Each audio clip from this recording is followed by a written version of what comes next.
Hello, one and all, and welcome to the Babylon Smite League Gilgamesh Finals. My name is MoonMellows. I'm joined here by Airborne. And before we even get started with the set today, that's La Jungla versus Nat20, we have a little pregame interview with Unstrick. Unstrick, how you doing? Doing all right, doing all right. Yeah.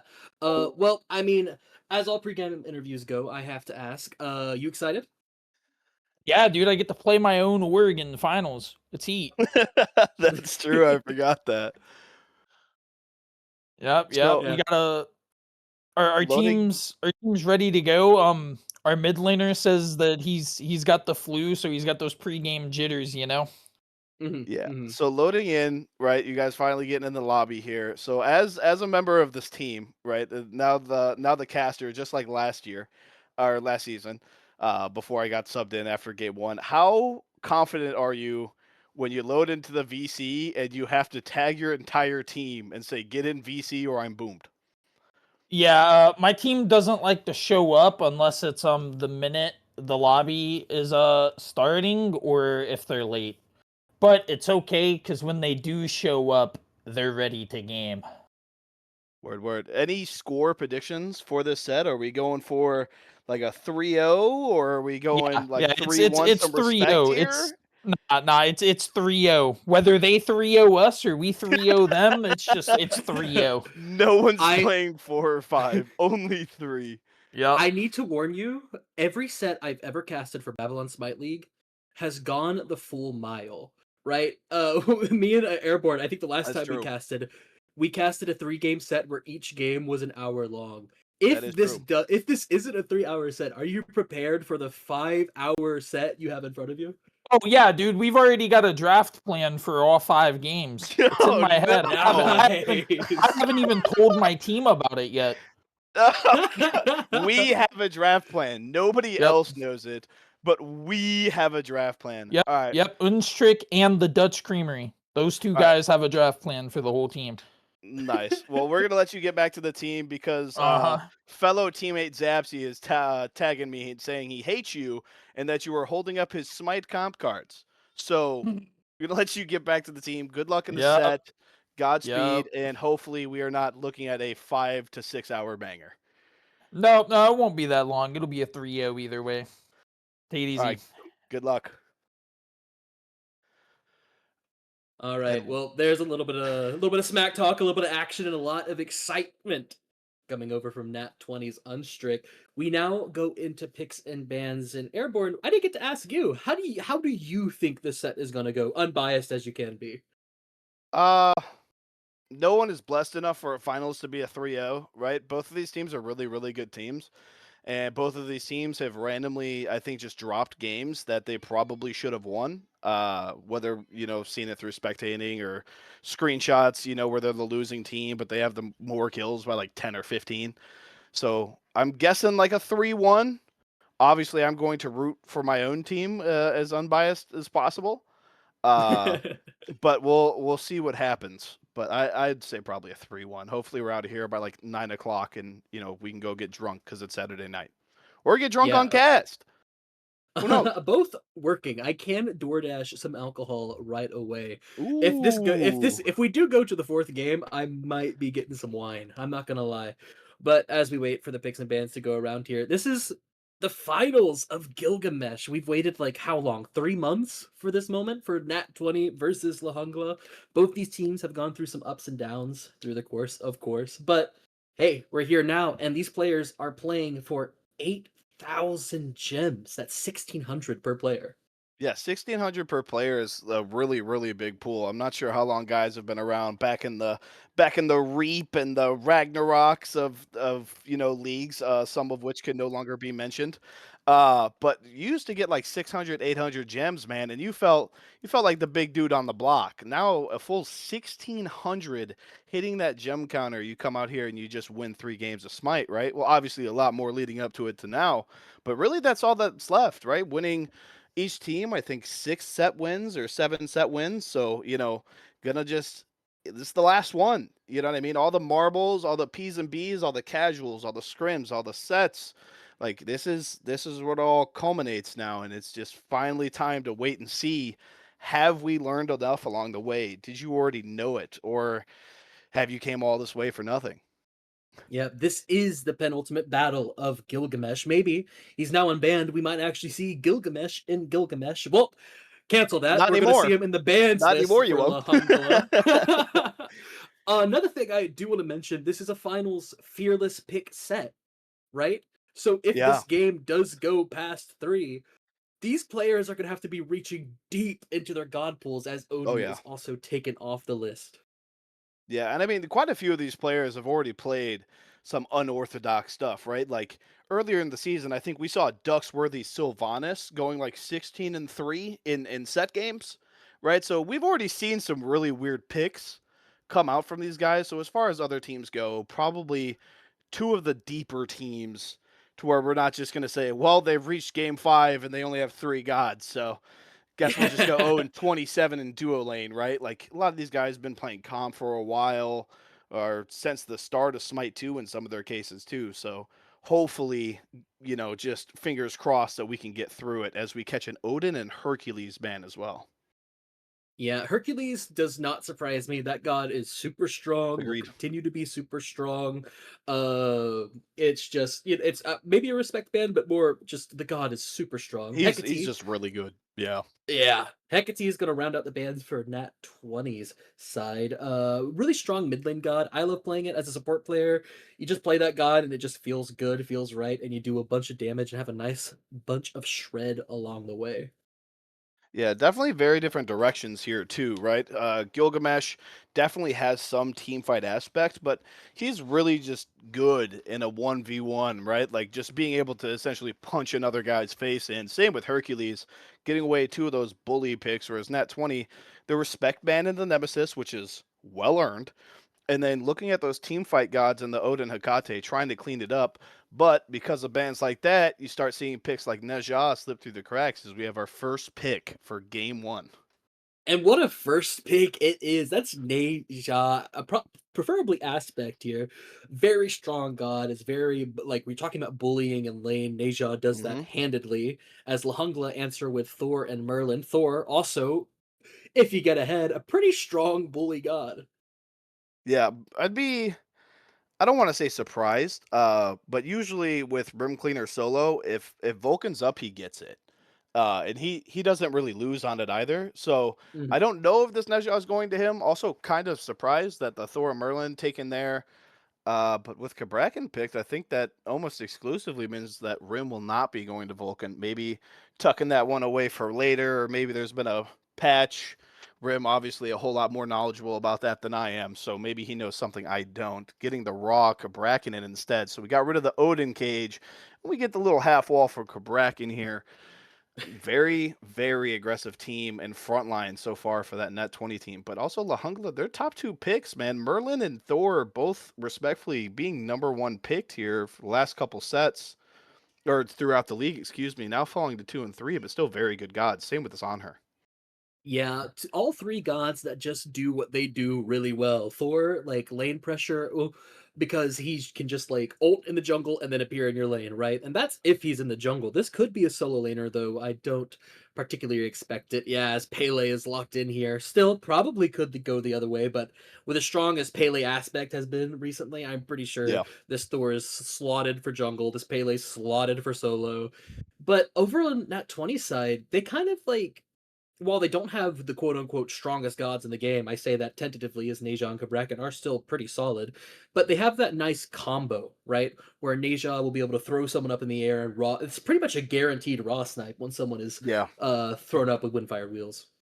Yeah, and I was just watching Smite. I think it was Smite Prime the other day. Granted, the other day with dementia being what it is at 27, could have been 5 minutes ago, could have been 5 weeks ago. One of the biggest comments was when you play Neja, man, you really like having a god at the bottom that can just blow someone up. And raw combo with the one and the ult, if he times it right, it's a lot of damage just rewarding you for hitting that ult, right? And getting a lot of burst out that fast really sets the tone in some of these team fights. Agni and Daji adding to that blow up aspect, as we've seen Daji really high prioritized jungler lately, Agni as well. Going to ADC for Zaps, who's looked very, very good on it. and then a Yemo rounding out La Jungla. So we didn't get Odin, but we got every other wall, including Thor, Capra, and Yemo. Yeah, I mean, between both these comps, they're both extremely strong. I love both these comps for both these teams, right? Daji is going to be able to burn the beads. Yet another setup for this Raw ultimate. If Kaneki isn't confident in their abilities to just hit one off the Raw, they have, well, you know, three setups on their side. But on the counter side, we also have Thor, who's going to run at you. We have Yamoja, who's going to lock you down, and we have a Yeah. Pele, who's just not going to die. Yeah, and then both these teams with amazing poke out of their mages too, right? Merlin is obviously just one of those premier poke gods. Raw does quite a bit of it himself, and then Agni definitely top 3, top 5 in that poking category. So we've got our hard engages, we've got our team fight ults, and we've got these pokes, right, to try to set up these fights. So curious to see how both these teams adapt into each other.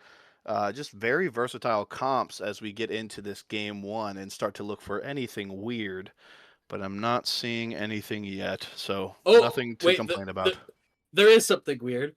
Where? Aspect Merlin over here for Ooh, Ducksworthy in the mid gamble, lane. gamble. Yeah, Okay, we okay. love gambling around a little A bit little over bit of here, dice rolling. Ducksworthy. Okay. Yeah. What? Tell me about this aspect of pandemonium for this Merlin here. How do you feel about it? Do you think it's something you'd want to go in a final set? Well, it comes down to Ducksworthy and his comfort. Ducksworthy is obviously just one of the top 5 players down here in this division. I don't think anyone who's been following the div can say anything lower than 5, and I don't know how many people you'd find to agree with you by placing him at 5th either. But uh, if he's comfortable rolling them dice like that, sometimes you roll snake eyes, sometimes you roll a nat 20.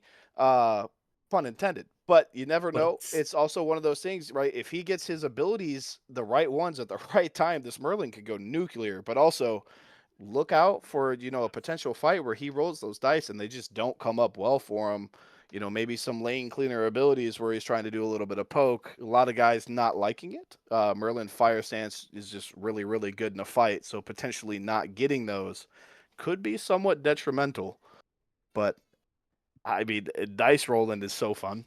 All right, like, these guys have been ripping Smite comp packs for weeks, preparing for finals. So the gambling is just kind of in their blood at this point. yeah, wanting to roll the dice. Hopefully, it comes up a nat 20 for La Jungla. Not sure if you really want to try rolling the dice against the team that's all about dice rolls as their whole like icon or identity here. But hey, who am I to judge? I'm not in the finals. They are. Ducksworthy gonna have to, hopefully, like you said, get things started a little bit lucky. Hopefully, we get the right abilities at the right time when we need them correctly. Everything else, though, aspects wise, makes sense to me, right? That Pele aspect we talked about on the desk. Gonna be nigh unkillable. Then we also have Matt Duck with this Neja aspect, probably the preferred way to play this god right now. Just does way too much damage, doesn't die. And of course, Agni in the ADC role, having up this aspect of combustion here. Just gonna be able to burn things down and run it down whenever they need to. Yeah, the perfect 50-50 split of aspect and non-aspect. Like, it's just high res's goal is probably the rated E way to say that. With what they're trying to do balancing wise, but Neja hitting that sash. Ooh, a nice armillary sash is going to get put onto Dab Llama here. Dab Llama, though, it has the emoji healing, has a little bit of shielding his way. He's not going to die just yet, but there's a little bit of action over here on the right side of the map. Wall going to be a little bit short, and so is the double tap, and so is that tectonic shift. Unfortunately, not able to find too much there, but the aggression is there. Yeah, the scrappiness starting early for both teams and really across the board too. Normally looking at solo lane as like okay, they're beating each other's face in, but engage in duo followed by an engage at red, and now we see a double rotate by this Thor and Merlin. They're going over the ward, but Neja just sashed in. Yeah, Najah is in, but the Acne does have his dash, but jumping in as well. Is this on her? The damage is here. Let's see if we can get out. The Najah is stuck out and down for first blood. Matt Duck gonna get himself a number 1 in that death column. Yeah, already pinging ramp on the main screen here on this map, right? Probably not coming. He's going to use the flu excuse, but we're going to blame him anyway. He's the org owner and captain, so there's just literally no one else to blame. But a quick first blood for La Jungla. Some of that poking rewarded over in that duo side. Some of those health pots going down. Nobody full health. Zapsy tried to peel him out with the stun. Just, it's a level 3 Thor aspect, man. The walls are kind of annoying, and that hammer hits pretty decently hard even with aspect on. But another gank. Oh yeah, the Thor is here and a nice wall is gonna get Rim Cleaner stuck. We have the Phantom Shell to walk right through it, but I'm not sure if we can survive. Yep, we're gonna be A-okay. That shield and walking through walls is gonna be good enough to get Rim Cleaner out of there alive as Unstrict and the mid and Ducksworthy have rotated over for these rocks. Yeah, and yet another fight 3 minutes into this game. This is the 5th or 6th fight we've panned over to. Beads down on the Daji. She 3's in, though. Going Oh, to and get the Kaneki hits a kill. nice searing pain. Ducksworthy is going to find Unstrict over in the back of it, but that is still a 1-for-1 trade over here. Solo later for Jungler. Not sure if you want to go that way, but the rocks are in favor of Lahungla. Yeah, and Juan Tiflis already in the Twitch chat rooting for the other team, since he is also on Nat20. So we'd love to see that out of Juan. But it wouldn't be a Nat20 game if both of the subs weren't rooting against our team. Listen, we're gonna have more faith in our team, but maybe we just want a nice game. Maybe we just want to keep us here for a 5-game set. I don't know. I'm here for some good smite either way, and so far it's been that way. Ducksworthy already has 2 kills to their name. That's the entirety of Lahungla's kills. 4 minutes into this game, they're rolling the dice, and with that World Stone, they're gonna be rolling the dice a lot more often. Yeah, and this is something that you have to worry about, right? Berlin is just one of those mid picks because of the way he scales into the late game. The key word is late game. You keep giving him kills like this, and this late game is going to come awful early, especially into what is considered a little bit more fragile, quote unquote, supports, as this Neja, who does have iframes, right, but doesn't have that base guardian scaling, right? So need to be a little cognizant as Thor goes up in the air here. And Vladon being charged and gonna land. Matt Duck uses the Windfire wheels to get on out of there. The pillar's not gonna find too much, but we are still going in. Unstrict up into the Powwow. Ooh, Searing Pain finds a few, and we're picking up the River's Rebuke is going to separate this fight. Unstrict is gonna find Ducksworthy. That's gonna be a nice little shutdown, and this on her has stepped up a little bit too far. Dab Llama has to disperse on out of there, and now it's Nat20 in with the kill lead. Yeah, first full fight that we saw that went entirely Nat20's way. A lot of beads, a lot of ults popped, but at the end of the day, 1-0, potentially 2 if Ooh, Dab Dab Llama Llama. isn't careful. Oh! Never mind, 1-for-1 it is. Yeah, Unstrict going up a little bit too far probably cancels that 1,000 cuts a little bit too soon. A nice impale into the tower with some help over the wall with the Emoja, stealing the kill, but hey, that's a jungler dead, and now unfortunately we're going to go right into a pause. This game so far is aggression, as what you'd expect Yeah. from a Gilgamesh Division Finals. Yeah, I mean, both sides, they've made their way to this finals just fighting, right? And that's what they've done in every set, every scrim, every casual queue, right? You run into any of these guys in ranked and they're running it down. Doesn't matter if it's 10-0, 0-10, 10-10, right? They're getting active, right? The goal is the triple double, but we'll take a 20 piece if we have to, right? So these guys, they're in there, right? Ducksworthy so far 2-0, great start to the game. And then on her getting a little bit of the outplay there at the end to get that Daji kill. But curious to see, the gold lead was awful small, if I remember right. A couple hundred gold, 4, 5, 6 maybe.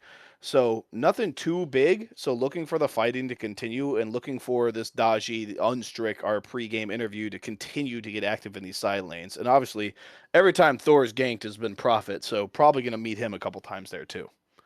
Yeah, the store has been super strong. Unstrict, unfortunately, has kind of been like the scapegoat for a lot of these fights. A lot of the times, the carries are focusing Unstrict. The Stagi is falling pretty fast in fights and not able to find as much purchase as the Thor has just yet. Maybe we should wait for a couple more items before we continue to go in, but can't really fault it too much. We're still very early game. No objectives have gone down yet, and well, hopefully we can start fighting and start getting some more objectives so we can start steamrolling this game. Yeah, gonna look for both of them to be active. I mean, at the end of the day, whether Unstrick's 1-10 or 10-1, right? We're eventually gonna hit late game on this Daji, and we're just gonna start blowing people up. Hopefully, we don't have to get there at 1-10, but the standard with me and you on the cast is an hour banger. So these early deaths not really meaning too much with that in getting taken into context. But it looks like there was a little bit of a mic issue. Talon's cat decided to just 1v1 the mic and won. So unfortunately, that is why we were paused. And it looks like the issue has been solved, but they have decided to take a little bit of a break. So we're going to yap a little bit more on the cast. I thought when I cited it that it was done, but apparently not.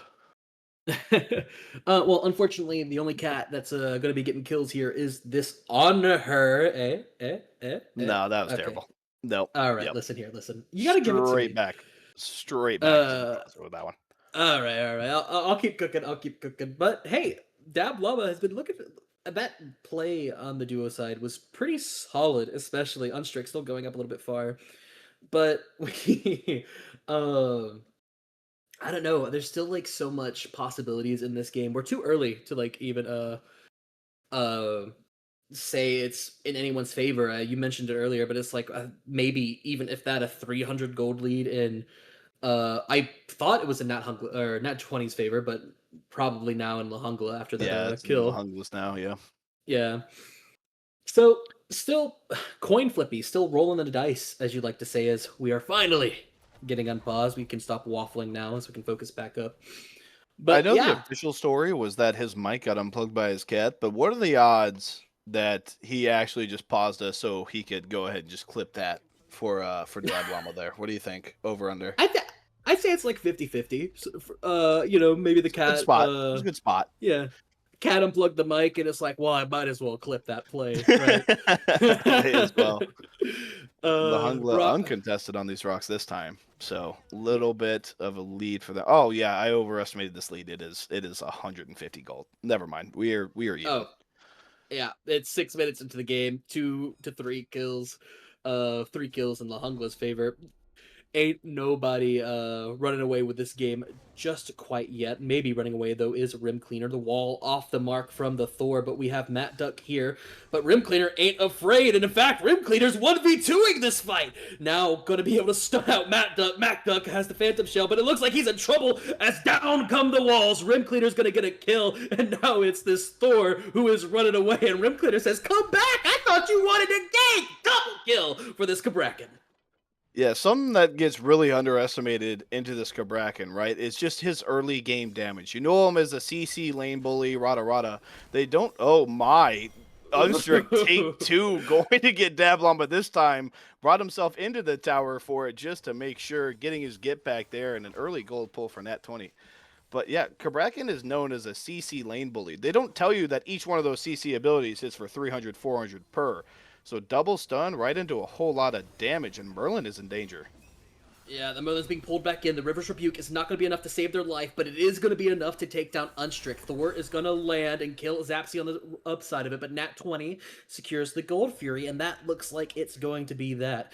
Still, back and forth. There was a kill on solo side map, and now Unstrict killed Dab Llama under the tower. We got the Gold Fury, but we had to pay for it with our lives.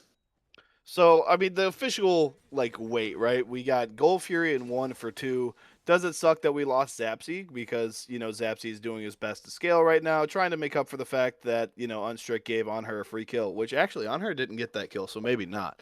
Yeah, it sucks losing Zapsy there. Obviously, we know that Unstrict trades 1 for 1, so not too big a deal for him. But at the end of the day, Gold Fury, especially in this close of a game, biggest lead so far at 2K is Yemo gets thrown in the air. Yemo thrown into the air with Windfire Wheels, but we have the Riptide to get ourselves out of there. Beads are going to be pulled out by Unstrict on himself here as he goes up a little bit too far and has to get out of here. Looks like this Moonlight Ritual is in Lahungla's favor, but Rim Cleaner has rotated over from the solo lane. We got the damage, but going to get stunned out, and unfortunately the Searing Pain is a little off the mark. Beads is going to be good, but also good is the wall. Unstrict finds a kill, but now Unstrict is under the wrath of Pele falling down. So far it's a 2-for-1 trade, but hey, it looks like it's in Nat20's favor as they win the Moonlight Ritual. But going down is Ducksworthy, stepping up a little bit too further. That's a double kill again for this Cabrakan. The GOAT! He's the GOAT! He has more kills in mid lane than the jungle support and mid combined. Rim Cleaner, the double and right, comes over to mid, gets a double in mid. Oh my god! That Merlin exploded! That's what happens when you build Bumbos and Pendulum Blade on this Cabrakan. You mentioned it. This Cabrakan is pumping damage, and also has the cooldowns to mark it back down. Absolutely insane, and Nat20 now solidly finding themselves about a 3k gold lead. Yeah, right now, I mean, just off of Rim Cleaner alone, I think this gold lead might be just borderline entirely on him. Level 12, when the rest of the Lohungla team is 10 and 9. Yeah, he Ow. probably had like 3,000 gold. He backed about a full Genji's and a tier 2 That breastplate was looking like. 3,000. Like- Oh my goodness, man.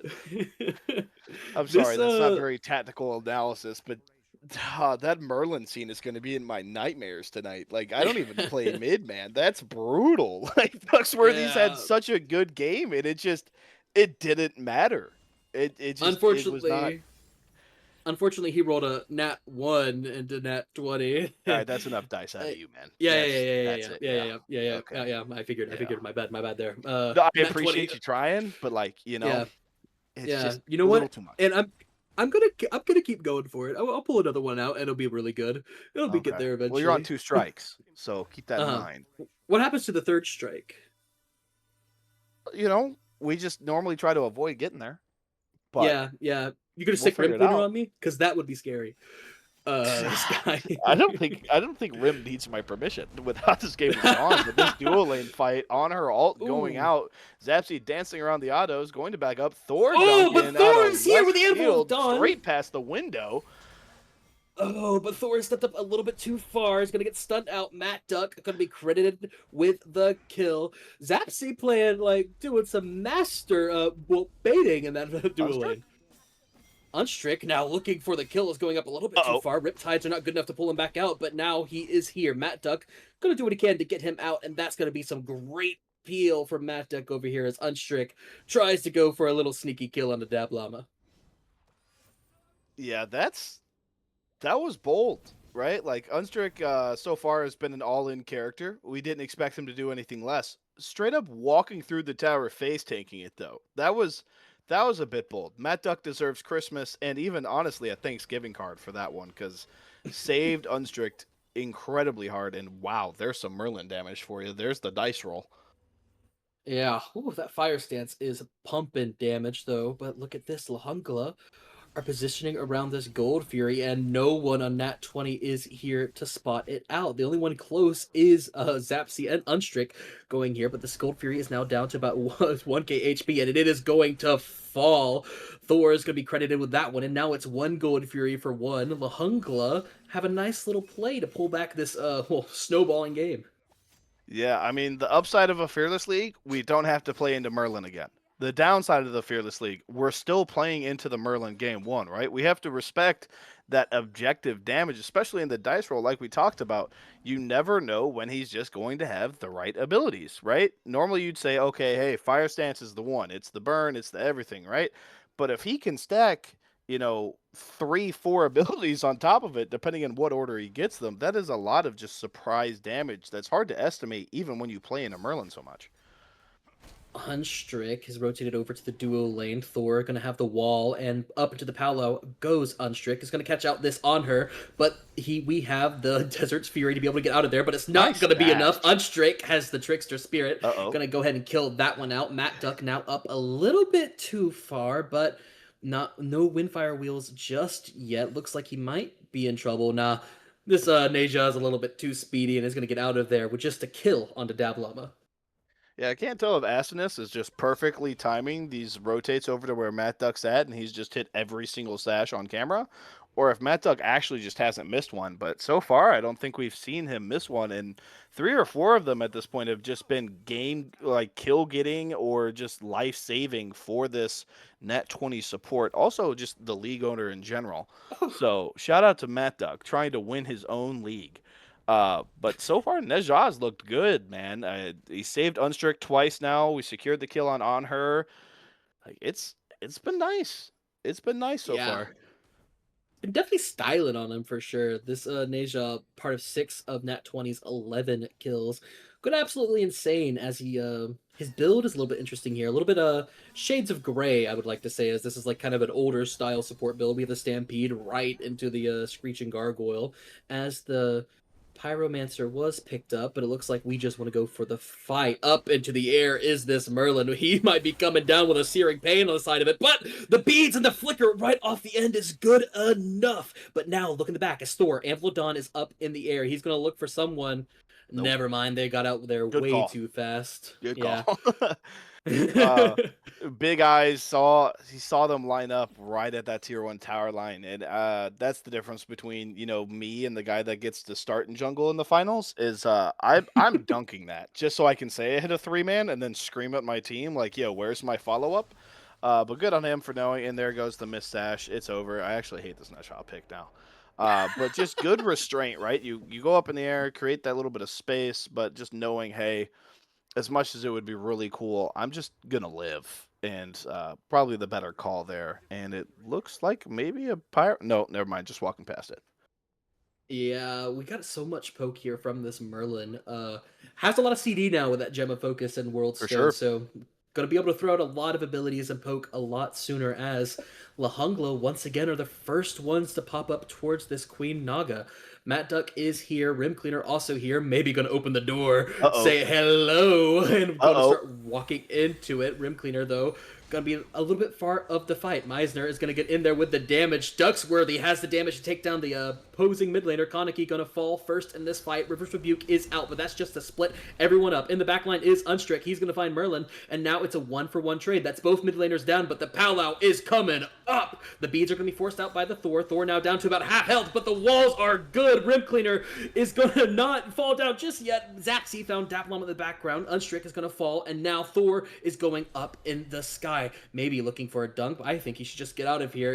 Nope, he's going back in, and I'm not sure if that's the play. He has the hammer to get out of there, and the wall is good, but an sash is going to go down. Rim Cleaner gets a double kill into this fight, and it's not over yet. This Queen Naga is still up. I think we should stop fighting, guys, and yeah, let's go look towards this objective. Yeah, I mean, Lahungla just starts that fight so much better than Nat20 is, right? More people there, all at the right time, just beat them down with numbers. Room Cleaner stuck chasing the fight as Rampior runs away while he's being dove. Lahungla played the fight better. It just turns out that Nat20 has Rim Cleaner still. So and now the Pele doesn't even get the return kill. 37 health when Asinus pulled it up, but probably closer to 15 before that. That regen 7 a second going kind of crazy there. But that's brutal, man. I think Lahungla played the fight better, but Rim is just huge. That's not where you want to take that fight. We get it's Naga, but who kills Unstrick? Yeah, Rim Cleaner is 6-0 this game, an absolute powerhouse. But one thing that is I said good there Unstrick, I meant Rim. My bad. Oh yeah, sorry. No, Rim is crazy, but also I'm not sure if we noticed there. The Pele stole the Queen Naga. Lahungla got it. Ooh, Unfortunately, the relic does go in Matt Duck's hands, but hey, that's some power in Lahungla's hands here. Definitely worth a death then for sure. Yeah, Nat20 now stepping forward and looking at this Gold Fury. It looks like we're ready for another 5v5 fight. Not even 2 minutes after the Queen Naga's dead. We're still in the nighttime phase that the Queen Naga spawns. Kaneki going to go ahead and clear out the mid lane here to get some pressure, but might not get caught out by Meisner here on this Pele. We're still positioning around it, and with this Raw, we don't have the burn, but we definitely have the secure if the Searing Pain is good. Yeah, and I mean, you see Nat20 here trying to pick out someone a little long on the sash there for Matt Duck. Not in range is the Merlin. But right after that crucial 5v5, we've got a complete reset. Everyone has ults. Everyone has relics, right? So this is a true 5v5 as Room Cleaner just 1v3s back there to zone. Thor going up in the air now. Yemo ult is popped. And it's dropped. Nat20 dropped it. Yeah. The Gold Fury is dropped, but up at the powwow is Unstrick. Gonna be able to pull on Thor here, but it looks like Unstrick's in trouble with the wall. We have the dash to be able to get out of there. The Screeching Gargoyle is gonna be good. The Sash is good, but the Cersei's Hexstone is better. Matt Duck now low, but we have the damage. Rib Cleaner gonna get a 7th kill of the game, and now Dablama has 1 HP in a dream. Kaneki gonna find out this Thor. Huz blocker sent to the gray screen. So far, it's a 1-for-3 trade. Support for 3. We're gonna take that every day of the week. Does he get there in time? He might get there in time. Zapsy's dashing in. We have the beads, Nah, and it's a that's worse. double kill. Ducksworthy, though, Well, no, gonna it's not. Let's be honest, but it it's felt no, nice. yeah, It felt nice to get. yeah. We're gonna Oh get the man, Pyromancer on the right side of the map, though. yeah, the pressure created by Thor there, just going up in the air. 2K left on that Gold Fury. Nemo walls around it, and Nat20 just dropping out, trying to bait that Thor into the dunk to just follow them, right? But he buys so much time for La Jungla to take control of the zone. They do end up getting the Gold Fury, so now 1-2, excuse me, on those Gold Fury splits. But the fight afterward, I mean, it's just the same question as the last one, right? Rim got super low in that fight. Don't get me wrong, but the time it took him to get there, 3 of La Jungla died. So once again, the question is, who is killing Rim? And at 20 minutes and 10 seconds, the answer is nobody. And then the next question is, who is safe from Rim? And there's still nobody. Rim is just taking whatever fight he wants, zoning 1v3, and you can't touch him.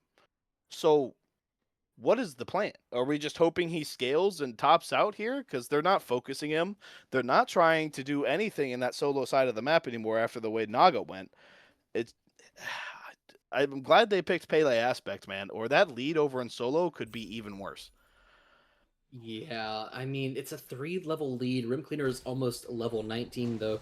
Matt Duck going to see if they can start something up a little bit. The Magi's Cloak going to go ahead and be popped by this Thor. Unstrict, though, going to release some damage, but it seems we went up a little bit too far. Unstrict, what you doing up there? Dab Llama credited with the kill and a nice Riptide. Seems like it's going to force out Matt Duck's Stampede, but it's going downhill from here. Zapsy going to get caught out by the wall. The River's Rebuke is not good, but the Desert Fury is. Zapsy going to fall down to Dab Llama. Matt Duck is here, but unfortunately he's just here to fall down. Windfire Wheels to get out of there, but it's not good enough. This Thor is finding some purchases now. That's another kill for this Thor. Yeah, it just seemed like a lot of helper syndrome there. Unstrict taking a 1v1 into a Thor at an even level standpoint, just not something you can do. Thor wall canceling his 2, just the majority of his damage there, not able to get it off. Wins the 1v1. Zapsy's posted up, trying to get a pick or maybe to go in and help, I don't know. But Matt Duck not close enough after being chased out by Yemo, so instead of falling together, they fall as one after the other. Dablama on the split push, but he is here, and he does get the cancel off. Out. That should be a kill. No, we did use the beads. Never mind. Unstrict has the Powwow. Yeah, that's really good for Unstrict here. Been going in a lot, but I mean, hey, every time you're dying, you're probably getting a kill or at least setting up 2 more. Not too shabby from this Daji.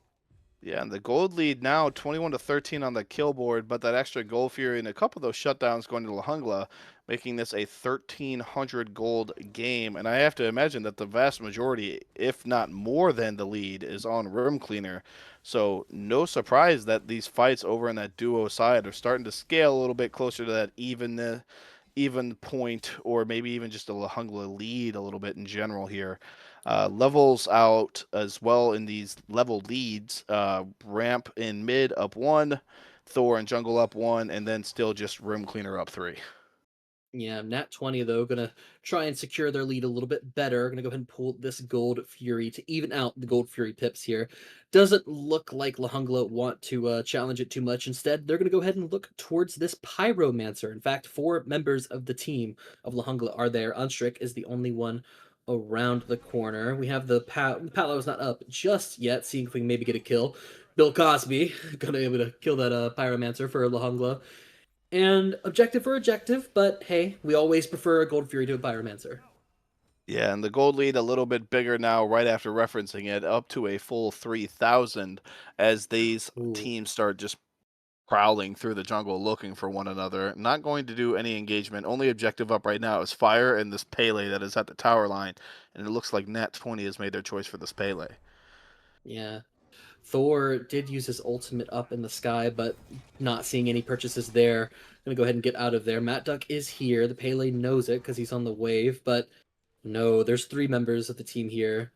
And instead we're just gonna back. I don't think we're gonna never saw go him. ahead and yeah. He was too sneaky on those chess camps. Yeah, just hid too well on the obvious part he would be, I guess. I don't know. I don't know. It's also a Pele aspect, so maybe they just think we couldn't kill him anyways. This Pele, Probably a solid point. Yeah, lots of healing, lots of mitigation. We have the new Wormskin hide item. What can you tell me about like dampening and how you think it's making this Pele like even more unkillable? Absolutely nothing, because I am a Gilgamesh bench player. Yeah. Uh, in reality, man, it's just like all the other tank items, right? Tank items Yeah. feel good while ahead, and as you Hmm. saw from Pele's early game when they first built that, didn't feel too good from behind, right? The damage, Woo! unfortunately, just too much. As we get some kills off screen here, Dab and Zapsy being traded out. Yeah, Matt Duck able to even that one out, but look who's up too far. Rim cleaner, but I don't think the rim cleaner's Rim hating this cleaners one too not much. We too got the far damage. anywhere. Rim clean. Oh, maybe Uh-oh! he is though. If the damage is going to be turned around, we have the Where's the stuns for follow-up? days Where's the though. help? But it's a huge shutdown for Thor, making a bunch of space. Is this Pele? The 1v3 goes to the other side. Thor in the air, not going to be able to find too much purchase, but it's solo later. So for solo later, but I think that's pretty much in favor of Lahungla. Oh yeah, almost exclusively. I don't know how you could pretend it in any other way. Yeah, Uh, Dab got the solo onto Zapsy. Matuk able to clean it up, but at the end of the day, Dab got the kills. Zapsy didn't. And then solo for solo, one of them was 7-0, the other one was 2-4. So a little bit of a shutdown difference there. And now yeah, a personnel lead here as they fight over this mid. What is that? Beacon? yeah. Mid beacon.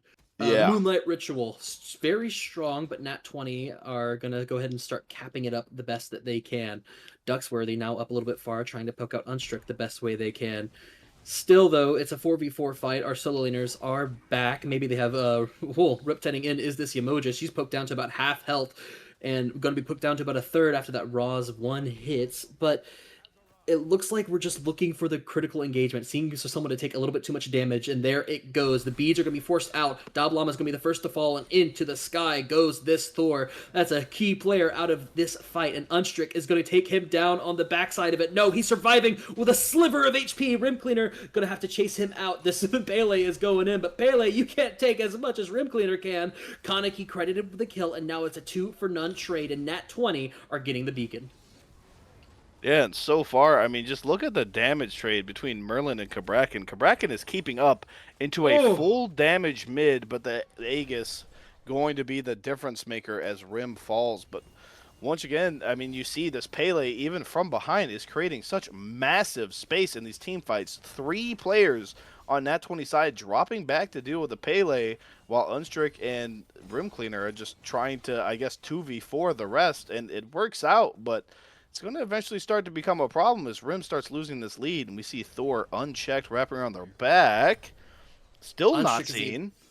Yeah, not seen is going to go ahead and kill Oh Zapsy my on the upside. That's god! Fire Giant on 3. The Solar Pain appears a little bit off the mark, but when the beads are expended from this Merlin, he's going to go ahead and take down 2 on the upside. Now it's just Kaneki and Matt Duck with this Fire Giant buff. Yeah, man. You know, it's frustrating because I'm on this Nat20 team. You know what I mean? I know all of these players, guys who have been around comp. I mean, that entire team has been around for 3, 4, maybe even more years, right? So we all know these players. We all know these are very good players. Same with the Lahungla side. I have to wonder, like, did we think Thor backed? And if that's the case, where where did we get that information, right? Because I know Room Cleaner's comms, and right now he's either saying where is Thor, or oh he just assumes Thor backed, right? And it's just so frustrating because he didn't, and he wraps around Yeah. and gets our ADC with Fire Giant. But we do get Fire, and we do get this third Gold Fury, which is a massive buff. So 4K lead, Fire on 2, excuse me, not 5. We ensured that we didn't get that on 5. But Fire on 2. So, you know, it's still an advantage. Still an advantage as they move over to the Pyro and look for that clean sweep of the objectives. Yeah, Pyromancer now going to be the focus, but Uh-oh. Thor is going into the air. He's going to go ahead and land onto Rim Cleaner, but Rim Cleaner is really tanky at this point in the game, so he's not too puffed about that one. But look who's on the real wraparound. It's this Pele gonna go ahead and sneak up behind Kaneki. Kaneki gonna be facing a full volcanic lightning, forcing out the beads, but this Pele is still going crazy. Now this is a true 1v3, and the healing is true, and so is the Phantom Shell. Unstrick is in the Unstrick back, with a huge finding the back. Thor. And up and down goes Unstrick. Unstrick, though, eventually going to fall down to Ducksworthy. Now it is a 1-for-1 trade. Jungler for jungler. Scratch that. It's now a 2-for-1 trade as Rim Cleaner falls down to Yamoja. That's her second kill of the game. And now Lahungla are starting to win these fights little by little. Yeah, this Pele man, he's just demanding respect, right? He's a super tanky boy, and then as we saw with the damage onto that Raw, also a very hard hitting guy.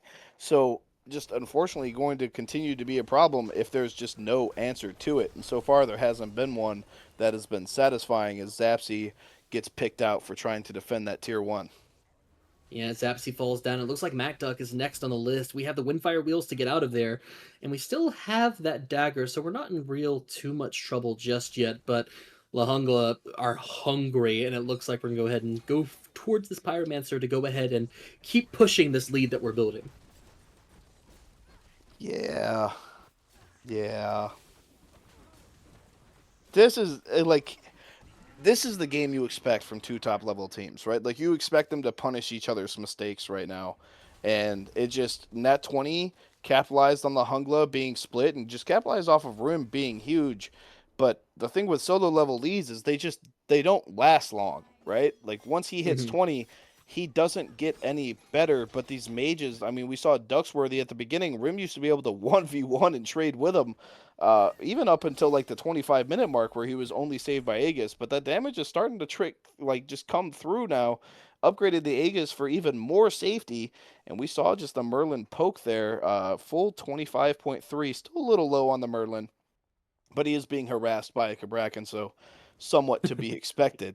But just this Pele man, he's hit the point where he's not just hugely behind anymore, and they have to show him respect. And that lead went from a smooth 6K to dead even once again.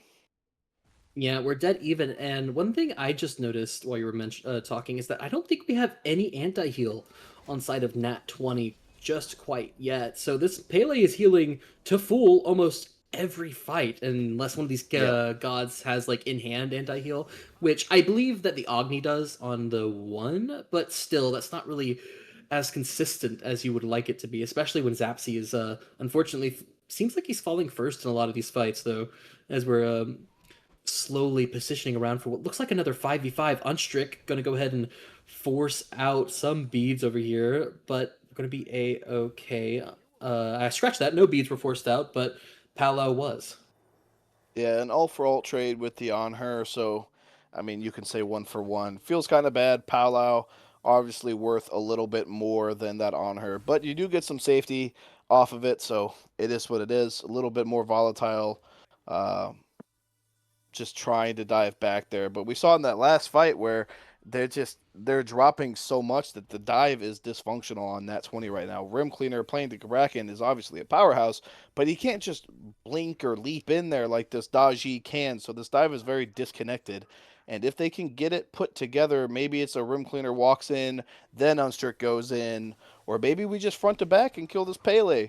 But need to see them with a little bit more concentrated effort, and I think they can win a team fight very, very easily off of it. But so far, I just haven't seen it.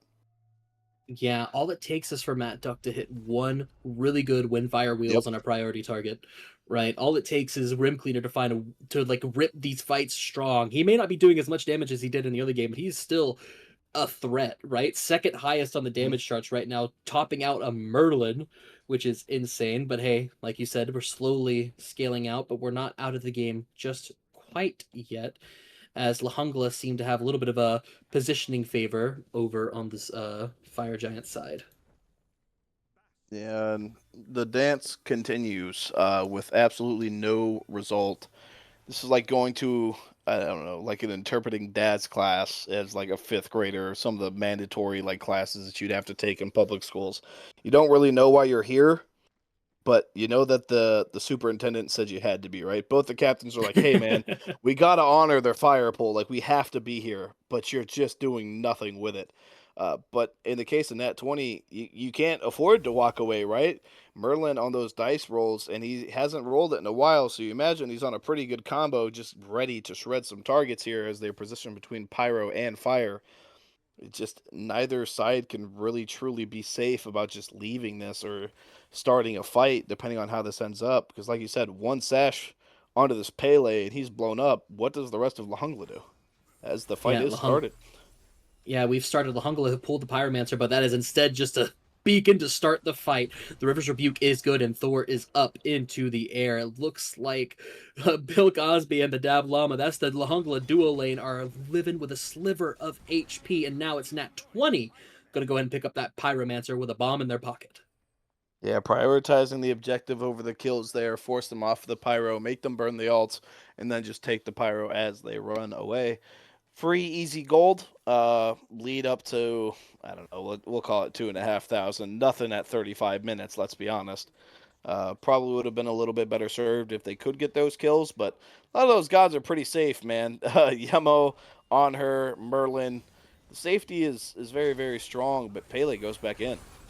Yeah, Pele is going in, Ow. but she's taking a bunch of damage on the back end of it. Searing Pain's going to take her down to about a third HP, but she's regenning back up to full. We have the Volcanic Lightning, but that's just going to be a case to our death. Meisner is the first one to fall in this fight, and Zapsy is going crazy. Matt Duck going to hit a sash onto the Desert Fury, and we're going to be A-okay. Never mind, that's not a Desert Fury. That was just a Magi Cloak being popped. A Purification Bead's also going to be popped out of Ducksworthy here as he is releasing the damage here. Zapsy going to go ahead and put some damage back on him. Matt Duck is going to take this Merlin up into the sky, and he is going to fall on down.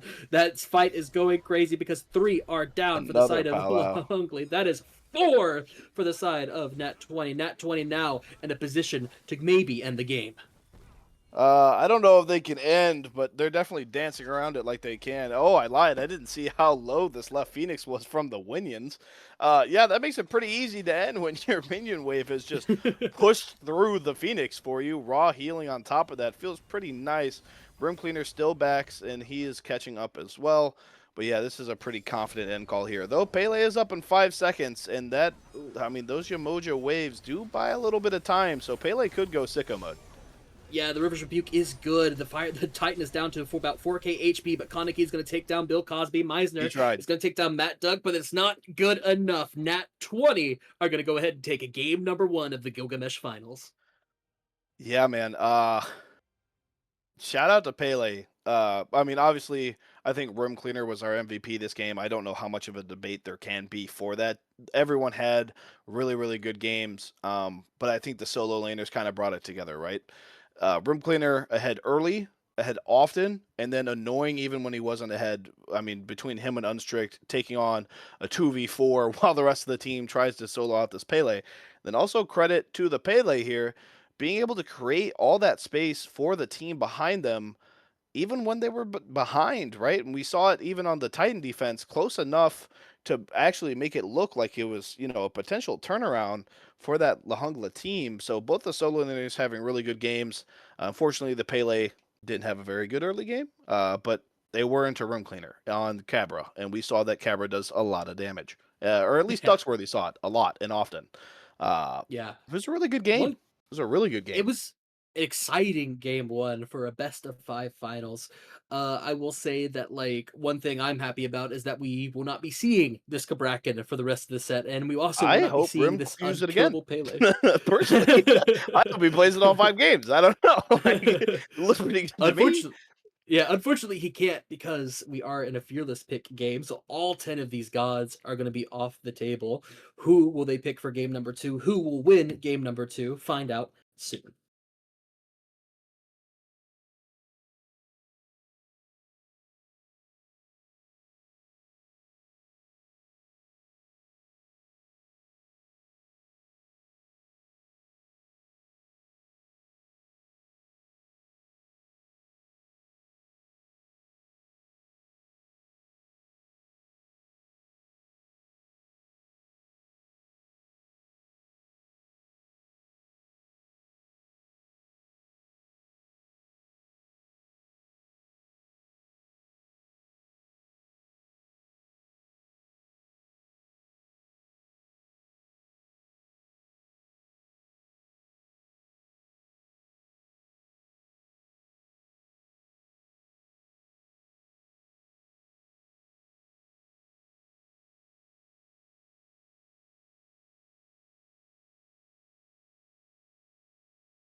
Hello, everybody, and welcome back to the Babylon Smite League Gilgamesh Finals. We are now into game number 2, Nat20, able to take that first game. Jungla now on the first pick side. I'm still MoonMellows, he's still Airborne, and we still have Asinus up on the desk as our eyes in the sky.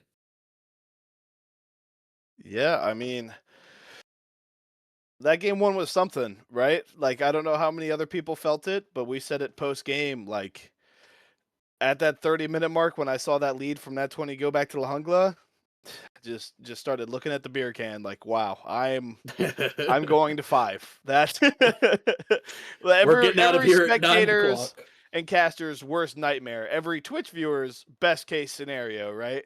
Uh, but they're quick into these bans. Chiron and Disco already off the table. Same with this Hercules. La Jungla first pick now, so Nat20 the ones that necessarily have to ban away this meta. But sticking with that Odin ban, I mean, every other wall is out of the game at this point after game 1. So, pretty good shout.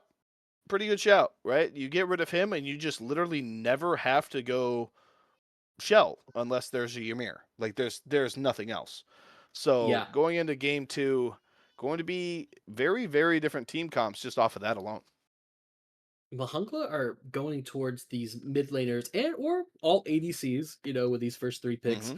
Chiron, Discordia, and Kali taken off the board. Hercules, Odin. I'd be surprised if we see either of those guys any game this set. Nem also going to go ahead and be taken off the board. All bans are now off the table, and Lahungla have first pick. That Gilgamesh is open this game, so I can say it. Yeah.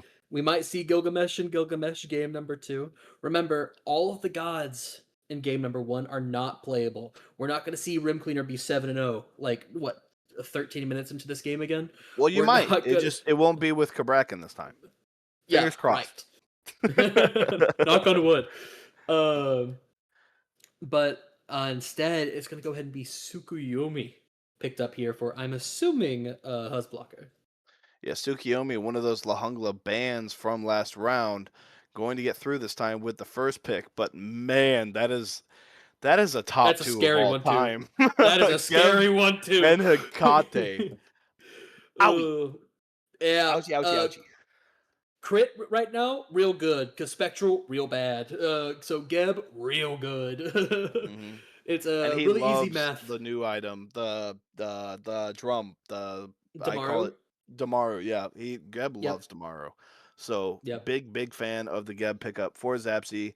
Also, just a very tanky pick in general, right? I can build crit. You can't if you want to kill me. Makes that duo lane a lot more volatile and risky for this La Jungla team. But ways to stop innate tankiness executes, as Achilles is grabbed over here at pick 4, and then an E set for some of those team fights at pick 5. So far, very, very team fight gods picked one team fight god picked for each of these sides. This Iset and Hecate, big circles go boom.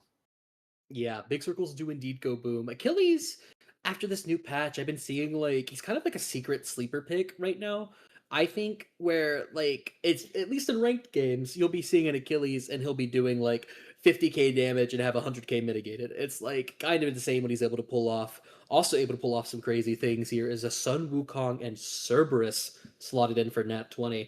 How do you feel about these two guys?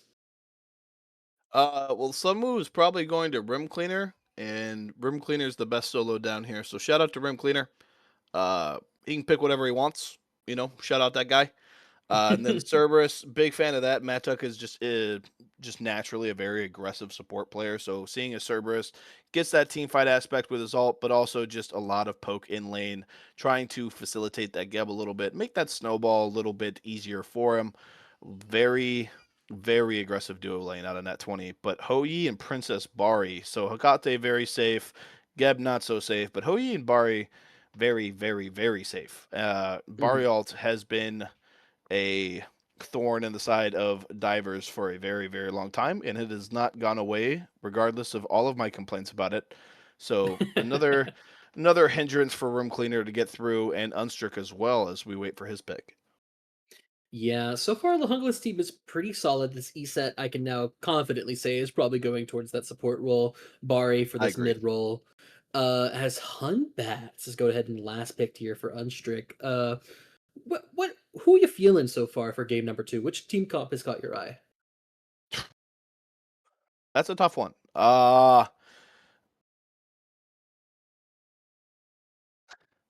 Oh, well, thanks to Smite Game for rating us as we're tuned into the Gilgamesh finals for Babylon Smite League. Game 2, Fearless League. You can see the Fearless bands right below our glowing little pictures and names here as you tune in. But I think I'm favoring Nat20's side here.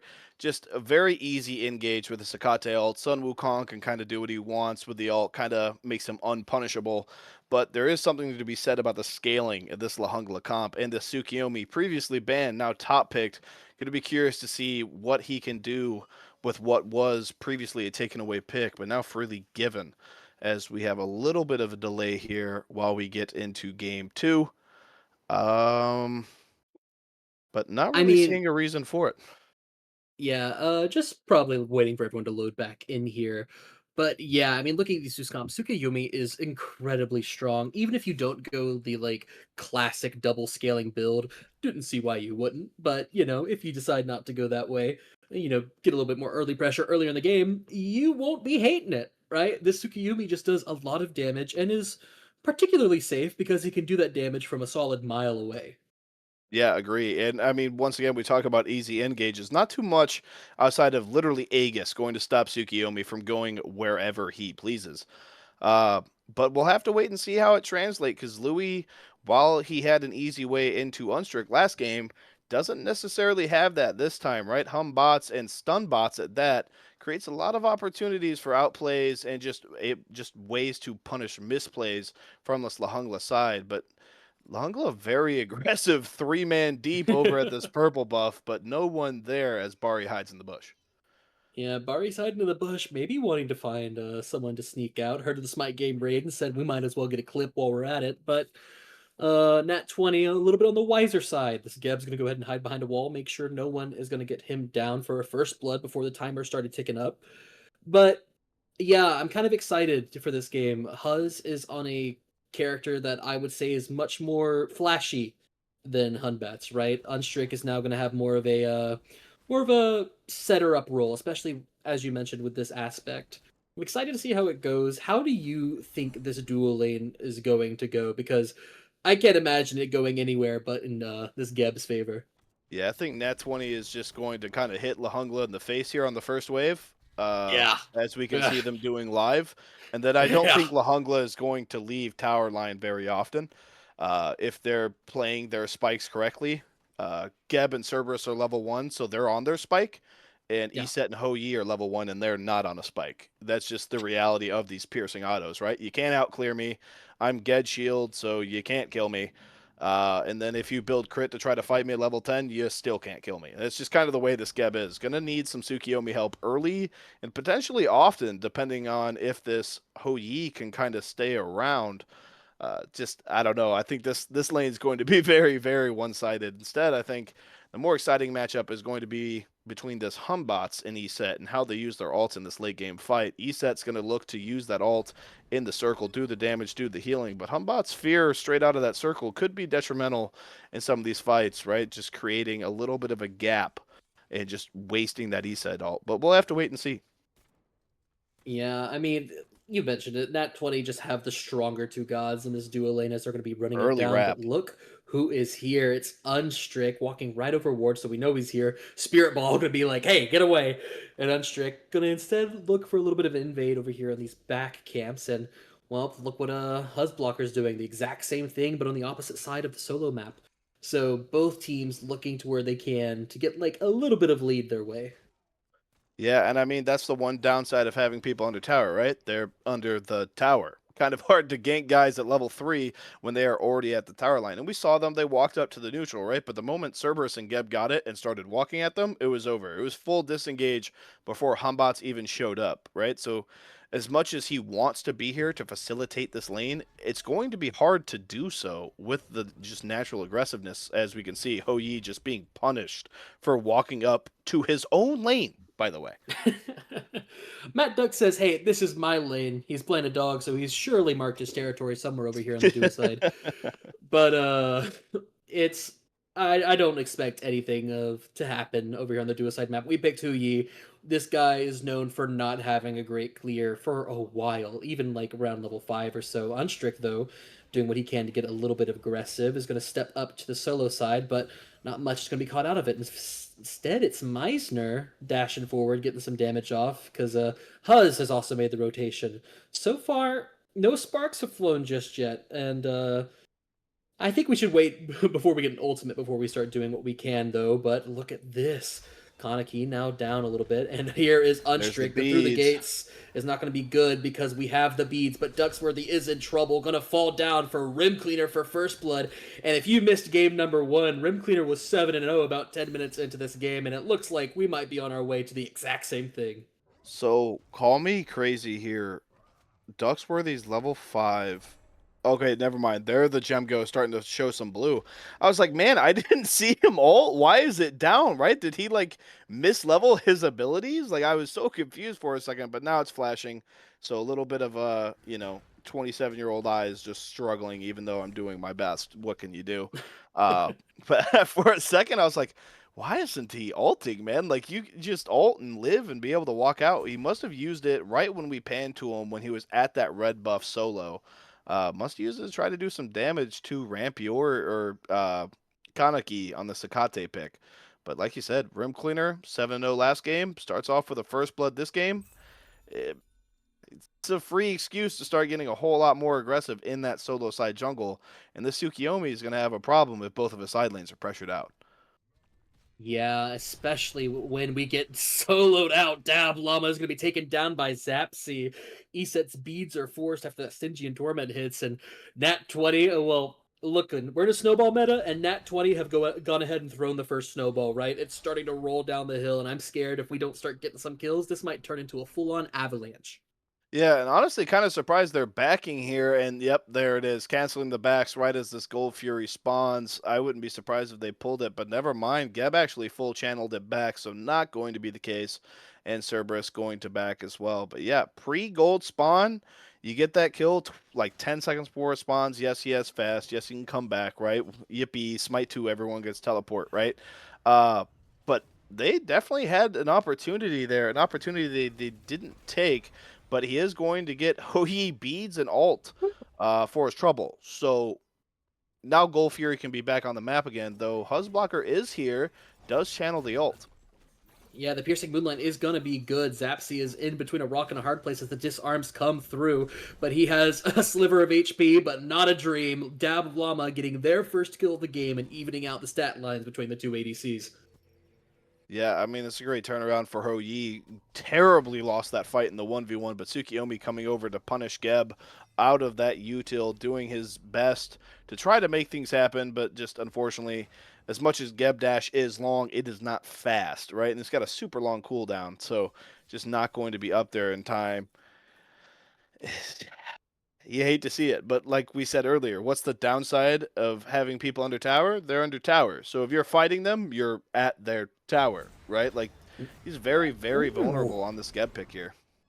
Nat20 started up the Gold Fury, but it was just a play for this Eset's life. Bill Cosby going down, and Nat20 once again going ahead and picking up this Gold Fury. We have the Bari ultimate here, going to be forced out just to get some damage, but unfortunately no kills just yet. Stygian Torment a little off the mark as Dab Llama go ahead and jumps out of there. Matt Duck is going to go ahead and secure the Gold Fury for Nat20. That's a Gold Fury in their pocket, a lot of gold in their pocket as well. No deaths, and they're going to get out of there with a nice lead.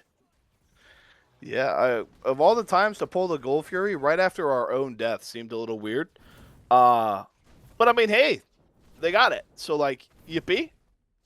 You know what I mean? Like, if it's not broke, don't fix it. Just not something that you would normally see. Normally, you see the pick for the team that pulls it and gets it. Instead, it gets vice versa flipped.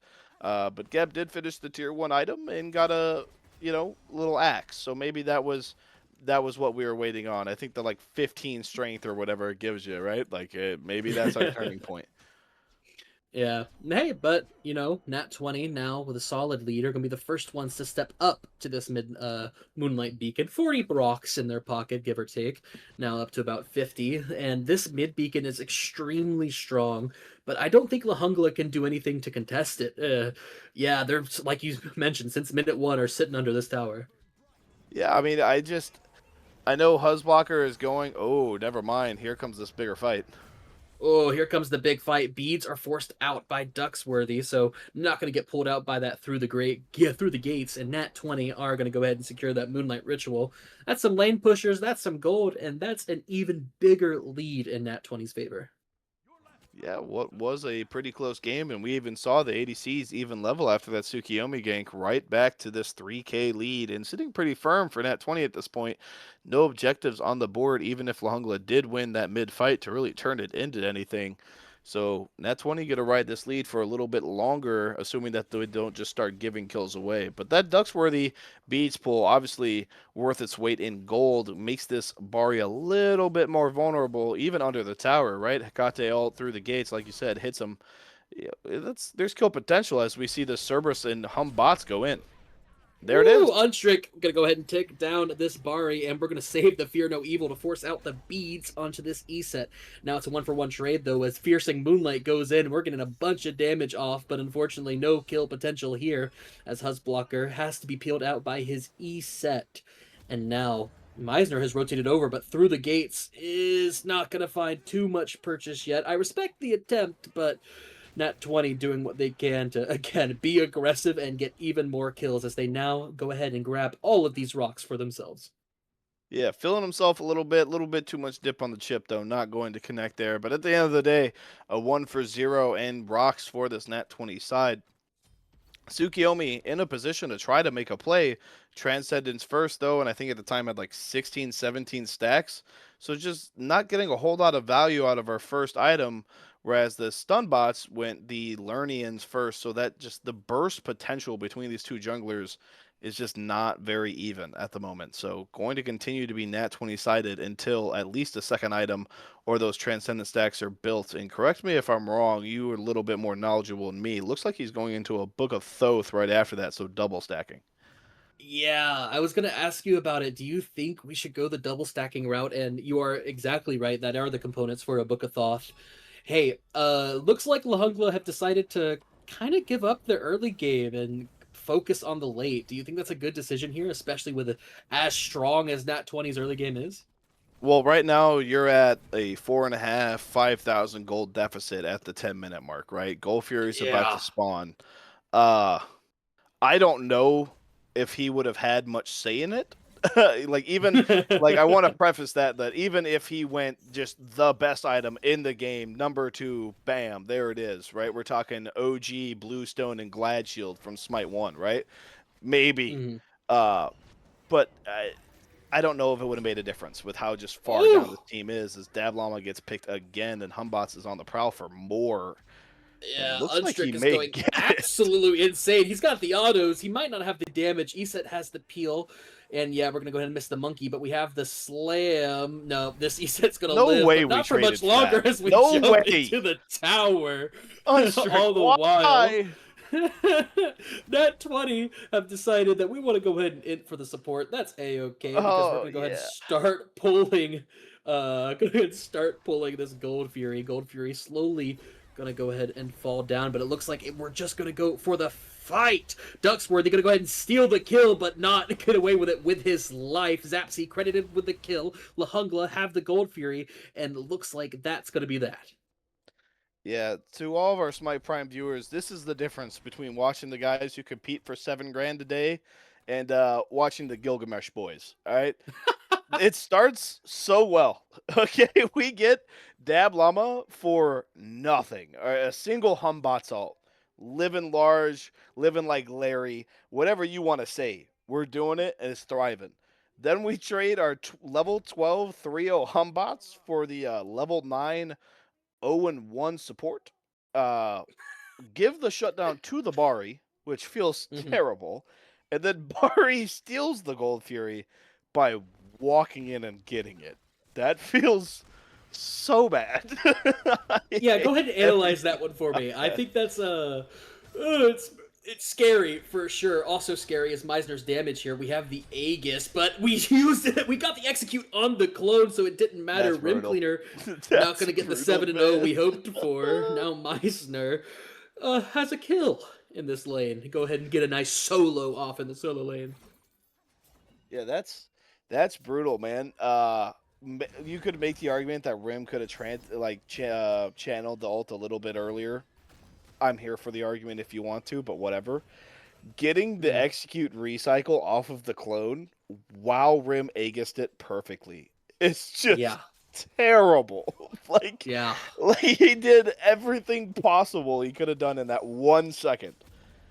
And it just doesn't matter. But this could be big. Hill Cosby's beads have been forced out. This E-set's now down to about a third HP. Doesn't look like Jungla can take this Pyromancer anymore. Unstrict gonna go ahead and find the E-set, go ahead and profit off of that, but also profiting is Huzzblocker. Gonna go ahead and kill Kaneki on the upside. We got some damage now that our Transcendence is stacked, but it looks like that's all we're gonna be able to do is Unstrict is back, and we have the damage. He still gets kill. Nice, but he's gonna fall down to the solo laner. Now Meisner, see what it's gonna feel like with a nice 2-0 lead. Gonna be able to do what he can to even it out, but Jungla can't stay too much longer because their health bars are too low, and all the while, this Geb has got a tier 2 tower in the duo lane. Yeah, a 2 for 3 while in a 4v5 fight feels really, really good for that Nat20 side. Down members still get the extra kill. On top of that, you get the tier 2 in duo, and now this tier 1 in mid. Do you get any objectives? Sure. No, you don't, right? But you do get 2 towers and 3 kills, so you've got to be feeling pretty okay and happy with that, as well as just some crucial relics, right? ESET popping the beads right there at the start with through the gates from this Hecate, but maybe stealing this. Nope, not a chance. No. And not there's stealing the it beads. through the gates. And there goes Bill Cosby. Oh, maybe not. Maybe not. Mario Ultimate is good. Oh, it's gonna fall But down now though. Duskworthy's in trouble. Yeah, Ducksworthy's in trouble. Bede's gonna be forced There out, it but that's is. just leaving you open for the Stingian Torment. Worthy is now fallen down for a double kill for this Hecate. There's a Gab in my backline running at my Tsukiyumi. What's happening? Nat20 have poured open the gates of this game, and now they are running it down towards this Queen Naga. Another double kill, get the Naga, and you know what? Hey, here's some rocks on top, right? Gift from me to you, because they weren't cleared with all the fighting that's been going on in the mid. Both the solo laners been out of lane for like 3 minutes at this point, but we know Achilles is behind us with execute. We're not looking at him, but we know he's there. We did start looking at him, and as soon as we did, he's gonna have to use the execute to get out of there. Meisner in trouble now. We love He's gonna Gab. fall down. Kaneki. Huge profit. Huge Geb's doing a lot. Oh no. Oh, but look, over here to Unstrict. Gonna Oh, force out Dablama's 1,000 Suns, but he's gonna get another kill. Unstrict's looking a lot better in this Hunbats than he did the Daji. The early game for sure has been a very big difference maker. Unstrict right now is just creating off of his own CC, right? This time last game, Unstrict would have lost that 1v1. There just wasn't any debating it. But right now, Dab Llama's just 1-3, even off of the split push, down 2 levels to this Geb, down 3 levels to this Humbots, who is now 6-2, 3 full items on board. It's just, man, it is roses right now for Unstrict. Last game we were making fun of him, on her outplayed him, but this has been a very clean game, and even in the fights where he's not getting the kills, just pulling beads, creating space, the dive has looked really good, and he's doing it without a 7-0 Rim, right? Rim Cleaner is 2-1 on this Sunwoo. He's having a great game, don't get me wrong, but when you compare a 2-1 to a 7-0, right, we know which one was better. Yeah. But he's creating a lot of space, and he's doing it mostly by himself. So props to him. This game has been a very, very different game for him, like you said. Yeah, 17 minutes into this game, we are in game number 2 of a best of 5. Nat20 solidly in the lead, screeching around that uh-oh number, as we like to say, a 10k gold lead. Not there just yet, but we are right around the corner from it. And it's terrifying, right? Especially Nat20 though are extremely happy in the position that they are in. Jungla what can they do to get back into it? I think at this point, Nat20 is about to pull this Fire Giant to force this fight, right? I don't think there's any reason not to. I think this is 100% what we're going to do. You start with Pyro, see if they show up, right? But for the most part, you're looking to start something. You want this fight really, really badly. And I don't know if La Jungla wants to show up to it, right? Like, even at a 10k lead, without this Fire Giant, they're going to tower sweep you. You only have 2 left. Achilles is here, though. If Achilles goes down, the Jungla's in a rough spot, man. There are some very, very big level leads on the side of this Nat20, but it's not in solo. This Achilles is crucial, Yeah. and he's not going to get picked, and he gets the Geb ult out. So not too bad for showing his face. Dab Llama gets to split push a little bit, try to catch up. But, man, it's just... It is very, very Nat20 sided right now. They will get this tier 2 tower, assuming Nat20 doesn't get there in time. But I think that's a Geb and a Sunwoo. No, that is a Humbots and a Sunwoo, which might even be worse, as he burns absolutely everything to stay alive and still has to deal with Rim Cleaner afterwards. Yeah. So But he's not surviving fun. for a long time. Rim Cleaner's, though, is going to be able to take him down. The ESET ultimate is popped, but it's not going to be enough. Selfish. Unstrict going to get their 7th kill of the game. But look who is here. The piercing moonlight is Aegis. good, but the time on Huge. Aegis is better. Huge The bees are gonna be beads. forced out onto the Huzblocker, but Huzblocker is now stuck between a rock and a hard Oh, the place, and that chase. hard place is Rim Cleaner's ultimate. This Sun Wukong's got the damage, but Unstrict has the Lernian bow for the secure. Whew, that is a 4 for none trade Nat20 side. And they all have Fire Giant. This might be game Don't 20 think Duck minutes wins in. this at all. Okay, he's backpedaling. I was like, wait a second, man. I don't know if you want to be there. This is a level 18 Geb, right? This is the Lernians, Hydras, Deathbringer, Demon Blade Geb right now. You don't want that. But back to the original point, Bill Cosby is selfish. Saving Iset ult until after Ho Yi died, terrible. Terrible Ooh. solo or support plays, man. Double beads burn there though is huge. Yeah, that through the gates is going to find huge value as Nat20 have stepped up here. That's Ooh, I actually a lied. talisman Upgraded to purification. beads, as production That was shows a- me. Yeah, that's a very good ESET there. Be able to save 2 people there, but Finally we're able not to get the selfish. Phoenix and survive, Ow. not for too much longer. Ducksworthy gonna get their first Ow. kill, but it's a shutdown in the This could back be line. huge. But the This could be Achilles is huge. here, and we've got the executes, but not good enough. Misses the execute onto Matt Duck. Matt Duck, the one holding that dagger, and now it is a 3v3. Nat20, though, we have the lower health bars, and this Tsukuyomi is scary because guess what? Both of his stacking items are stacked. This guy is shoving damage down their throats. Yeah, I don't think it's an exaggeration to say that Achilles had a game-saving play there. I really don't think it was. Dablama gets picked just from sheer Geb numbers. There's just not too much to add there, right? But forcing the fight 1v2 while they're prioring to Phoenix, get them to execute threshold, get a death onto this Geb, get the fire off of them. On top of that, pressuring Matt Duck to where he has to leap away and abandon the other 3 and force them to retreat. Otherwise, he gets executed as well. Meissner created a lot of space last game, and I think saves his team game 2 right there. So just it's a really good play by him, right? Now 3-2. KD looking a little bit better, but he's doing the same things on different gods, and so far it's been the right thing, right? Though Nat20 is going to pull this Gold Fury, and that would be their 3rd, which I'm not sure if anyone knows this, but you get buffs for killing Gold Furies, right? The more you get, the better the buff, and 3 is the cap, and they do get it. Yeah, that 3rd buff going to be protections under Phoenixes.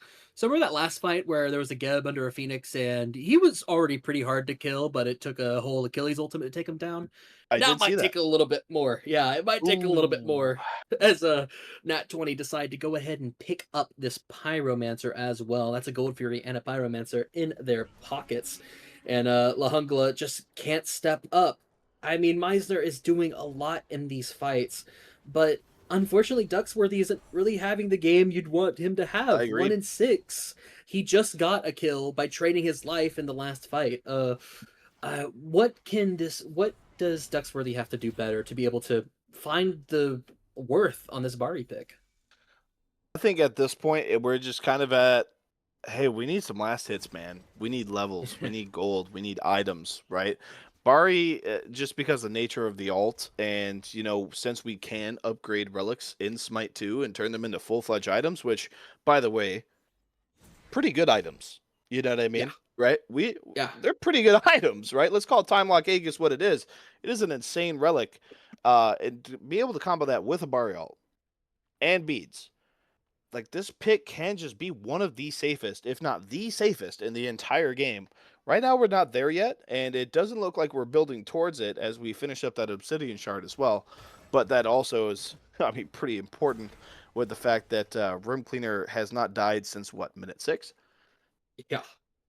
And So that was like an unfortunate clone thing too. Like I'm not sure exactly. how often that's happening again. I think he learned his lesson after that one. Is like if there's an Achilles running at me, I probably should press 4. But what we are doing is pressing on to this fire giant, now pulled down to about Yeah. 10k. Nat20. I mean, Jungla are here. They know about it, but what can they do? We have to find some sort of engagement to start this fight as the fire giant is slowly whittling down. Huz blocker though is They here. didn't He's got drop it. a hardy shield. We Now they're have back dropped it. on. And ooh, this is going to be a crazy dance because look at Husblocker. He has a huge shield from, I'm assuming, just these back camps. And he also has a piercing moonlight with 2 fully stacked items as this fight is going to go ahead and get started. Rim Cleaner is doing what he can to go ahead and push 2 members back out. Doesn't have the ultimate up just yet though, and it looks like he might be in a bad place as Missed. Zapsy is able to secure the fire giant. He's up in the cloud, so he's not dying yet. Ducksworthy is going to go ahead and Huge find the Burial. ADC. Zapsy is going down. This Mabari is coming online, and this fight ain't over just yet because Unstrict is in the backline. Matt Duck has a Stygian Torment to go ahead and kill the support, but hey, that's just the support. Not anymore. Kaneki finds a double kill in this fight. 7-1 is this Hecate as Nat20 are running it down. It's 3 versus 3, but some of those 3 have a fire giant. Kaneki gets Ow. a triple kill. And now Nat20 Ow. are running it down. Meisner, it's a tank. That guy is taking a lot of damage, but unfortunately, I'm sure he's going to fall. Just Well, gonna no, walk we're just past going to leave him. We don't need him because this Phoenix is They're the just better walking by. thing. This Achilles had to got his back off, and it looks like all we're going to be able to get right now is just this mid Phoenix. Looks like we're going to try for the solo That's side Phoenix, hilarious, but man. Matt Duck has the daggers. He's able to take a couple They more just have shots in his way. They have no burn for this at all. Yeah, They can't killed just again. get this. Oh, this game has gone a little crazy, but now all 5 members of La Jungla are alive, and 3 members of Nat20 are here. Looks like we might have overstayed our welcome a little bit, but it's a Sun Wukong. He's good at getting out of there, and he is distracting 3 members of the team. Going to be able to dodge out the E-set abilities, and he is still living. The Stygian Torment, though, is going to be used to go ahead and secure Walk his back in? solo No, he ulted. laner's Okay. life. I was Yeah. It's- Don't worry, like, that's his there's twin brother. No way. That's the twin, don't worry. Yeah, man. It's one of those things. The solo laner support in mid are just not the guys that can kill the solo, but it is still just hilarious that all 3 of them double ability rotated him, looked at him, said, "Dang, man, you're still half," and it's just left. Like they were like, "Well, I guess that's enough of that. We'll just go get mid bird." But Nat20 finally choosing to disengage there. It was worth it, I think, to continue and finish that mid bird. I don't hate the idea of checking the right bird, right? But also just Yeah. knowing that we don't have the damage for that, pretty big. But Fire Yeah. Giant is a buff that lasts quite a long time. So 2 members go down. All the dance in solo lane Phoenix happens, right? And they still got a minute and a half on this Fire Giant buff.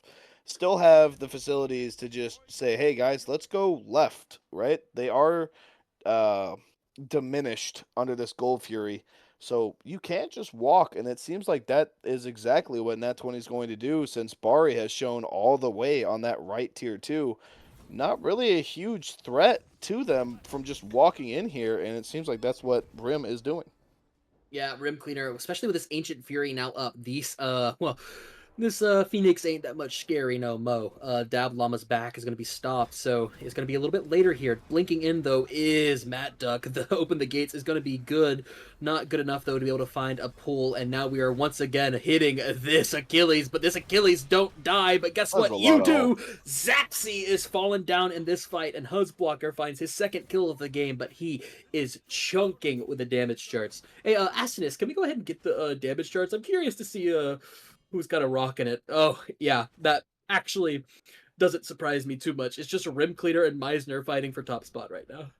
Yeah, I mean, these guys have been duking it out in solo lane for the last 4 or 5 years, so not surprising that these guys are just putting absolute hands on each other, right? Like, they're just scrapping, right? They're here to punch each other in the face, smile, and then punch each other in the face again. And so far, the builds, the damage, the kills, the assists, it's all what it's translating to, right? Obviously, Meister only 2 assists, but his team's only got 6 kills, so kind of hard to set up for a team that just won't kill. Uh, they dropped every single one of their ults there. They did get Zapsy, so they did get that going for them, right? We love seeing that. If you are a La Jungla fan, I am not, so I actually hate seeing that. But it is what it is. Just the one thing when you're trying to punish them for splitting out solo lane and you go for their duo side Phoenix, right, is you have to get there before they do.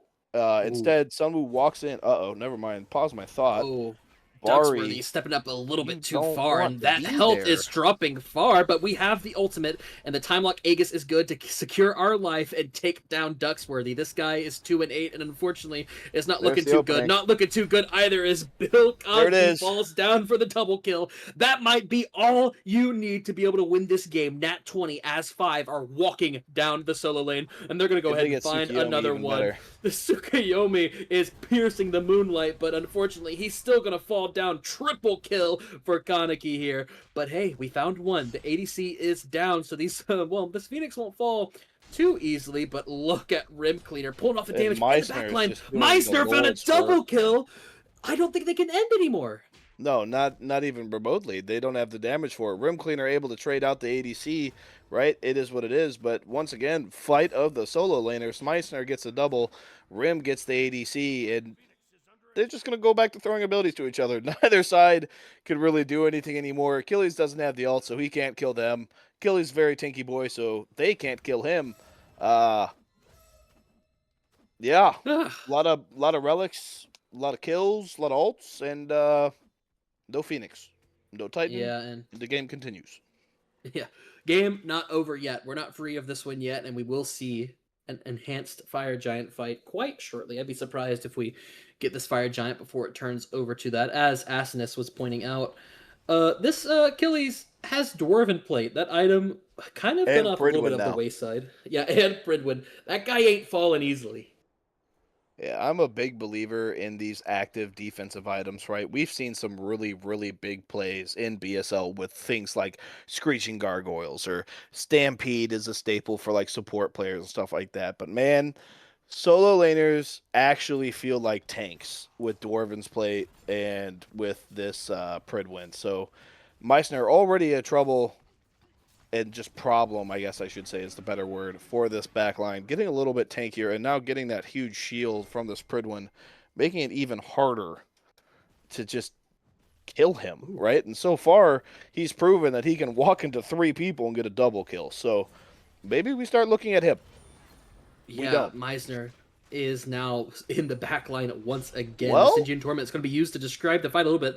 But, Rim Cleaner is fighting it back down. But look at the him. health bars! Nat Look 20 at are him. the first ones to fall. Meisner is going absolutely insane. He is full health, and no one is dying just yet. In fact, Unstrix is going to be taken down for a double kill. Meisner is now 8-2. Nat 20 had started the Fire Giant, but why do that in the face of this unkillable mountain that is an Achilles? Yeah, so the one upside of having a Cerberus is you can engage very well. The one downside of having a Cerberus is when he engages, you have no peel. And right now, no one feels that harder than Zapsy. Zapsy is doing his best, his job, to kill this Achilles. But it doesn't matter if there's no one there to buy him time, right? Room Cleaner is doing his best. He's trying to slow this Fire Giant, right? Eventually, he's just going to go down. Ooh. Or they're going to stop looking at him and drop fire? Yeah, Rim Cleaner actually did a really good job there. It uses the Pridwin, so he has the shield, so he's not going to fall down too much longer. Instead, Meisner is running at Kaneki, but Kaneki has opened the gates, but we have the Aegis. It's going to be good to keep us alive, as well as the shield, but look who's wrapping around still. It's Meisner, now pulled down to about half HP. Can Ducksworthy we going to go kill ahead the and find Achilles, Kaneki man? here. Achilles is living with not at 1 Please. HP in a dream. He Gonna goes finally fall down. down. Zapsy gets the shutdown kill after we get a blink, Oh. and it took 3 consecutive fights to be able to kill that Achilles. Correct me if I'm wrong. And don't get me wrong, Room Cleaner's not dying either, but like we recognize that both of these solos are problems. Could just kill them. Right? Like let's get some CC onto the Achilles and make his health bar go green to blank. Like we can do it. We literally are built to kill him. Kins Yeah. and Titan's Bane on this Geb, or on this Ho Yi. Titan's Bane on this Geb. Obsidian Shard on her, Kate and Bari, right? Like they just need to be CC'd. They need to just buy your damage dealers some time, and neither support is doing that. And so the solo laners continue to be a problem, continue to create space, continue to just mess up everything that these teams are trying to do. But it just doesn't matter. Like they're just living right now. Both sides are just choosing to ignore the fact that they're getting 1v3'd in the backline. Yeah, these solo laners are going absolutely crazy, and I know ADCs abound are being like, "See, I told you." Neither of these guys have elected to go for well, Spectral. I say neither, as it's just Meisner and Bill Cosby in this case.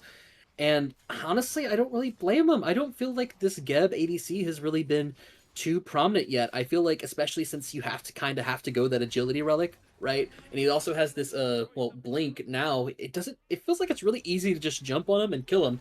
Also easy to jump on and kill though is this Bari. The ult is going to be forced out, and she's living with 1 HK in a dream, but is being chased down by a Geb, and now also being chased down by a Geb is Bill Cosby gonna fall down. And now that's exactly what Nat20 need to be able to start this Fire Giant. Right, so I asked you an over-under question in game 1, right? What's the over-under that Mm-hmm. Meissner's about to wrap around, kill the Geb, and just ruin this Fire Giant pull?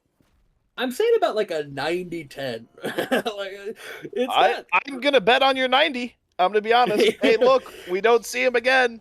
The Geb tries to do it by himself. Now we turn, and Yeah, our we Geb's turned dead. a little bit too late. Zapsy's going to fall down to this Ducksworthy fight, and the fight is going the absolute opposite way. Jungla are running it down. It is now a 3-for-1 trade. Meisner is the only one with a health bar to show it that there's a fight. But if there's anyone you want on low health, it's your solo laner, as La Jungla as 4 start hitting the EFG. It's burning a little bit slow, but I don't know if Kaneki with a third HP in a dream is going to be enough to steal this. No, I don't think so either. I think he's doing the dance to say that he can. He's hiding in the bush, but Tsukiyomi's going to find him, and double stacking Tsukiyomi at 35 minutes, man. We'll be Yeah. seeing you. We'll The just be Fire seeing you. Giant. But Rim being able to just walk in and potentially grab this is pretty big. Nope, Dab gets it with the Sunbeam Bow. Going to secure that. Aegis popped. He did not get the dagger. I lied. I was about to say he got dagger. That is the Ho Yi mark, and Rim Cleaner will be falling. So wow. In 23 minutes, we got Rim Cleaner on his second death. And in the same 23 minutes, I think Meissner has also died once. So I'm not saying that there's a correlation, but hear me out. Yeah. There's a correlation. Can we kill the solo? Please. It's looking like it's impossible here, as there is enhanced Fire Giant on 5 members of La Jungla. Hey, if you're watching this game, no, the scoreboard isn't wrong. The first 20 minutes were soundedly in Nat20's favor, sorry, and La Jungla have enhanced Fire Giant on 5. EXP at this point doesn't really matter, but it is in their way. The gold lead is now even, and there are 5 members knocking on the base of Nat20. 4 members alive. Rim Cleaner is going to come up in about 5 seconds here, but we're in a precarious situation if you're Nat20. Yeah, so here's a sum up of the Nat20 situation, right? We had a 15k gold lead for 16 minutes, and we never killed Achilles. Yep. All right, now hear me out. Uh-huh. Nat20 still has a lead because their lead was so big that even after being decided like 3 fights in a row, they still have gold lead. I'm telling you, I'm frustrated. It is not good for the cast or the fans or the viewers or whatever terms we're using. If Meissner just stopped having health, right? Nat20 wins these fights so hard, but they're blowing all of their resources on this Bari, who is just clicking 4. So Yep. Bari lives, we lose 2 diving Bari, and then Achilles is killing the other 3 in the back by himself. Just for the love of the game, right? He's not even here to win the set. Just for the love of the game, he is 1v3 in the back line and winning. Please. I'm begging. Please. Just kill the Achilles, man. Just get rid of him. I'm begging. Airborne. Airborne is on his hands and knees begging for this unkillable mountain Like, to let's be look at the tamed. damage charts real quick. Bari has damage. I believe it, right? But, like, the Houyi also has damage. Who's the outlier? The Geb. Because the Geb can't play the game. Because the Achilles is on him. And right now we're leaving Zapsy in a 1v2 against him. Like, please, man. What are we doing? Zapsy is going to fall down for the first in this fight, and Jungla are going to go ahead and get a shutdown onto the Tsukuyomi. That's huge, but unfortunately, all the while, that's a duo lane Phoenix down. Meissner is still full HP and no dream because he is running at them. He is still unkillable. This enhanced fire giant is falling off in about 30 seconds, and seems like, yeah, Jungla are just going to go ahead and play it safe and make sure to get all of the towers off the map. Yeah, I can hear your jaw on the floor. Every time I watch a fight, we go to watch the Achilles because Achilles is just the player of the game, right? The MVP was decided 15 minutes ago, and it's Achilles, right? But every time a fight starts, I just see Achilles walk up behind Geb and say, "Hey, you want to see a dead body?" and just annihilate the Geb, man. But here's a big fight, so I'll stop complaining. Totem of Purification is good there. It's going to force out the E set, but Meissner is the target to be pulled back in. But he has full HP and a Bari ultimate on his dome, so he's not falling down anytime soon. Nat20 now are very low, and this Geb doing what he can to go ahead and force everyone out, which was pretty good. Meissner poked down, but not out, unfortunately, and they're going to go ahead and back. Nat20 able to go ahead and secure the life of their solo side Phoenix, but mid Phoenix is also on the respawn, but our duo side Phoenix, the most important Phoenix of the game, is down, and, well, Enhanced Fire Giant is spawning back up in about 10 seconds.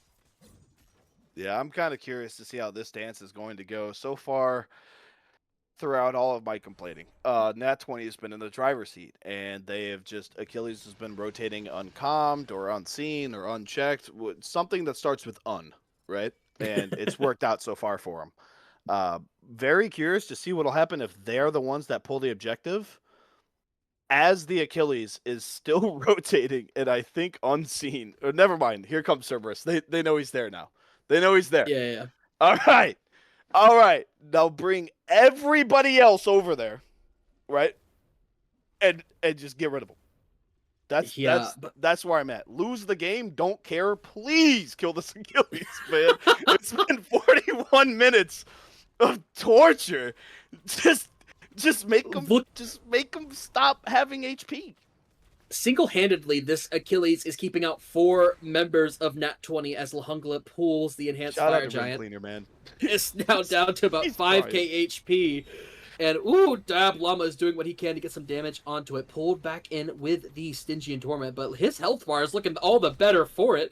Gonna get stunned out. A nice double stun by Matt Duck. But look who's in the backline still. It's Meissner. Dab Llama gonna go ahead and kill Kaneki here, and then it's a 1-for-none trade so far. Zapsy's not here in this fight, though. Yeah, instead, Zapsy he's going ahead and want to be in this pushing fight, in the and I duo don't lane. blame him. I don't blame him. Yeah. I don't blame him at all. Ooh. I don't want to be in this fight anymore either. But that's huge. That's massive. That's a good play by Unstrick, but I'm not sure how good it is because it looks like Matt Duck's gonna fall Yeah, here that makes it less very massive. shortly. Nope, we're still living. Zapsy's able to go ahead and kill the Tsukiyumi, though, on the duo side of the map, and this fight is still ongoing. Look, it's impossible to kill this guy. Rim Cleaner, it's hard to kill a solo laner, it looks like.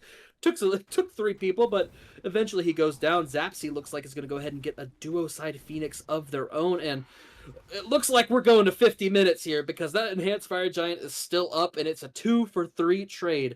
Duo side Phoenix now going to respawn for Nat20, but Lahungla's duo side Phoenix is down and barren.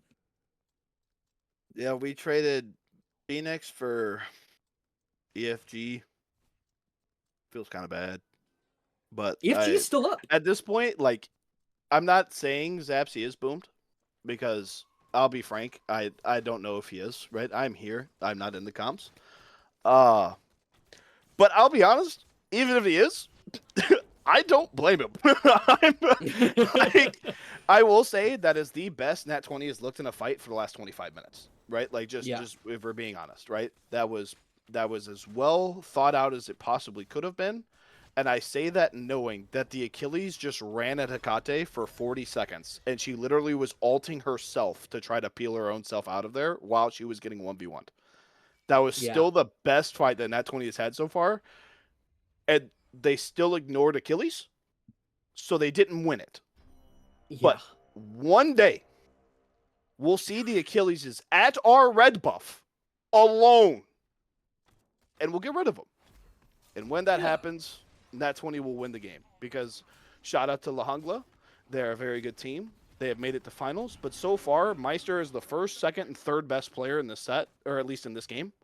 And it would, I would like to see what a fight looks like where he dies, because I really do think that with the way that Nat20 is playing as a whole, right now Meisner is he's 1v3, and he's continuing to do so, right? Like, oh, but look, Huzzblocker is going to survive with a sliver of HP. Unstrick has got blood in the eyes, trying to look for the kill. But all the while, Nat20 are here and ready for the fight. That's a jungler set back. And look at Miser. He's put down to about a third HP. We asked for him to die, and hopefully he will. Stingy and Torment's going to go ahead and pull him back into the fight. But the Bari ultimate is going to be good to keep him alive, and the shells are abound. You can't kill the Achilles because he's not falling down, but you can kill the Bari. Kaneki doing what he could. Oh, the total purification is going to be good. Dab Llama's going to go ahead and kill this ADC, but that's going to be it. It's an ADC for 2, an ADC for an ADC in a mid. We'll take that any day of the week. Nat20, for the first time in about 10 minutes, have found their foothold to win this game. I'll say Llama turned that fight so hard. That fight starts with Geb actually being able to throw autos at the Achilles without just getting punched, right? And we saw just how much damage this Achilles took, right? So we're at the point now, like, hey man, if we can just buy Geb a second, we can look good. But it looks Nat20 all of the way, and then Dablama just goes, I don't want to say nuclear, because it was only the Zapsy kill, right? But he does so much damage that the chase just has to stop, right?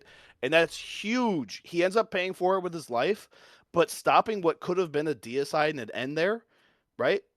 Meissner gets out. I think Bill Cosby was also low and got out, right? Trades his own life for it, which feels kind of bad, right? But prevents an end there by being able to turn around. But Winions, as we can see with that pusher over at that left-hand side Phoenix, already inching into that Titan room as Nat20 begins this dance. Yeah, and it doesn't look like Dexworthy is too aware of it, but Unstrick is looking like, yeah, okay. We have Dab Llama here to go ahead and deal with these Winions, but so is Unstrick. Maybe we're going to see a nice little 1v1 fight here. Unstrick hiding behind this wall, but all the while, Nat20 are dancing around the EFG. Dab Llama has the beads, though, and we have the jump to be able to get out of there. But, a nice stun into Unstrick. Boom. Unstrick is unfortunately sent to the gray screen for 70 seconds.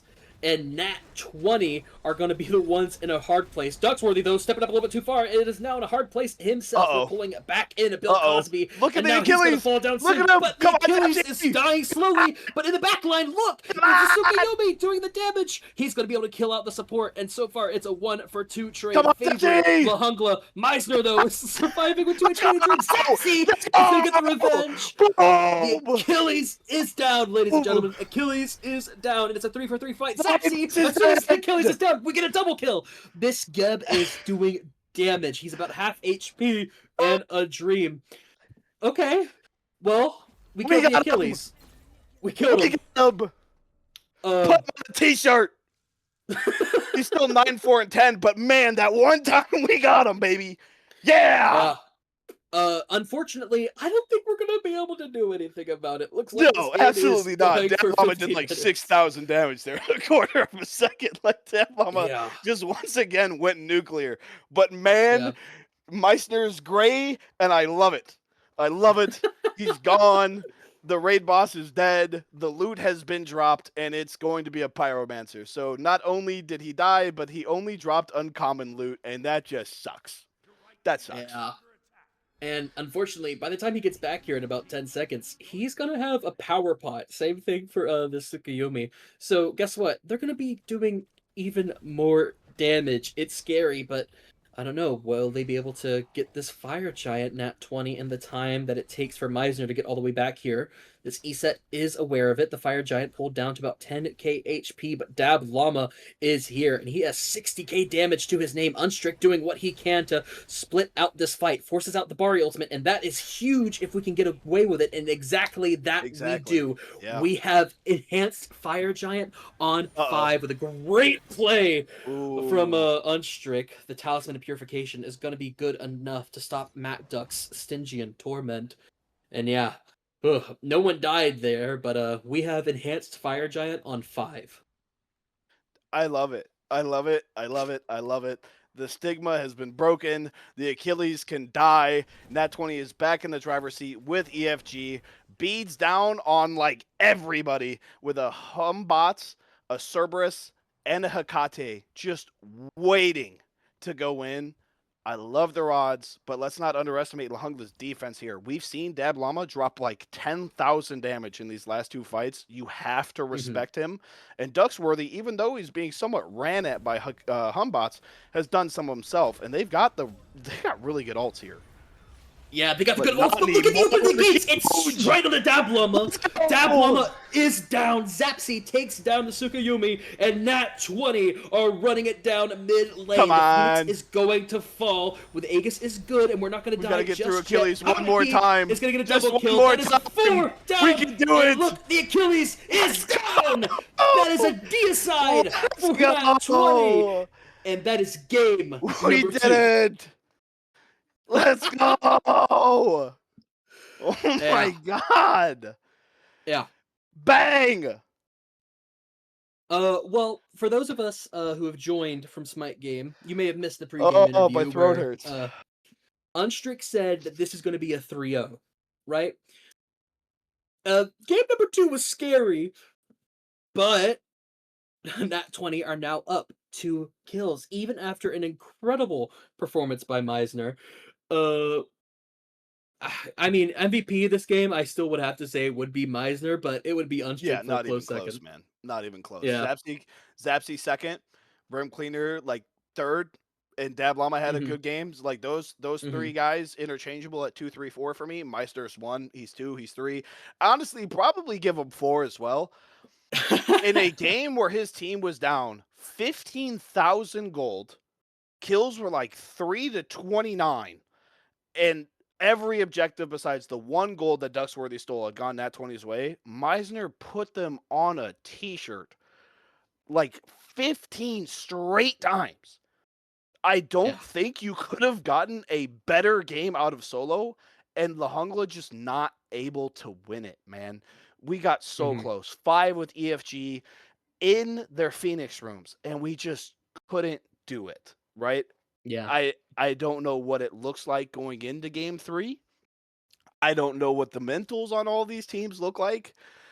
But if there's any screaming in La Jungla, none of it can be directed at Meissner, and he's probably the only one that is allowed to be doing it, man. Dab Llama's a close second. He had a really good game. Look at the damage output, right? We're not taking away from that. But Meissner brought them back to the game and then was also their lead in that game. I just man, that was an Take a insane breather. game, dude. That Yeah. Achilles, I don't think he could have done it any better after 15 minutes, man. He played an amazing game, and it just that was rough. That was a rough one to lose for him. Yeah, but unfortunately, they did lose it. Nat20 did not. This is a best of 5 set. Nat20 are now up 2. They might be able to It's take true. us home in 3. We might be able to get out of here. They might be the winners of 8,000 gems across all of them. That's 1,600 per player if you don't want to do the math. Who will win? Will we be taken to a game 4? Will we be taken to a game 5? Or it's all going to end right next? We'll find out shortly.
Hello, one and all, and welcome back to the Babylon Smite League's Gilgamesh Finals. My name is MoonMellows. His name is Airborne. We still got Asinus up in the desk, and we're here ready for game number 3 of this 5-game set. The voices are gone, the bathroom breaks are complete, and the beers are open after that game. Dear God, of all the ways to get a 2-0 lead in a best of 5, especially with what game 1 was, man. It was more back and forth, but somehow less explosive than the game with a 15k lead. Like, I don't know. I don't know, man. Uh, It shows you that you don't know what's going to happen next. Like, we could talk about leads as much as we want to, but like, if Babylon Smite has taught me anything about Smite 2, is that the game is in anyone's favor at any point as long as someone messes up a little bit, right? And yeah. messing up a little bit is giving Meisner Achilles, I guess. That guy was 9-4. You said it off the air, but that guy had about 36 tons on his back of that game, and unfortunately couldn't take us to a win. But whew, he tried his damnedest, right? Could have Um, done 35.5, but 36 just a little too much with how that game ended. And we're running the same bands back. No yeah. change needed. Herc Odin, Disco Sobek. Jungla deciding to take the first overall pick again. And the Sobek banned for the first time this set. So we'll have to wait and see what else will be left open. So far, the biggest note that I've seen is Chiron hasn't been banned yet. And that they've been Yeah. banning that pretty consistently. Oh, and there it goes. Never mind. Looks like, I think if it's going to be a mirror of games 1 and 2, a Nem ban is in the cards here for Yep. Nat20. But look at your screen here, folks. Right there in the middle, those are gods that were played in game number 1 and game number 2. All of them off the board. These players are now into game number 3 with 20 gods off the Smite 2 roster. Well, 26 if you include the bans, as Kali rounds out Nat20's pick here.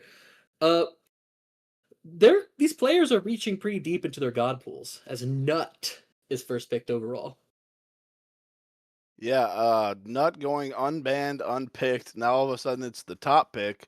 Nemesis was banned away from them 2 games in a row. Doesn't get top locked here. So not sure if Nat20 is just as deep as I am into some Coors Bankies, or if we're just, I don't know. But so far unpicked, unbanned for the first time all set. Morgan Le Fay going to be hovered along with a Baron, which is a staple Matt Duck pick.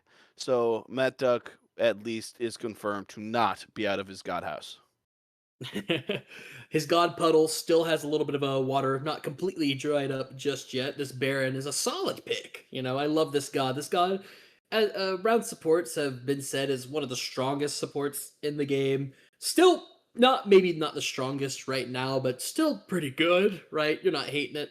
That Nemesis that was banned out, games 2 at least, is now gone ahead and been banned, picked up by La Jungla as they're go ahead and deciding what they want to get for their overall third pick here. But yeah, I am, even with 26 gods off the roster, these players are still picking gods that are pretty strong and not scary, as Newt, Apollo, and Nemesis are locked in for La Jungla. Yeah, Nemesis finally going to get picked here after being first banned the last couple of rounds. And then production putting a little bit of an asterisk on the Apollo, saying that it needs to go support Eros Blow. So we will see if Asinus is in the right wheelhouse. As we wait for these last couple picks to come in, going to be rounded out with a Neath and Bologna hover and lock in. Yeah, we saw him on the Cabrakan. Took a step back on the Sunwoo, a little bit more passive, even though the god can be very aggressive, right? Just not a fun team fight phase for Nat20. But Bologna, that's a god. That's a god. Pretty aggressive god, and also a pretty good pickup here, right? There's 3 gods on the side of La Jungla who love to auto attack, right? Newt's whole first ability is about auto attacking. Apollo, that guy auto attacks for a living. Nemesis, she does it as a hobby, but hey, she still likes to do it, and it's a pretty strong counter pick. Obviously, you're not going to have your disarm up consistently, but still, I think a pretty solid pick over here overall, as Mordred and Ganesha are hovered and So picked for Lahungla. this weirds me out a lot because Meissner, aka Jaeger, has been an Apollo solo believer since Smite Mhm, 2 came out and Apollo aspect was a thing inside of the game. mhm, So I as much as I see there is a nemesis in Mordred, I yep, still have to believe that this is randomly somehow going to be an Apollo solo because I don't think there's mhm, ever been an Apollo picked on a Meissner team that hasn't gone to him. mhm. As much as I can see Mordred there, and I know that's what it should be, I just I'm so convinced that this is Apollo. Maybe it was an intended, pick for him, and then they flexed it because we saw a literal Bologna get picked. I Yeah, don't know, but there's Apollo and Jaeger on the same team, man. So it's at least 85% chance that's still his Apollo. yeah. Wouldn't like it though, as you said, into a Bologna is kind of No, scary, and God, no, no. but You also would hate Apollo that. still has like a lot of pressure, even if there's a disarm. If we go that aspect, a lot of wave clear just with the ones. As Loki is the final pick to go ahead and round out the draft here, 10th overall pick Loki. Looking at both these drafts, Airborne, which one are you kind of favoring? I just like the natural aggressiveness of this Nat20 comp. Morgan Le Fay with her Mhm. aspect. That's a lot of damage, man. Just not even touching on the abilities itself. Bologna, we saw what he did with a super aggressive Cabra that had to walk in. Now get ready for the ult that stuns you, right? Yep. Neath kind of fits Rampure's playstyle. He's trying to sit in the back. He's trying to do explosive damage. Neath, just one of those gods that's up there. I don't know about Loki. I know Unstrick loves the pick. I don't think I've seen Unstrick Loki in a while, so I'll put the asterisk on that. Um, I think I'm kind of leaning towards them just because I don't really know what the goal is with this Lahungla draft right now, right? It kind of seems like we want to do a pick comp, but our only like engage is what Ganesh alt, Mordred alt. Yeah. Like And Matt there's just Duck, not a lot of in. You know what I mean? yeah. I was gonna and Matt Duck has been building Stampede, Gargoyle, first two items, relics Exactly. every game.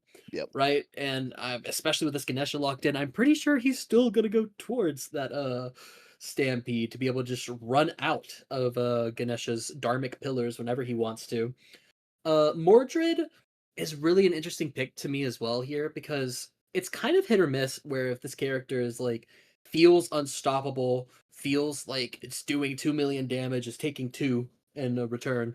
But it all depends on how well this game goes. As much as I would like to see the Apollo solo, I do think it's going to be Mordred solo just because I think I that think it matchup has to feels be. better. Yeah.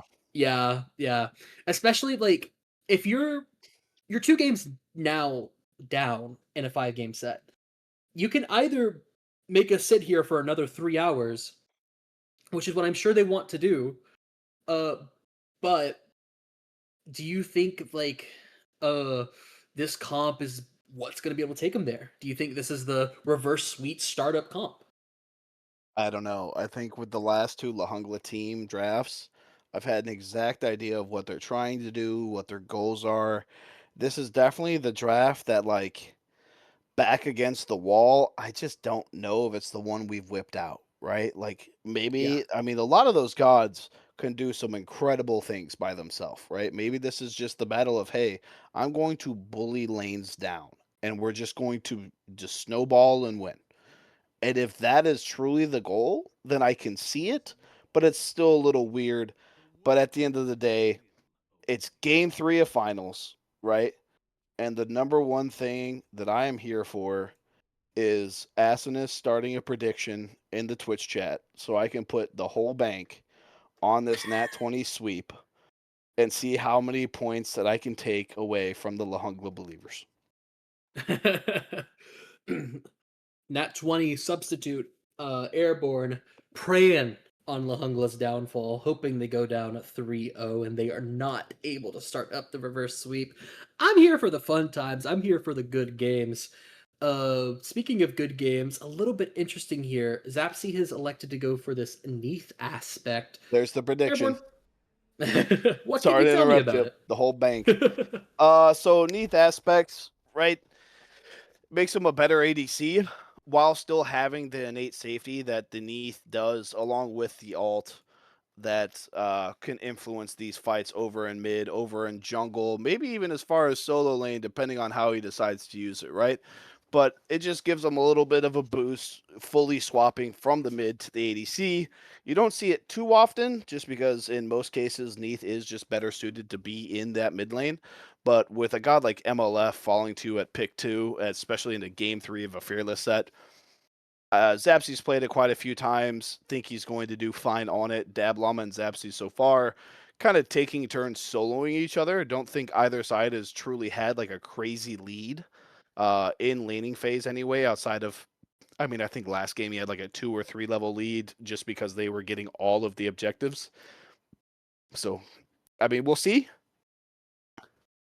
But it looks like we're going to have some technical difficulties, so we are going to go ahead and cut to a break while they go ahead and remake that lobby. And we'll see you then.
Hello, one and all, and welcome back. We apologize. A little bit of technical difficulties there, so we decided to go ahead and restart the match, but it's fine because it was barely a minute in, anyways. So we are now back on track. Everything looking as it was. Apollo now, unfortunately, as much as Asinus wanted it to be, it is an Apollo ADC. Meisner is rocking this Mordred, and it's Huz on the Nemesis. Standard, even though it's not really what we wanted. Yeah, so it looks like we won't be getting that Eros bow aspect support. I don't know what you thought the support was going to be there, unless you thought he was going to be building Eros bow as the ADC, which is I don't know, that would have been kind of crazy. Also It's a kind of bad, choice. but Yeah. game 3 of a finals winner like th- just lose and go home for the case of Lahungle here, pulls out Eros Bull ADC. You you might need to check that guy's PC if you won that one. Not gonna lie, but we'll see as we get Hey, ready. something's got to change here, right? Well, True. so far, what we've seen from game 1 and 2 is that Nat20, for the most part, have kind of owned the early game, specifically in game number 2, more so. But now with these comps, I don't really know. I think I'm kind of preferring Nat20's duo lane in terms of like fighting, but like, what do you have to say about it? Uh, Apollo's value has just for the most part been in like the quote unquote gimmickiness of him, or Mhm. gimmickiness, or however you want to use that word, because I don't think it's an actual word. Uh, but it's because of his ult, right? His split push ability, his ability to rotate super fast and get in on these fights. Maybe level 6, level 7, he fasts up to mid for the first beacon, and then ults back over to duo lane, right? Like stuff that he just gets to do as a character is kind of where his name has been planted in this ADC pool of gods. Not a whole lot for just innate pressure. Um, but his one does hurt, as Matt Duck has found out.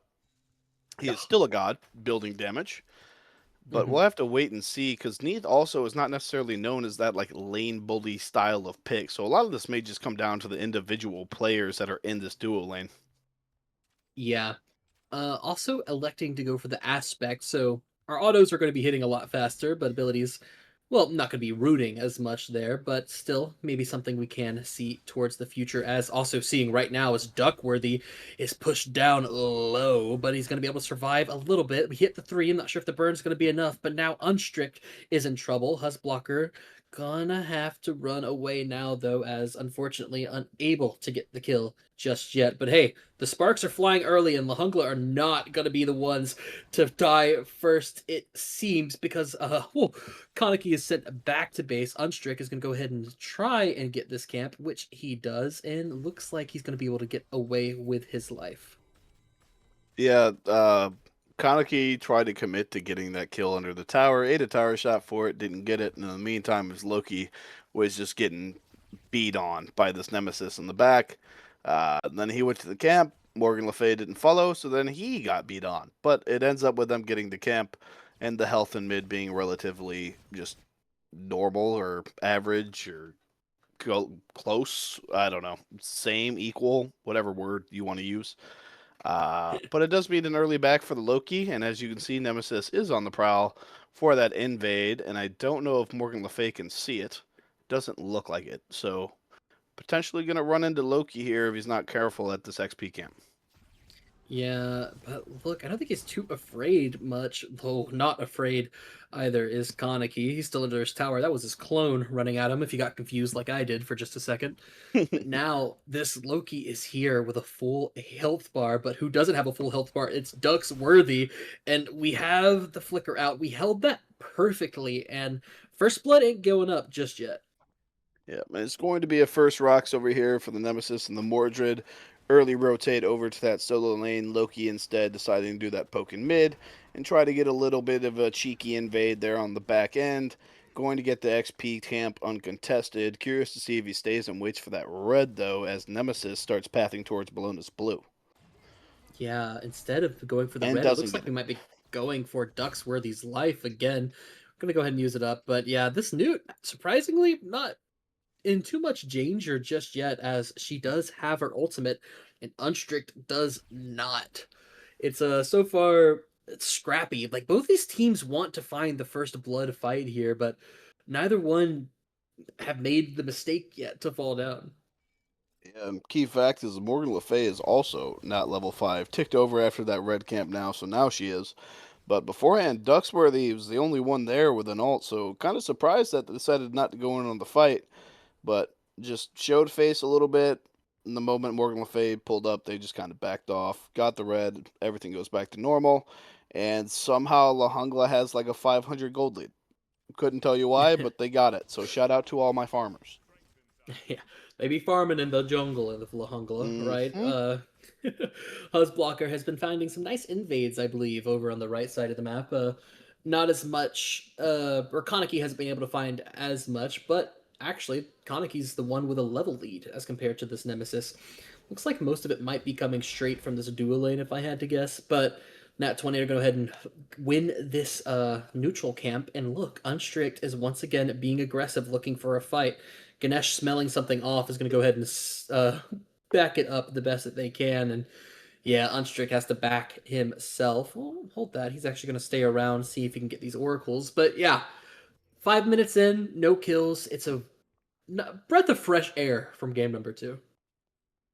Yeah, really slow paced. I'm not sure. I mean, they've started fights, just not really committing to any of them, right? Like game one, game two, we saw people literally risking their lives to trade out for a support in the case of Unstrict, where he got that shutdown. But now we're starting to see it onto this Bologna. They're going to ult to safety. Nem Yeah. double dashes for it, but the tower does not send the final shot. Ooh. Mordred gets the first blood, and Husblocker and Mordred both get out with, I mean, 200 health combined. Yeah, it was risky. It takes two to take down a rim cleaner this early into the game. Thankfully, Mordred had that charge prey. No, that's the Sobex one. What is it called? Oh no, I'm blanking ability names. Regardless, has the damage. Also has the damage is Oof. Duxworthy. Kaneki is going to fall down in this mid lane. And well, I guess we're crying support diff as Matt Duck is instead just going to go ahead and get some rocks in exchange for his mid laner's life. Now Yeah, it's that makes sense to Lahunkla me. in the lead early in the game. Yeah, this is the first time in about 2.5 hours of Smite that we've seen Room Cleaner be negative. As Duxworthy in trouble, Unstrict going to stick it and get the kill. Now Ganesh having to pop everything for his own safety as Matt Duck tries to CCM for nothing. Ooh, but look who's rotated all the way back over. It's this Nemesis. She has the shield, and the Phantom Shell is good to keep him alive, so no one's falling down just yet. So far, Unstrick is able to get a kill as opposed to his jungler, and make sure that this doesn't get too out of hand too soon. Yeah, I mean, we're right back into that 1K gold lead threshold that these games love to have right before that first Gold Fury. So Gold Fury is up and has been up for 2 minutes. Only the 3 kills so far, and none of them in this duo lane. So no pressure put on this Gold Fury. Looking for maybe a Loki ult to try to force something out of Apollo here, as Nemesis is already over there looking at the Neath, but a safe rocks pull for the side of Lahungla, while also contesting the neutral in dual lanes. So both lanes at once, and they win both. Yeah, Lahungla are doing pretty good at playing the map this time. I know it's only 7 minutes into the game, and we mentioned it earlier, where the early game don't seem to matter in these Hmm. Gilgamesh divisions. But hey, you still don't want it to go bad, and the Hungla obviously changing it up a little bit, getting themselves ahead. Now it's Nat20 trying to make a play on duo lane here. Unstrick has the wrap around, but well, Dablama has the ultimate, and he's going to be A-OK. Going to go ahead and use that chariot to get out of here, and now it's Lahungla stepping up to this mid beacon, and it's kind of even, but it looks like it's going to go their way as no one else from Nat20 is here to really stop them from grabbing these rocks. Yeah, and Ooh. that was our first opening for Gold Fury, but because Lahungla just has mid in a chokehold around this beacon, not going to translate to a Gold Fury, but here comes Unstrick on the wrap. Unstrick is here with a wrap, and the Baron ultimate life of the party is here. Going to force out the Dharmic Pillars, so Bill Cosby is falling down. But Nat 20 will go ahead and decide that we want that ritual for ourselves. It is now a 2-for-2 trade, and, well, kind of looking like it's Nat20's favor, especially after winning that beacon. And now Ducksworthy is stepping up a little bit too far. Beads are going to be forced out, and the damage is Oh, he not going to missed be the good auto. enough, He did but miss it the doesn't 2. matter. We have the Unravel to secure the kills. Zapsy, now 2-0 this game, with a Meisner rotating all the way over from a solo lane. What you doing here? Well, doesn't matter though, Huge because MLF Kaneki knockback. has huge clear, but it doesn't matter because Unstrick has got the return damage and the kill. Meisner is here, but Meisner is not able to find a kill. But all the while, Dablama is able to find a tier 1 tower in the duo lane. Yeah, it looked like Meisner was setting himself up there for a nice double kill. And then out of nowhere, Kaneki just hits that huge knockback on the Morgan Le Fay, creating that space. Peels out his ADC, saves his own life or saves himself from being pressured, and opens that gap for Unstrick to kind of close in and finish off that kill. It's just, all in all, just a complete Nat20 victory, right? Dablama did get the split push tower in duo lane, right? But Neath got that kill onto Nut. So she's 201, 2-level lead. Yeah, you've lost your tier 1 tower, but I mean, does she care as she stands halfway up the lane fighting Apollo? Yeah, doesn't seem like it. This Apollo now poked down to about a third HP and is, well, it's got a dream for himself. Unstrick is here, but look who's also made the rotation. That's, that's Ducksworthy and that's Bill Cosby on the wraparound. Unstrick is now stuck between a rock and a hard place. We have the Assassinate to get out of there, but the Skyfall is good. Gonna force the beads onto Unstrick, and that looks like a trade in Lahungla's favor. Yeah, it does, and you see them already pathing over this Gold Fury, trying to use that HP and ult lead, because Zapsy ult down as well, to pull this Gold Fury, despite the fact that Nat20 got 3 kills in the mid lane. They hadn't looked at the objective, Oh! and now Huzblocker getting the Neath kill as well, all by guaranteeing that they're going to go ahead and get this Gold Fury here. Borderline uncontested. Dharmic Pillars going down, and yeah, Lahungla are going to be the ones to get the first Gold Fury of the game. Dablama DC'd. They're about to pause. He stopped attacking it at 2k, but they're pushing this fight instead. Dablama is still not moving her there. Yeah, looks like we're stuck. Yeah, pause probably going to come out here shortly, but Lahungla have made this early game look a lot better so far. They have a pause for him, right? They've only paused twice, and the second one was technical. Yep, there it is. Okay. I was like, man, they just left their DC'd ADC at the Gold Fury? Like, that's brutal, dog. Yeah, hopefully he'll be able to get back into game here pretty soon. Lahungla, are still looking better than they have been, and obviously these fights are going much better. I like seeing Huzblocker on a more aggressive jungler. Yeah. Tsukiyomi is great, right? Tsukiyomi does a lot of damage, but you kind of have to wait for that damage to come online. You don't really gotta wait for the damage to come online when you're Nemesis. It's kind of, you pick the god, and from minute, once you're level 3, you feel pretty solid and pretty good.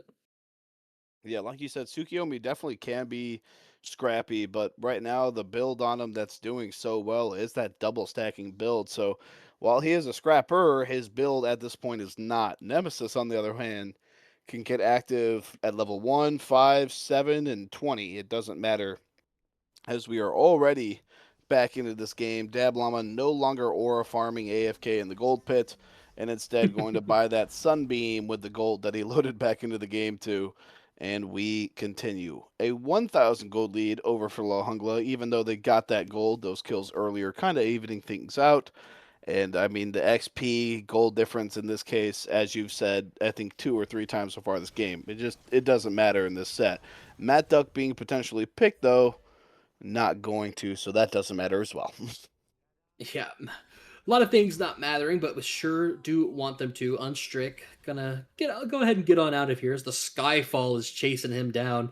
They really want to go ahead That and was shut kinda down crazy. this Loki. Yeah, but unfortunately, a Loki with a speed buff and in that vanish is a bit too speedy to catch with a black hole, I guess. Yeah, Rim Cleaner needs to be careful here. He's rotating to these rocks. I don't think he realizes that's a 1v3, but plays it passive, hits a whip, tries to steal some XP gold, but in the end just kind of gives it up, doesn't commit anything. Neathalt coming out on a dab llama though, but Nemesis is there to counter engage onto Unstrict. Alt down, Unstrict running for his life. Apollo alt down, Ooh. also over the wall to dodge it though. and gets away with his life. 2 ults for 2 ults, 0 kills, and Matt Duck is here to kind of force them out.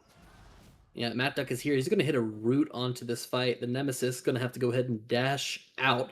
It looks like that's going to be that so far.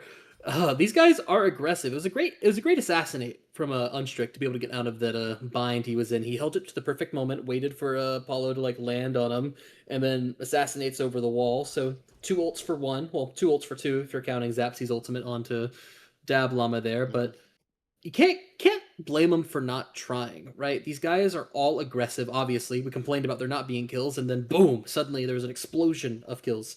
But now, speaking of an explosion of kills, Unstrick is going towards this mid lane, finds Ducksworthy, and sends Ducksworthy down to a third of his HP. But looks like that's going to be that. Yeah, so far what we've seen out of this Lahungla team, maybe I wait to talk. Yeah, maybe we wait a little bit as Huzzblocker has forces the beads out, but now it looks like he's the one running towards Matt Duck, but unfortunately he's going to dash back in and dash back out because look who's rotated all the way over. It's Unstrick with the damage, and it's going to be good. Unstrick finds his 3rd kill of the game and is going to take it down. Unfortunately, though, Ducksworthy is going to find Unstrick because Meisner has once again rotated all the way over here. He's going to find a double kill in the back line. Rim Cleaner is here, but unfortunately, the damage is not good enough, and he is going to fall down too. Lahungla have killed 3 members of Nat20, but, well, they could probably do a Pyromancer off of it. Yeah, I was gonna say this right as that fight started. And I think it kind of encapsulates what I'm trying to say. There's an SAT word for you there, Smite fans. Right now, Lahungla is not initiating, right? But they are punishing so hard off of Nat20's initiation, and we constantly see it with Unstrick here. The Invis or the Vanish, straight into that backstab. He does a lot of damage with it. But every time Lahungla sees it, I swear 3 of them click the 4 button. And it's just a huge fight, seemingly out of nowhere, because they're not portraying all that much aggression outside of just Huzzblocker on this Nemesis. But we've seen it quite a few times where the moment someone on Nat20 either does damage or get damage, Ducksworthy's in the air and he's just firing it, right? We saw it right there in the duo side. I mean, Meisner ults from, I think, the gold buff to just run at Unstrick after he gets that damage onto the Nemesis, right? They're not starting the fight, but they're all inning the moment it starts, which was a little weird, right? Because normally it teams like that you see engaging, but I mean, we see it right there. Unstrick gone, Nut in the air, going to hit this Baron, pulls him in, but Huz not looking at him, able to just walk through it as Nut dashes forward, Baron going to ult. But the damage coming out of Ducksworthy does pay for it with his life, but wow. The gold is down. They already got the Naga in right. So Nat20 loses 3 and Naga for Ducksworthy in a failed gold pull. Yeah, I don't know what to say. It's insane. Ducksworthy is 5-3 this game. Much better stat line than game number 2. Ended that we had we were 2-8 at one point, but then we got some kills, so we were like 5-8, 6-8 towards the end of it. I like this Newt pick a lot better, and look at their 3rd item there. They wouldn't have elected for a breastplate of Valorance. They know they're gonna get ran at by Unstrict and Rim Cleaner a lot this game, so they decided, hey, you know what? I guess I'll go ahead and make myself a little bit tanky. Yeah, and I don't blame him for it either, right? Unstrick has vanished and autoed him, 7 times so far in this 16-minute game? And just also, it doesn't feel bad on Nut to have the cooldown. We see how much the abilities are hitting for already. Picks up some tankiness, picks up some of that extra mana, and we see it right now. His 2 is hitting for about 450 on Neath. Yeah. Keep that ability up, and to the skies he goes. Skyfall is coming down, but not too much is coming out of it. But also in the skies is Dab Llama circling this this ritual. But unfortunately, Nat20 are gonna go ahead and be able to take Uh-oh. that one out. Unstrict looks like he's found a few rocks, but Huzblocker found his life, and now it is a 1-for-none trade as Lahungla decide to go ahead and position at this Gold Fury. They got the Queen Naga, and they're also seeming like gonna get this Gold Fury. Meisner, Shades of Game number 2, doesn't look like he's dying no matter how many people look at him. And yeah, this Gold Fury is going in Lahungla's pocket for the second one of the game, 17 minutes in. Yeah, we continue to see it. Just punishing counter engage out of this La Jungla team. And looking at both of those backliners, right? Every time Apollo goes up in the air, Nut goes up in the air, they're invulnerable, right? You cannot hurt me, you cannot CC me, you also can't stop me, right? So going up and just waiting for these abilities to happen, this damage to be done by this Nemesis, which so far has just paid dividends. And you see it right there on the damage sheet, right up there with a solo laner and this Ducksworthy Nut, which we've seen do so well. It's just, it's worked out. I mean, borderline just roses every single time they've done it. Yes, they are getting picked occasionally, right? In the 1v1s, the 1v2s, whatever, right? Those necessarily haven't gone their way. But anytime it's a true group on group, Nat20 starts and La Jungla just punishes. Yeah. Nat20 seeming to find a hard spot to start this game, right? We're 18 minutes in, and it's the first time we've actually seen them on the back foot, right? But it doesn't seem like they know they're on the back foot, as 3 members are in Lahunkla's jungle trying to look for some kind of start on the fight. Looks like Huzblocker has stepped up a little bit too far, and he is going to take some damage. The Assassinate is out of there, but we have a shield and no one to get rid of it. This Huzblocker is not scared, and in fact, I think it's Nat20 who's scared of him. Yeah, and at this point, you kind of have to be. We've Oh, decided to give him the early and mid, and as we see, Bologna also in danger. I mean, he's just going to chase this down. He is eating a ton of tower shots for it, though. yeah, And but here look who's comes the on the nut. back return. It's Nut. Ducksworthy Yeah. sneaks up from behind, gets the kill. Kaneki, though, gonna go ahead and kill the support over here on the left side of the map, and Nat20 doing what they can to answer, well, a mid lane rotation over to the solo lane. But, I mean, it's nice, but it's not gonna fix this 4K gold deficit. No, and honestly, I don't think you can find at any point that some team is willing to trade their solo laner for the enemy team support, especially on this already 0-3, now 0-4 Bologna pick for Room Cleaner. We saw him do so well on the Cabrakan, which was more volatile than the Bologna, but so far it just hasn't added up the same way. The first time we saw him start the game negative, definitely the only time I think I've ever seen him 0-4 and 0 to start a game. But this Mordred got ahead, has stayed ahead. He's gotten a couple of games from the Nemesis early. There's not really an avenue when the mid laner can walk through your jungle and kill you behind your tower. Oh, Ducksworthy was the one ulted on, but Kaneki is the one in trouble, down with about a third of his HP. Skyfall is going to be good, but not good enough to get the kill. Nat20 were the ones to start that fight, and Nat20 are the ones the worse off the wear for it. Kaneki has to back, which he does, and Lahungla are going to use the opportunity to start hitting the Pyromancer. Rim Cleaner is here, but he's taken a ton of damage, and we talked about the comp a little bit. We didn't like Lahungla's comp too much, but they're making it look good. Yeah, they're making it look really good. And I don't know if it's just because Nat20 is not playing around it or they're playing it that well, but it looks like they're playing it very, very well as Zapsy falls again to this Mordred ult. Yeah. Ducksworthy traded out, though.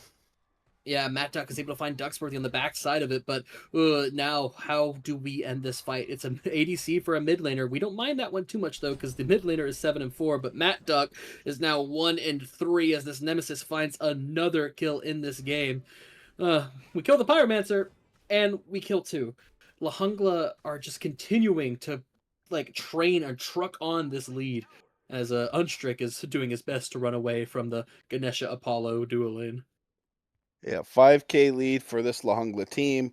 The levels aren't too bad outside of the solo lane. It's probably a level and a half lead in the jungle, 1 in mid, even support, and then 1 in the favor of Nat20 and ADC. Ooh. As Unstrick does find a way to just slip through the cracks here, but he walks towards the Nemesis, so this is rough. Oh, yeah, the Nemesis found a butt. A great ultimate from both sides, from the ADC and the jungler, to be able to get them out of there. Unstrict is not falling again just yet, but they're blood hungry. They're thirsty. They're bloodthirsty. They're whatever. They want to kill someone, Hmm? and thankfully, Unstrict is not going to let that happen. Yeah, he was able to hide in that bush. Kind of surprised he didn't just wait a couple seconds and started back. Instead, decided to walk through. Ganesh caught him on the back end. Nemesis just sat there waiting, licking his lips. But unfortunately, double ult away. Unstrick is safe. But that is 2 cooldowns on Nat20 that are put down just, I mean, for nothing, theoretically. La Jungla didn't use any ults or anything to chase there. And it looks like a little bit of a Gold Fury war dance is starting, but La Jungla just walking in as 4, and I imagine even without oracles, they are just going to start this. Yeah, walking in as 4, and look who's on the way. It's Meisner all the way from the solo lane. I'm not sure if Nat20 want to be able to step up to this one too far, but it is the third Gold Fury for La Jungla, and as you mentioned before, it is pretty good. Unstrick over here is going to get caught out by Huzzblocker when he was trying to cut someone out on himself. Meisner is going to go ahead and take Matt Duck up into the air, but Matt Duck has the, well, he's got the ultimate to be able to keep his team alive, but he's not going to be able to keep himself much alive much longer. Kaneki is going to go ahead and take down Ducksworthy, but so far it's a 2-for-1 trade, and it's looking like it's going to be a 2-for-3. Dab Llama finding a double kill after getting the Gold Fury. La Jungla are about to run it away with this game. Yeah, and I mean, just despite the dominance of these fights, this gold lead finally eclipsing that 6K mark. Maybe not even then. Brim Cleaner got some much needed split push farm. The problem is Meisner just got 3 assists, so that 2-level lead still fully intact. But Room Cleaner finally level 18, able to not necessarily stand in the face of this La Jungla team, but can at least go back to doing what he's trying to do, which is harass this back line. Ducksworthy caught a couple of extra deaths. That lead in mid now completely gone, and ADC also still even. So, I mean, we're at a point now where Nat20 is starting to catch up in levels. People are starting to hit 20 and bottom out, but is the gold lead at 7K too much for Nat20 to come back from? We saw La Jungla come back from 15, so we'll have to wait and see. We have literally seen double this lead get thrown in half the time. So we'll wait and see. But so far, La Jungla in the lead and the driver's seat, and there's just not much else to say about it. Honestly, the difference so far was, well, La Jungla had Meisner, and Meisner was 9 and 3 on Achilles.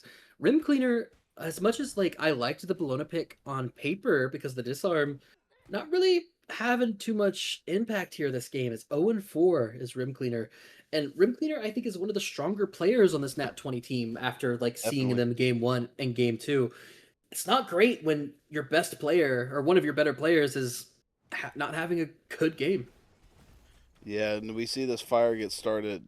This is one of those moments where if Nat20 was here, they could potentially punish, right? Only a 6, 7K gold lead on this La Jungla side, but Neath is not there. Room Cleaner is standing in the face of Ducksworthy, getting him out of here, going to force that ult. And we do see Unstrick waiting in the Vanish. Yeah, Unstrick There's is the here, but the beads. beads are going to be forced out. This Newt is surviving, but Oh. Unstrick is not surviving any longer. Huzzblocker had the better rotation to peel his mid laner, and now it's Meisner versus 3. Tell me where you've seen this one before, because he is running down at 3, and he is not scared. Huzzblocker has got the damage, but so does Matt Duck, pulling back into, trying to save Zapsy, but Zapsy is eventually going to fall down to Meisner. It is a 3-for-1 trade now, as, well, Kaneki has rotated back in from the mid lane, but unfortunately the damage is too strong from this Meisner. MacDuck doing what he can to peel away a Mordred, but unfortunately it's not good enough. That is a deicide in favor of La Jungla with a fire giant on the map. Yeah, one of the biggest things that you need to do when you're from behind, right, is try to get a numbers advantage or try to get a pick. And they tried very, very hard on the nut in order to get it. It's just not going to work out, right? Goes into the sky and he just sits there untouchable for 3 seconds. Gives Huzzblocker enough time to wrap around. Probably an overcommit. Loki walked into the nut ult right as he was about to fire it. And just, I mean, Huzzblocker, man, Nemesis was banned game 1, game 2. We made a comment that they didn't first pick it. I said maybe, Nat20 drinking a little bit too much Bankies. Clearly not, as this guy is getting value out of every letter in the word nemesis while he plays this god, and his team is just thriving for it. He's not the only reason they're ahead right now, but he's a pretty big one. Yeah, Husblocker having a phenomenal game on this god, as well as Ducksworthy. That Breastplate of Valor we mentioned earlier, probably the reason why he doesn't fall down to this Loki and Bologna combo, right? Uh, Pretty tanky and is obviously second on the damage chart, so not really hating life either there. This Newt is a problem, and we gotta kind of deal with it. Also a problem is Meisner. He just got hit with abilities, but if you look at his health bar, you wouldn't be able to know it. Yeah, Oh, it's just once again we see this nut get caught in a fight here. Zapsy did do a lot of oh, damage, but that is just a level 20 nut, and with dagger at that, right? So yeah. just so safe. We do see Unstrict and them wrapping around as Ducksworthy decides to stick it, which is a little strange. Mhm. Unstrict definitely could get some kills here as Mordred just harasses the mid lane. There's Yeah, the the beads, there's beads the are going to be flicker. used, but Steph of unfortunately, we still have Mirrodin. Dagger. Yeah, Yeah. Duckworthy is going to be a-okay, and now it is three in mid lane. These fights are extremely split, and look at this Newt. She's still here and has damage. Oh my goodness.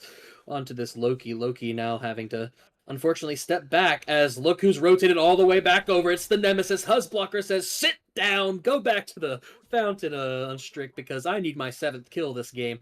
As Lahungla are splitting this map perfectly, it feels weird, but it's working because they're just winning the fights because they're so ahead. All of the towers are gone, and now we're knocking on the base of Nat20. Yeah, Matt Duck, I mean, he threw the ult. We're trying to buy some time, man, but he dies right as Mordred ults Mm. through, connects with Zapsy, and it looks like it's just going to be a Lahungla win here. Kaneki is in the Titan room. Bologna coming alongside, but there's the nut ult, there's the Dharmic Pillars. Morgan Le Fay follows it. Bologna ult as well, but it's just 5 against 2. And wow, I don't know where this Lahungla team has been. I know Meissner showed up to play last game. I know Dablama definitely had some moments too, but that Lahungla's woken up now, right? We're ready to play the video game. 2-1, Nat20 still in the lead, but a very, very, very convincing game 3 out of Lahungla there. Airborne. The hair Yes. on the back of my neck just stood up. Yeah. Uh, Yeah. I think the same thing, brother.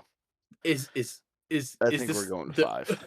This might be a game 5. The reverse sweep No. might be around the corner. If those of you at EST, it is 7 p.m. We've only been through 3 games. Apologies. This is a best of 5, so Nat20 need to win one more, or well, Lahungla need to win 2 more in a row to be able to take it home and win the set and win 8,000 gems. And oh, this is exactly what you want to do to start a reverse sweep, right?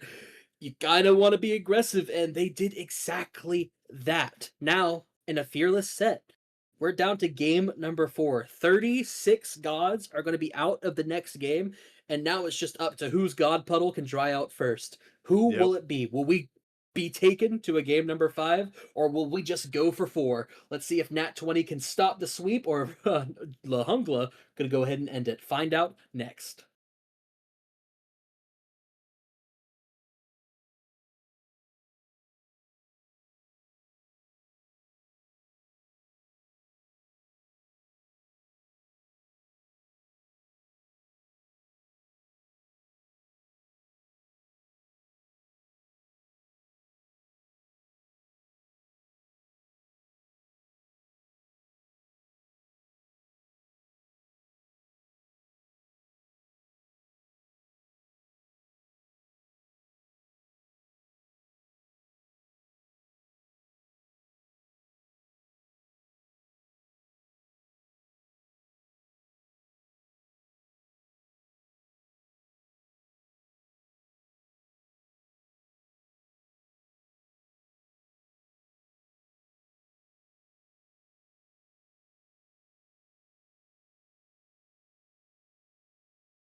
Hello, one and all, and welcome to game number 4 of the Babylon Smite League's Gilgamesh Finals. I am still MoonMellows, he is still Airborne, and Asinus is still on the desk. We are now going about 3 hours into it, as Odin is still going to go ahead and be banned by Nat20. I want dinner, man. Why did game 1 and 2 work that way? And we were just like, all right, 3 banger games with 3 games. And then Jungla just randomly decides, hey, dude, no. Like, what? You know what I They say mean? Like, why can't we just, hey, we lost 2 games in a row. All right, well, guess we'll just lose the third and we'll go play AGL or something. Like, what is they going want on? those diamonds. They want those diamonds. Each of these players want 1,600. They need that Man, traveler. They need that traveler. They want those cards too. they do want those cards. That's so true. Smite comp ruined Smite comp. What the crap? Odin Thana ban for the first time this set. Kali catching her third, Hurt catching his third, and Odin catching his third. Every single pick that we've seen go through P&B after being ignored again for a random respect band ends up being picked. So I think right now Chiron is once again unbanned. As I said last game, we'll see if they'll let it through. Disco is also unbanned and a notable Ducksworthy pick as we are sitting here. So we'll see what ends up happening, but usually if you've been banning it this entire time, you don't let it through, but instead Osiris catching his first ban of the day, and that is with 30 gods right now in our vaults, in the bank, cannot be played again. Once again, this is a fearless league, so you can only play the god one time per set. Best of 5 today. Now into game 4. Gonna be a little weird as we see, no, not a Mercury ban. Not a Mercury ban. I I was lied. scared for a second. I was like, that's new, and I don't like new. Speaking of new, though, Thanatos and Osiris are new for at least Nat20 side, and it is Yep. going to be a Mercury ban. I'm not surprised by that one. I'm surprised he's been unbanned this long, but he's a strong god, especially with crit right now as being as good as it is. But Sobek was banned last game, and well, he's the one we're going to go ahead and let through. But as Yeah. you mentioned, Chiron and Discordia are still up, and well, Lahungla can pick 2 gods here. Yeah, not a big fan of this as they get this Chiron and Disco. I love Matt Duck on Sobek. Don't get me wrong. I think it is definitely one of his better picks. If not, just like a top 2 pick for him. Really love seeing him on the Sobek. But at the expense of Chiron and Disco might be a bit too steep of a price for me as we see Chiron get locked. And a Bacchus. Okay. Bacchus, I like. Very aggressive, and Lahungla have shown that once they can get aggressive in the early game, they might be able to win the game, take us to a game number 4. That's a very strong duo lane if that is a Chiron Bacchus duo lane. Chiron still has the ability to flex towards mid, but I'm pretty sure he's found more of his home in the duo lane. A pretty strong duo lane at that. Sobek, strong himself, but I'm not sure it's gonna feel too great, especially when you're into gods as strong as that. But now Nat20 in this game, I looked it up. There are There it is. 67 playable gods in Smite. 36 are off the board right now, and all it takes is 36 gods to be out the game for Cupid and Vulcan to be locked in for Nat20. All right, I will say, like I said in the very first game, I was surprised Room Cleaner didn't grab the Vulcan. Made it all the way to game 4, finally pulled it out. Very different look from what we've got out of his other solo gods so far this game. But after the way that the Blona game went, I don't hate. Let me be frank. I don't hate any time Room Cleaner decides he wants to go Vulcan. I think he has 100% win rate on this god, and I think he's played it in like every single set. So maybe 100% is a little bit of an exaggeration, but he doesn't lose on this pick too often. But it's Bacchus solo? Bacchus aspect solo, I think. Yeah, that's pretty strong from what I've been seeing. It's not been bad by any means, and with Sasano being locked in, usually I'd be like, "Oh, that's not great," but we picked Ares too, right? Yep. So obviously that Sobek, already going to be slotted towards the support role now. The only cripple we have on our side is Cupid, right? And that ultimate is going to be good to get rid of Sasano running at you.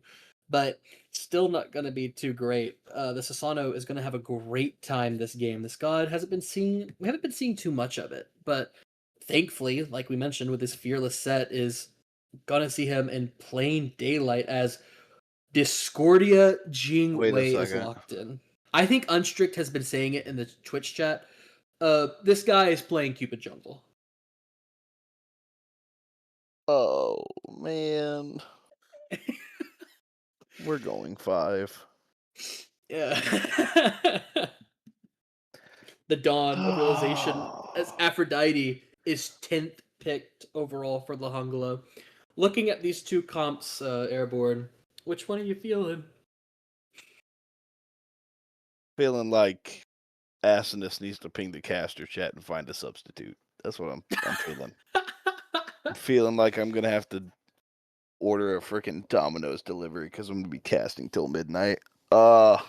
Matt Duck, oh, as the orc leader, for throwing last game, I'm blaming him as the BSL Smite leader. He owes all three of us lunch or dinner. He does apparently owe Asinus on production a steak dinner. So we're already at 1 out of 3. Surely. Yeah. Surely we can branch that a little bit. No, I'm teasing. I won't do that. But it's just, man. Wait, no. Jingwei okay. Jungle. Jingwei Jungle. Yeah. I like this a lot more. I'm not a big fan of it, but I like this a lot more. Ducksworthy going to Aphrodite seems a little weird, especially after the game that he just had, just being a super aggro nut.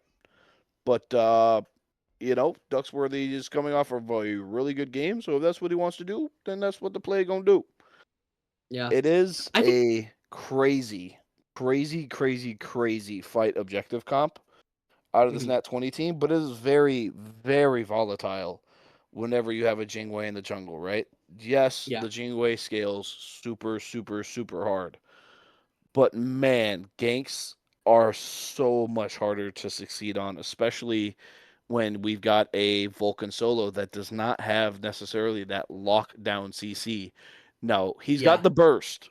Lord knows they got the burst, man. But it's tough. It's tough to get a kill on a Bacchus aspect solo with Vulcan Jingwei. I don't even know if you look there.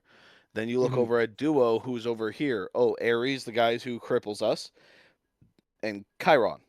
I don't know where we get gank value, which makes me think Unstrict just has to turbo farm, and that these lanes just cannot afford to be dying and getting behind. We are a super heavy scale jungler, and if we can scale, it looks awesome. But if we can't, it feels so bad. Yeah. Nat20 have to play on field pretty well here. One thing I do want to ask you about, something I noticed, but I'm not particularly a mid player myself as a support player. Ducksworthy elected to go for this bluestone, which I do like on poke gods. I don't know if I like it on Aphrodite, someone who I would prefer to have that Sands of Time, if anything. The mana regen and the cooldown is what I would love or prefer, but how do you think this bluestone is going to work out for this Afro? I'm not gonna lie, I don't want to say he needs it, but he definitely needs that help, right? With clearing the wave, and I'm not sure he's gonna get that out of Sands, especially when they remove the flat damage, true damage, whatever you want to call it, off of it, right? So he gets the blue buff, helps him do some lane clear into what is the Discordia, which is super good lane clear. So little bit of poke. I don't think this will turn into anything in duo, but there's a chance always with Ares chains and a Chiron burst, but doesn't look like it. Yeah. Ares is burning it out, but unfortunately more of the dancing is going along here in the mid lane as we see the E couple duo lane going at it. Blinking forward is the Sasano. We get a nice 2 siphon here, and the first one to fall down is Kaneki. Blocker go ahead and get himself a first blood 2 minutes into this game.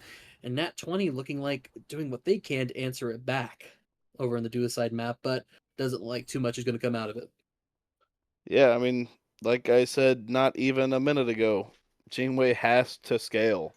Even in even number fights, if the junglers are involved, you are behind as this Nat20 team. This Jingwei is not a real god for at least another 6 minutes, right? We need probably a rage, and then we need to get lucky with a couple stacks of it.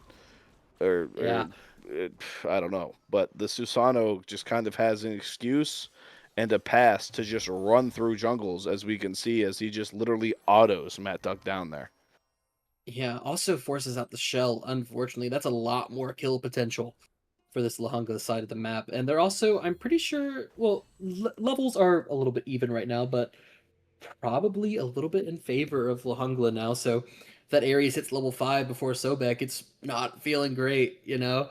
A lot of volatility you mentioned in this set is going to be ongoing, but look who is here again. It's Unstrick, and Unstrick looks like he's more in trouble if anything else. The Aegis is good to keep us alive, but uh, Unstrick shows up somewhere and then he gets immediately poked out for Yep. it and is now even further behind and is going to get the back off, thankfully. But Huzzblocker is still here, and so is Tuxworthy.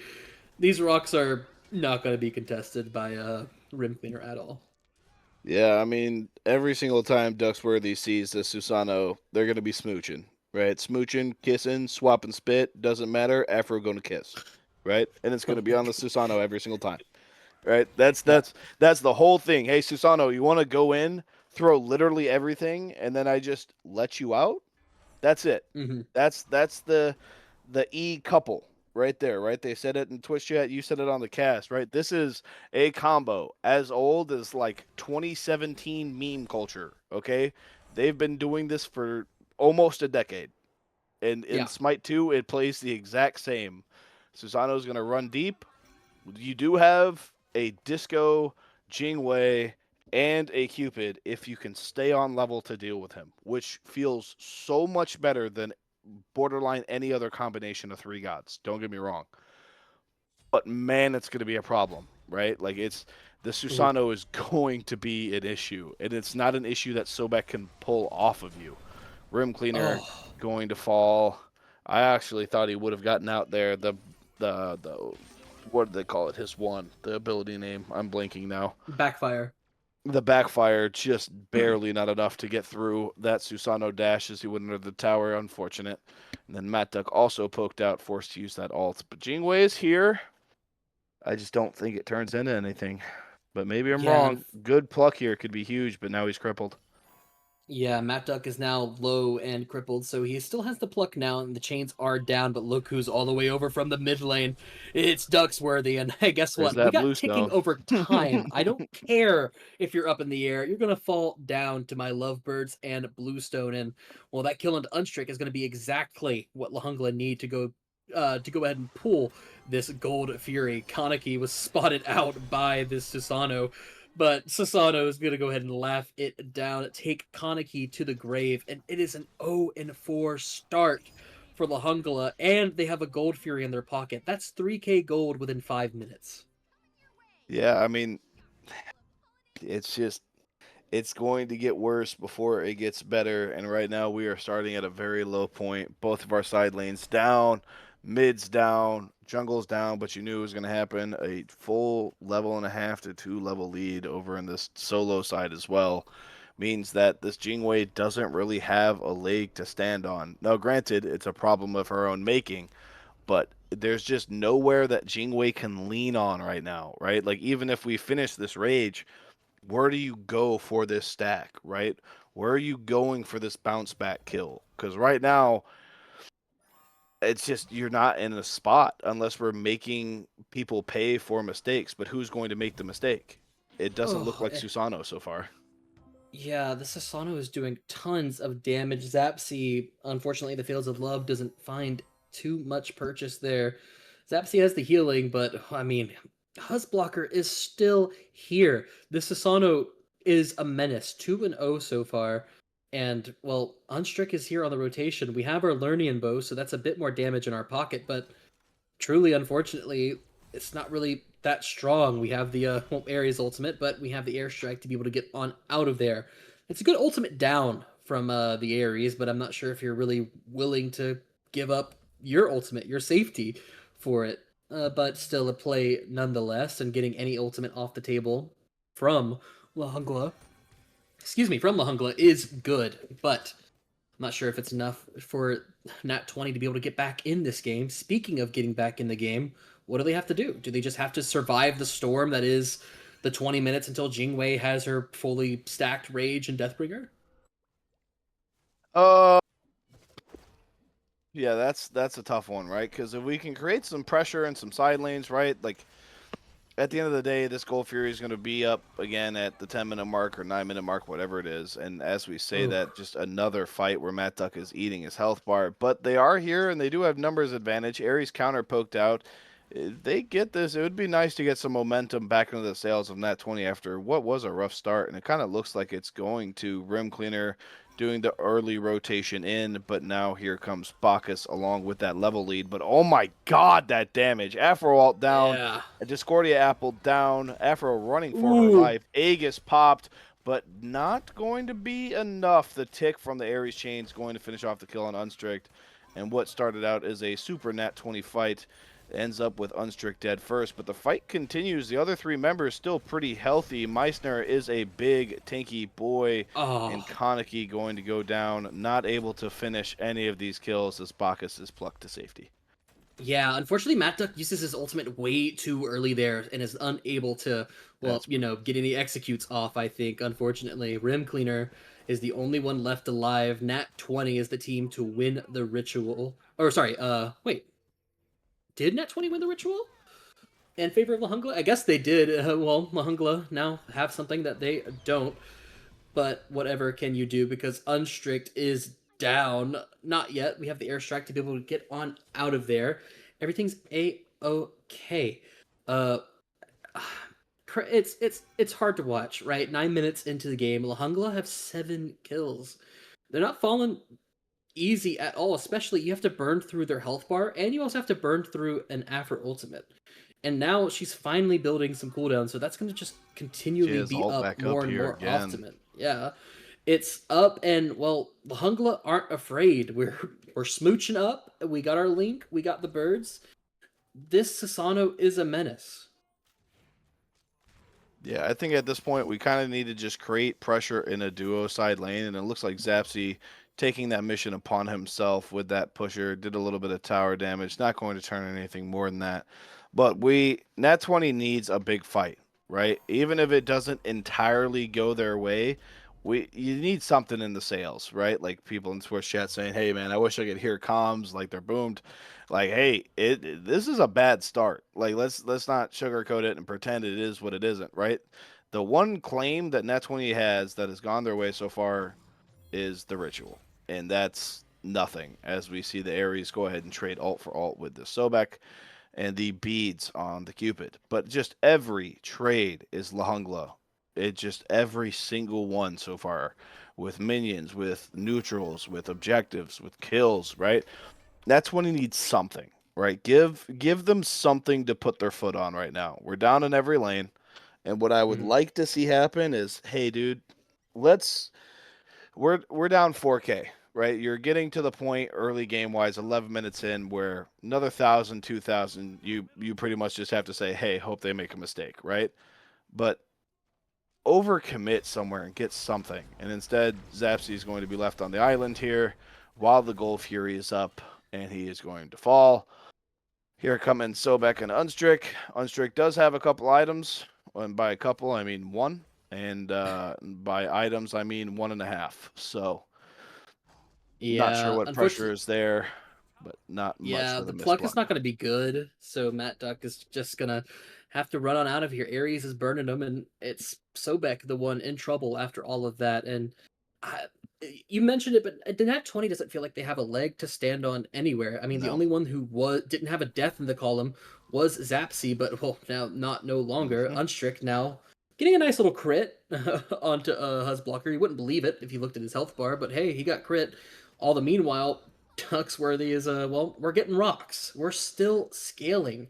We are 11 minutes into this game with about a 6k gold lead. It's not great. Bill Cosby gonna go and use that Cersei's X-Stone to get in there, but that's gonna be all they need, the dual lane that is, to be able to want to get out of there. Huzblocker is here. They're looking for a pick for this Gold Fury, and if they get it, I'm pretty sure this game is even more unwinnable for Nat20. Yeah, there's just like I said, there needs to be something. When Zapsu was poking down the Chiron there, that's what should have been the go button if he wasn't just left alone on that side of the map, right? They Yeah. needed to overcommit in duo, get the Chiron kill, try to force a Gold Fury fight where you're 5v4 and just pray that the numbers can win it out. Instead, you don't do that. Zapsy Yeah. gets picked. You don't get anything off of it because they still did rocks while they were 4-man diving or ADC. And then they pushed us off of gold when there was 3 people there and 2-man rocks. Like, it's just giving all over the map, but it's the difference between giving and dying, right? We're doing Yeah. both. We're giving the objectives, but we're dying before it. But that's Yeah. really nice Ooh. pluck for Sobek. It's just the damage, it's not there, right? Like, Yeah. disco combo, Afro click 3. Look at the health bar. You know what I mean? Like, we're at the point now. I mean, Ducksworthy is level 14 at 13 minutes. Yeah, and this That's fat. afro is hurting. Look at that. One tick of Lovebirds is doing 400 to Matt Duck. And I mean, we also went for the Book of Thoth start, but Kaneki also went for Book of Thoth second. 3 kills down, and we only have 16 stacks as opposed to, well, Ducksworthy's 50, right? That's a fully stacked Book of Thoth. This Discordia is, she's going to need a minute before she's going to be able to do any kind of damage. And unfortunately, we can't look towards the jungler to set things up for us. This jungler, this Jingwei pick, I don't know. I usually it's like when you see like Sun Prod play it or something, it does more damage than less of a setup, more of just doing a bunch of damage. Also, taking a bunch of damage is Rim Cleaner. There's 4 people rotating over to solo lane, buddy. We get a nice 3-man ultimate, but honestly, it doesn't matter too much other than saying, "Hey, I'm top damage in the game. Can anyone else on my team try and do anything?" Yeah, Longola's just kind of deathballing right now, man. You know, they're ahead in all the roles, so they can just afford to rotate out in mass to these side lanes and try to punish Zapsy and Rim and just force what just normally would be, you know, a somewhat stagnated lane, this Bacchus and this Vulcan, into just a favorable trade up for them. Chiron going to ult this wave, but Nat20 does get the tower, so you know, little gold in the pockets of the entire team. Deficit is at a full 6K right now with Naga spawning in 6. Room Cleaner will be up for that, but no ult. And they look like they're trying to bait out this Chiron. No ult Ooh. on him. Going to cleanse himself, though, and that will get rid of the cripple. Yeah. I respect the play. It's exactly what you have to do to be able to get back into this game, as Matt Duck might be stuck between a rock and a hard place as he's getting stunned out by this Aphrodite. Lurking in the waters is forced. All the meanwhile, Kaneki is pushed down to about half HP by Bill Cosby. That's support doing half your HP. Tank Diff is not feeling too great right now, and all the while, Meisner is going to go start slapping this Queen Naga, but look who's already here. It's Unstrick and it's Rim Cleaner. Rim Cleaner, despite somewhat building tanky, probably has the best confirm on the map by far, but I don't think it matters when Huzzblocker is under your tier 1 tower getting kills. Earthshaker down, and so is Airstrike. Unstrick is finding some autos, but unfortunately we're too There's some far behind damage. for it to matter. We're about down to about half HP, but we're Aphrodite. We're just going to heal that one right back up. Jetstream is going to pull Huzz back in. Pluck is good, but the Ares ultimate is better. It hits 2, and here is the Typhoon. Bill Cosby credited with a kill onto Matt Duck, and Rim Cleaner is doing all he can to rain some damage on. Some good damage. Unstrick, though, is going to fall down to Meisner at the Queen Naga, and the Queen Naga is going to fall down to La Hungla. Unfortunate. Unstrick tries to make a play and just pays for it with his life. Yeah, like we're starting to get to the point. I mean, you saw with Unstrick's autos there, the damage is starting to come through. We saw it with Rim Cleaner a couple times, but as you can see, there's nothing he can do into 3 people, right? The war crime will always be the war crime for the reason that it is. And unfortunately, getting another dose there. I mean, the damage is starting to come online. They're starting to get to a point where even though they're down, they are just gods in the game of Smite, right? We've finished our 3rd item. We can start doing damage. The problem is they're fighting into a team that has 4 items. So need a little bit more than I can do damage. They need some mistakes being Ooh, made. oh. Chiron there could potentially be it, but La Jungla going to steal the gold. The dice roll comes up a 1 for Nat20 on the gold sneak, and I think they're going to pay with a couple more lives before it's all said and done. Yeah, and unfortunately, this game is looking like it's an over territory because, well, Airborne, knock knock. No. Who's there? It's a 10k gold lead. Thank you for the 1-2 because Yeah, Huzzblocker I gotcha. takes Yeah, Discordia down. We could the yes and wasn't quite there, but it's okay. I'll just cry to myself as well. It's now about 11k gold lead, 17 minutes into this game. La Jungla have not died a single time, and well, looking at Zapsy running it down, a blink is going to be good, but the Siphon wasn't good enough, but the jet stream is. We have a ton of damage, though, and yeah, the Typhoon's going to take it down, keep our score nice and pretty. 18 kills in 18 minutes, all on the side of La Jungla. Nat20 have 0 kills this game, and I mean, it's a barn burner, but not in the way you want it, right? La Jungla are just running the game, and Nat20 can do nothing about it but just watch from the gray screen. Yeah, I mean,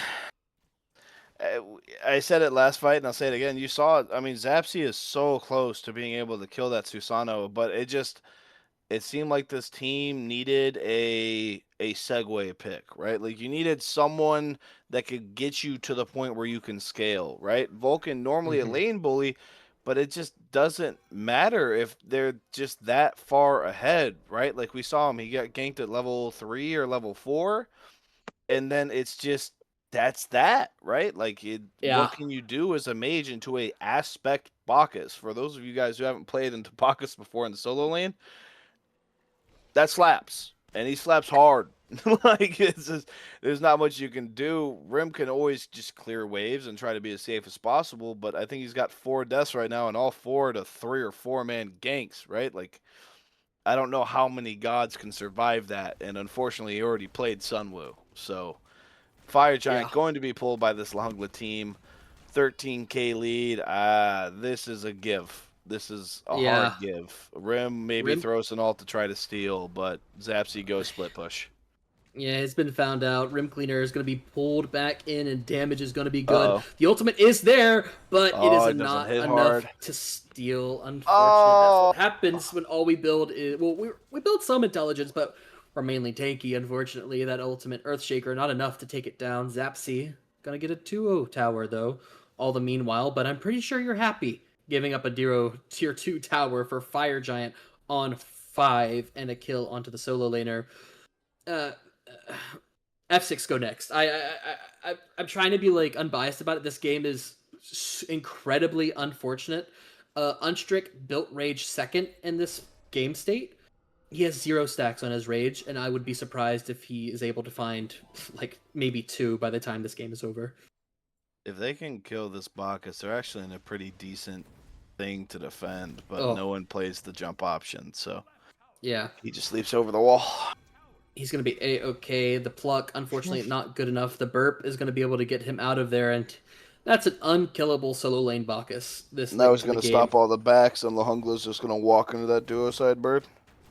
Yeah, Nat20 are not in a great spot. Unstrict has been found out by Huzzblocker. Huzzblocker has the damage and the jet stream, but we got some nice crits on the outside of it, so Huzzblocker not really going in too deep here. And all the meanwhile, we are just pushing it down duo lane like a steady engine train.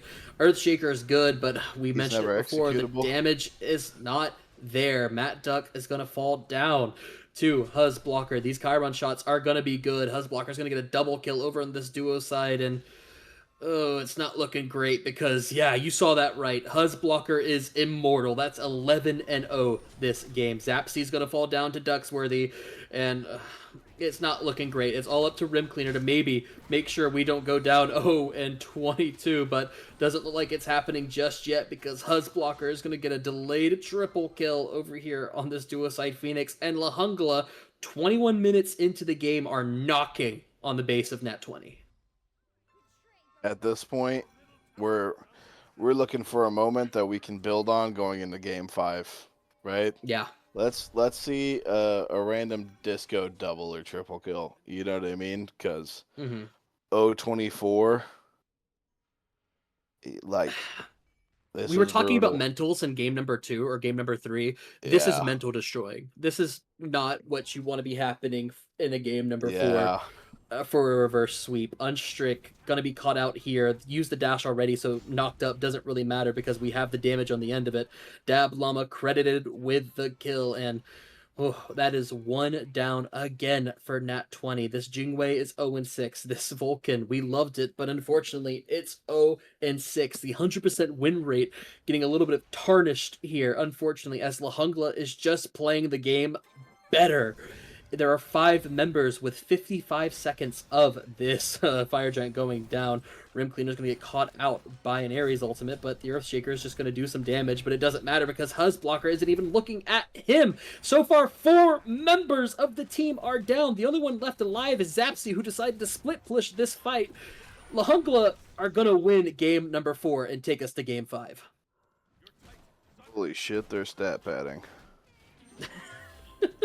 uh, Oh, Zapsy has the Fields of Love, but yeah, this Titan is going to fall down nice and fast and decisively. That was a 25-minute game with 0 kills from Nat20. The person who went up 2-0 this set are now in a game number 4.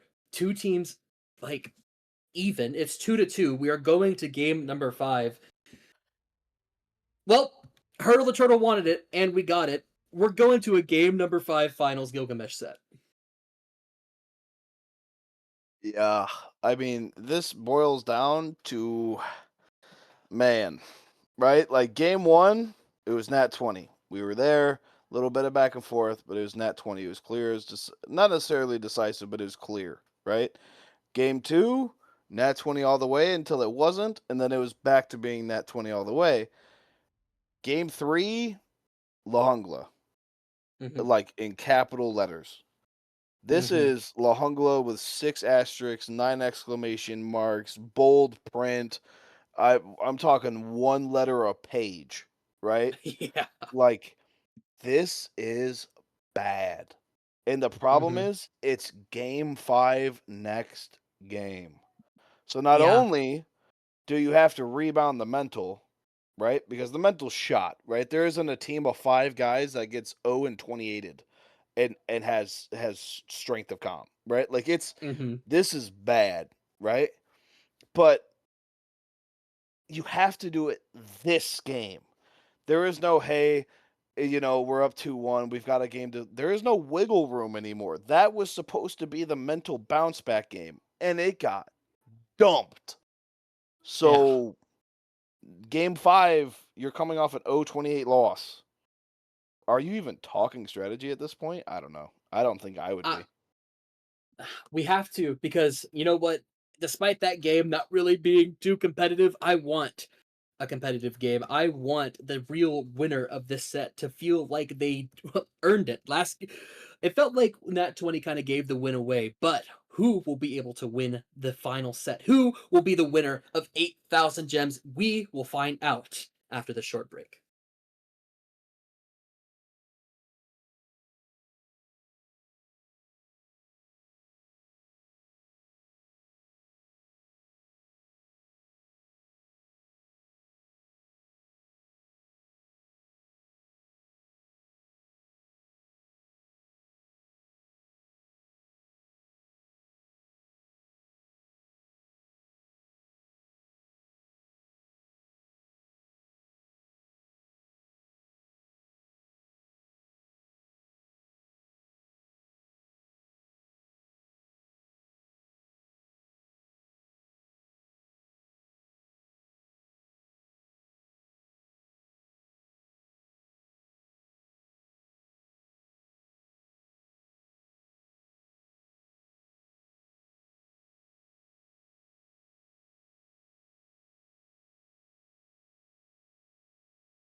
Hello, Smite fans, and welcome back to the Babylon Smite League's Gilgamesh Finals. We are at game number 5. After being up 2-0, Lahungla have started the beginnings of a reverse sweep. They have brought us to game number 3 pretty convincingly. I thought game 3 was convincing, and then they pull us to game number 4, where they did not give up a single kill to Nat20.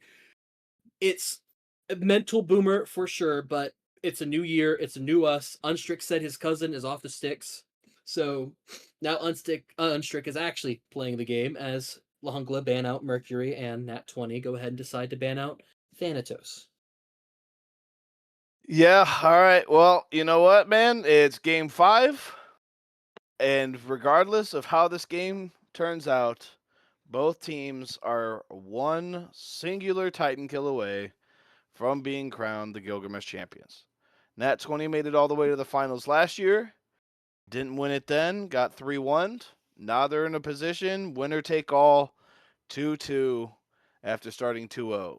Will it be the reverse sweep that everyone is talking about? The chat GBT copy pastas in like 6 different chats, right? Who knows? But Mercury, Ardio, Kali, Herc, Artemis, and Thana will be the 46 gods Oh, that won't be played. And Odin has been banned every single game, and we let him through for game 5. and for Lahungla, for the mental boom team, the team that just, you know what? Odin is strong, Odin is good, and there is a god I mentioned earlier, Aladdin.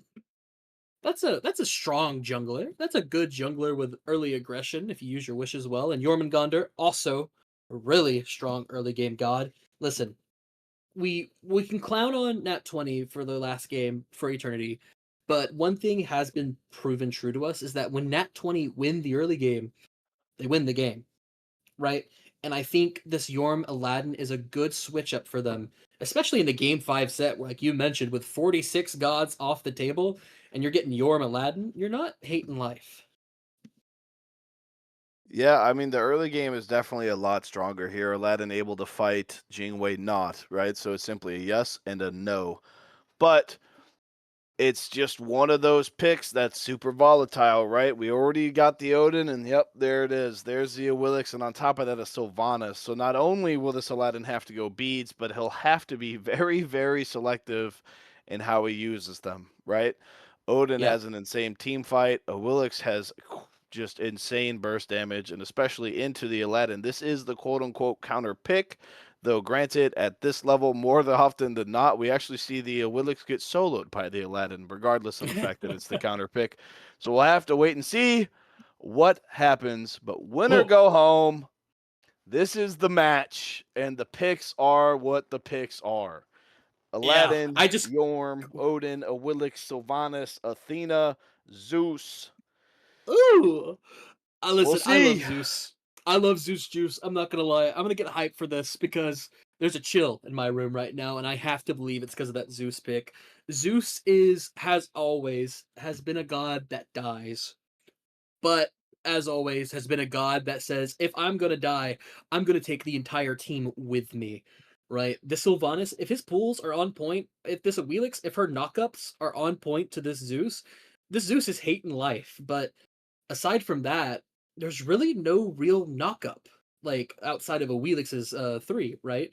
On the side of Lahungla, as Medusa and Yep. Kepri are locked in for that duo lane. I'm a big Kepri fan myself. That's my favorite god in the game. So love to see it, but I'm not really sure if not having a jump is something you really kind of want to pick a Wheelix into. I understand there's 46 gods off the table, but I don't know. Not really the. I'm not too excited about that. You guys made a couple of comments in the Twitch chat about God pools being puddles or non existent. How about game 5 of a Fearless League, right? The only thing we're missing Yeah. is 4 more bans, and I don't know if we'd even be able to field 2 teams of 5 if we did that. This is literally scrape the board gameplay.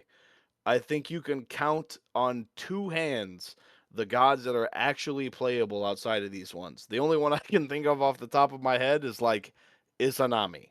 So Yep. we'll see Izanami, what CERN. happens. We'll Uh, see. yeah, I'm out of gods. There's too many gods in this game, and well, too many of them already been played. This is going to be a fun set where meta. This looks like a ranked game draft, right? It looks like 10 players selecting gods that they just kind of want to play in that moment, and I think honestly, that's a can't Sylvanas blame them. ADC. Don't say that to me. No, I think it Don't say is. that to me. I think it Don't is. no. No, wait, no. Nah, I think it is. Wait, no, wait, hold up. Hang on. Wait. Game 5, we go Sylvanas ADC. No, I think it Uh is. uh wait, no, you're right That or because it's who's the mid mid laner? because Ducksworthy Yeah. used to like it in solo, but Um yeah, I didn't even pick up on that and now I'm that's a scared. backline Sylvanas. Yeah. That's a It's a mid mid Sylvanas. Sylvanas. Okay. Um uh well, game number 5 into Babylon Smite League. What will be picked after 46 gods are off the table? You've guessed it, a Sylvanas mid. Yeah. Uh, Hey, okay. well, Hey all man, right. that team just went With 28-0. Blink. With Blink. Wow. We got This yeah. we This got is the mental boom. confidence. We got confidence. Yeah. I mean 28-0, Yeah. 28-0 victory, right? You got to have the confidence. For You sure. got to have it. And we do have the there's- knockout. You had one death as a team and it was to the Yeah. Phoenix at 20 minutes. Yeah. That's crazy. Yeah. But we'll see what's happening. Ducksworthy has shown that he is very good at the Sylvanas. He played it in solo, if I remember correctly. Last time I saw it, it was like 16-3. So we'll see. We'll see if that translates to mid. But he definitely has experience on the God and recently. So Yeah. I'll see if I can recover. I'm recovering a little bit now. I do want to ask you about this matchup because on paper, kind of similar these two gods, right? Both not really mobile, and if you're going full damage, well, it's gonna do a lot of that for sure. And obviously, Sylvanas has always been a savant at wave clear, right? So it's obviously a goofy pressure pick, but do you think it has any real merit in this game? oh, that's the question of the decade, right? This is just one of Yeah. those picks, man. If it's ahead, you can do whatever you want. But that's also just every god in Smite, right? Like if Yeah. Medusa decides he wants to be level 20 and everyone else is level 17, who's going to face check the Medusa? Probably nobody. But like you said, 46 gods off the table, probably some better choices than Sylvanas, right? But like if you win, you also get to say that you locked in Sylvanas in the Game 5 finals and won. So Yeah. you get a little bit of an asterisk next year to your finals ring that literally nobody else in these 10 players or this division can say. So Well. there is that. Pepri, I don't think, has seen more than 3 games all season, and I don't know if Sylvanas Mid has seen any, but they're in it. Yeah, and look at him. He is in it for sure. He is running out of them. Kaneki, though, is the one with the low health bar, and he's being ran down by Huzzblocker. Yeah. Huzzblocker gonna take him down for first blood, and oh, this Sylvanas, hey, guess what? It might be not a mid laner, but it's still got those Guardian stats. It's pretty tanky. You know, and he's not going to fall down just yet, and he still has that blink to be able to get on out of there. Unstrick has used his Immortality Wish, I believe, to go ahead and get all the way back up here, and now it's Huzzblocker in trouble. It is a 3v3 in 2 minutes in this game under the Gold Fury pit. Unstrick is going to fall down again in this fight. He's going to go ahead and die, and that is 3 members dead for La Jungla. Yeah, this was... Yeah, I'll go ahead and put my 2 cents in here. I think they may just win this game without a death again. I don't really know what that was, but it is what it is. I think that was them just trying so desperately to break the goose egg just before the game even started. Overcommit. Now your ADC's behind, your mid behind, and your jungle's behind. Yeah. Okay. And the ADC, though, doing what they can to keep things a little bit even. Bill Cosby has no mana to his name, but to his name, he's got an Awelix on the way, and this Awelix is, well, got 1 kill and 2 assists in the pocket, so She's feeling pretty good about herself. The knock-up onto Rama is good, and the feather step is as well, but we have the jump and the dash. Huzblock are going to find their second kill of the game. 3 minutes in, 4 kills down of Nat20. 4 kills up for La Jungla, and Huzblocker is going to go ahead and just get a sneaky little knock-up there onto the Athena, just to show that we're not messing around in game number 5. Yeah. They got rocks. Yeah, for sure. Rocks are going to go the way of Nat20. That's something, you know. It's very good for Aladdin, you know, as a double scalar character.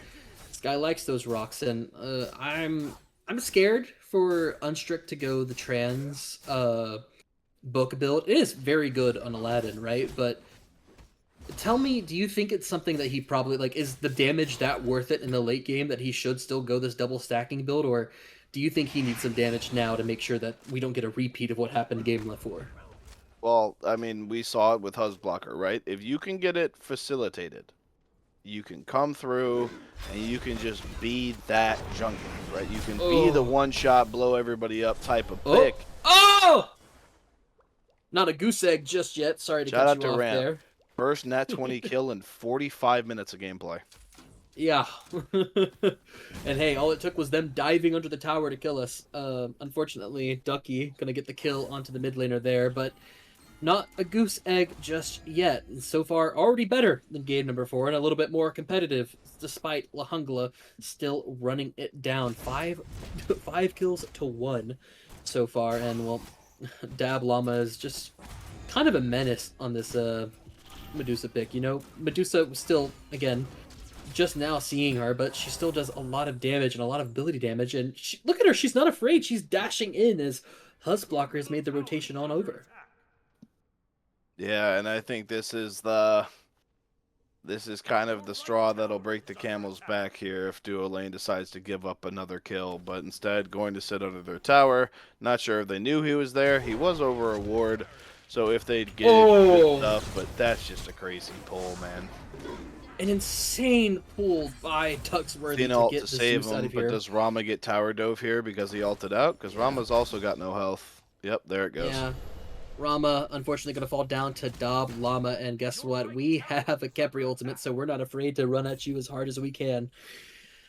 Yeah, you called it. We Athena ult mid, and then we just gank left, and now Nat20 doing what they can. This Yorm, hey, it has a lot of pressure, but while this Odin has a full-on Wormskin hide, up goes the Aladdin, and down he goes to Huzblocker. Ducksworthy making sure a kill is going out on the side of it. Rims Cleaner has this, World Serpent ultimate, so he's going to be A-okay. And hey, Nat20 have got another kill, but not really sure if it's not what you want to see.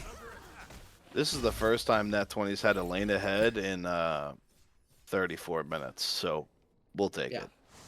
Like, it's not great, man. None of these trades have been good. None of these trades have been great since game 3, right? But it's a lane that's ahead. Little steps, right? You broke the goose egg.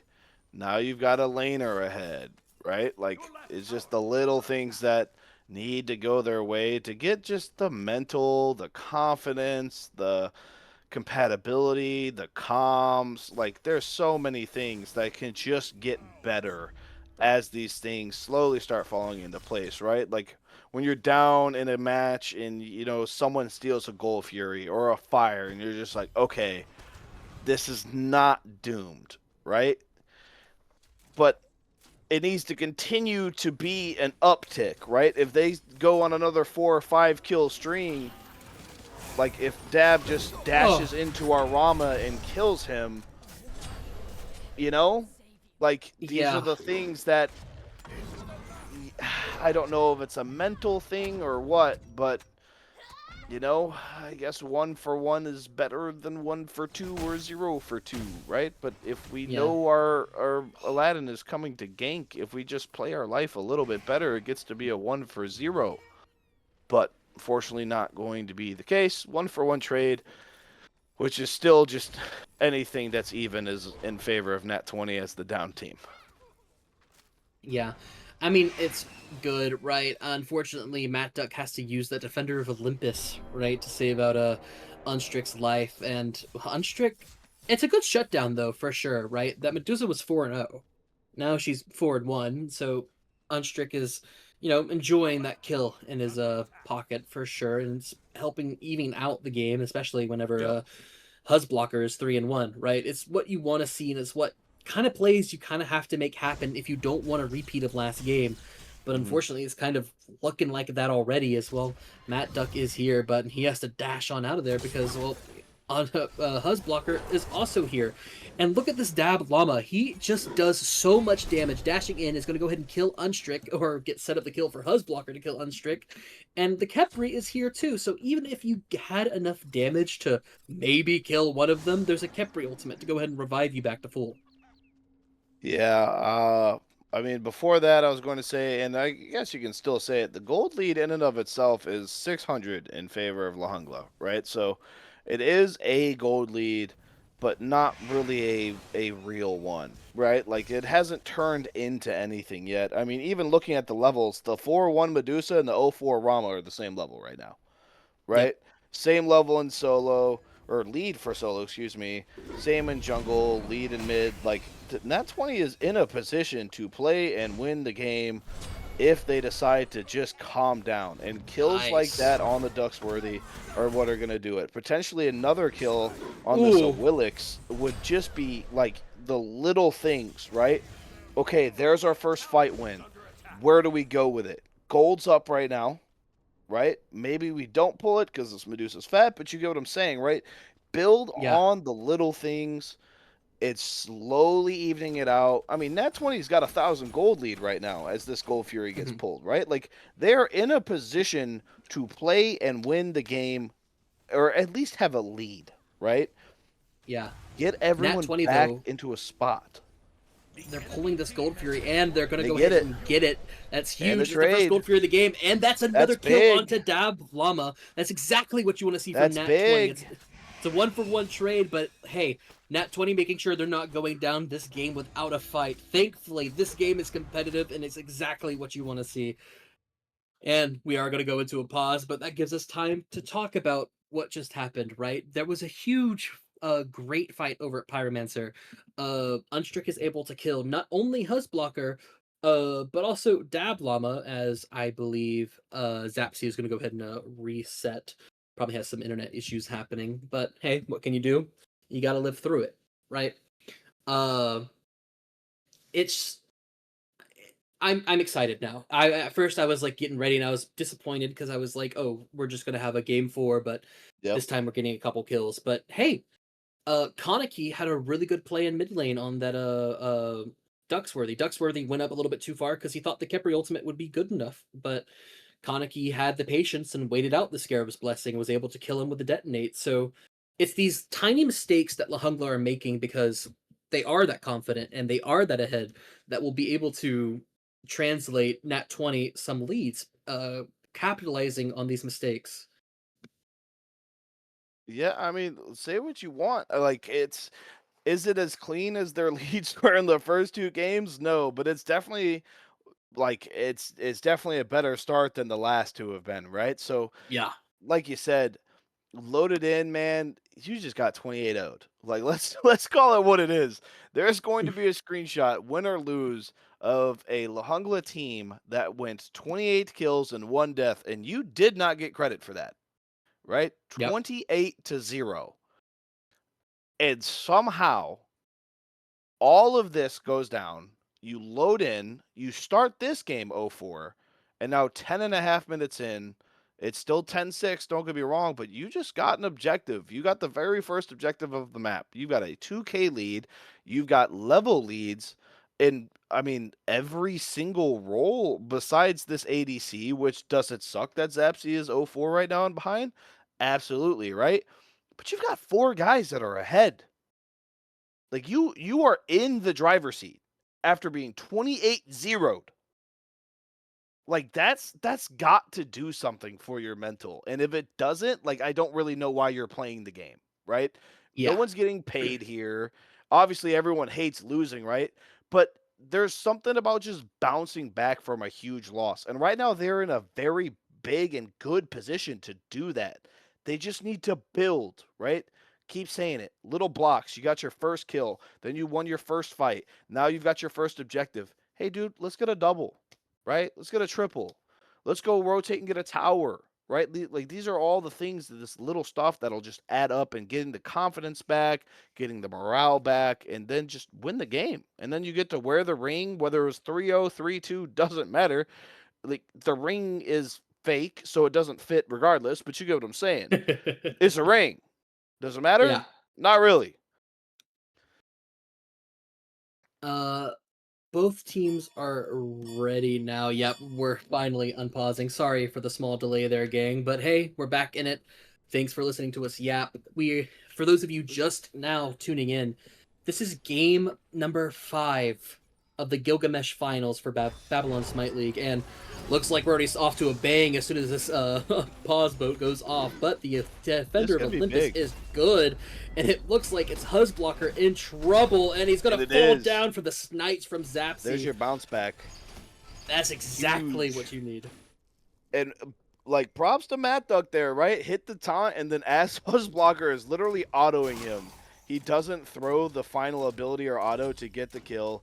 Lets Zapsy get it with the Ramal, gets him back into the game, right? Now we've got 4 level leads, or 3, excuse me, across the board. Now you've got an even duo lane after starting 0-4, right?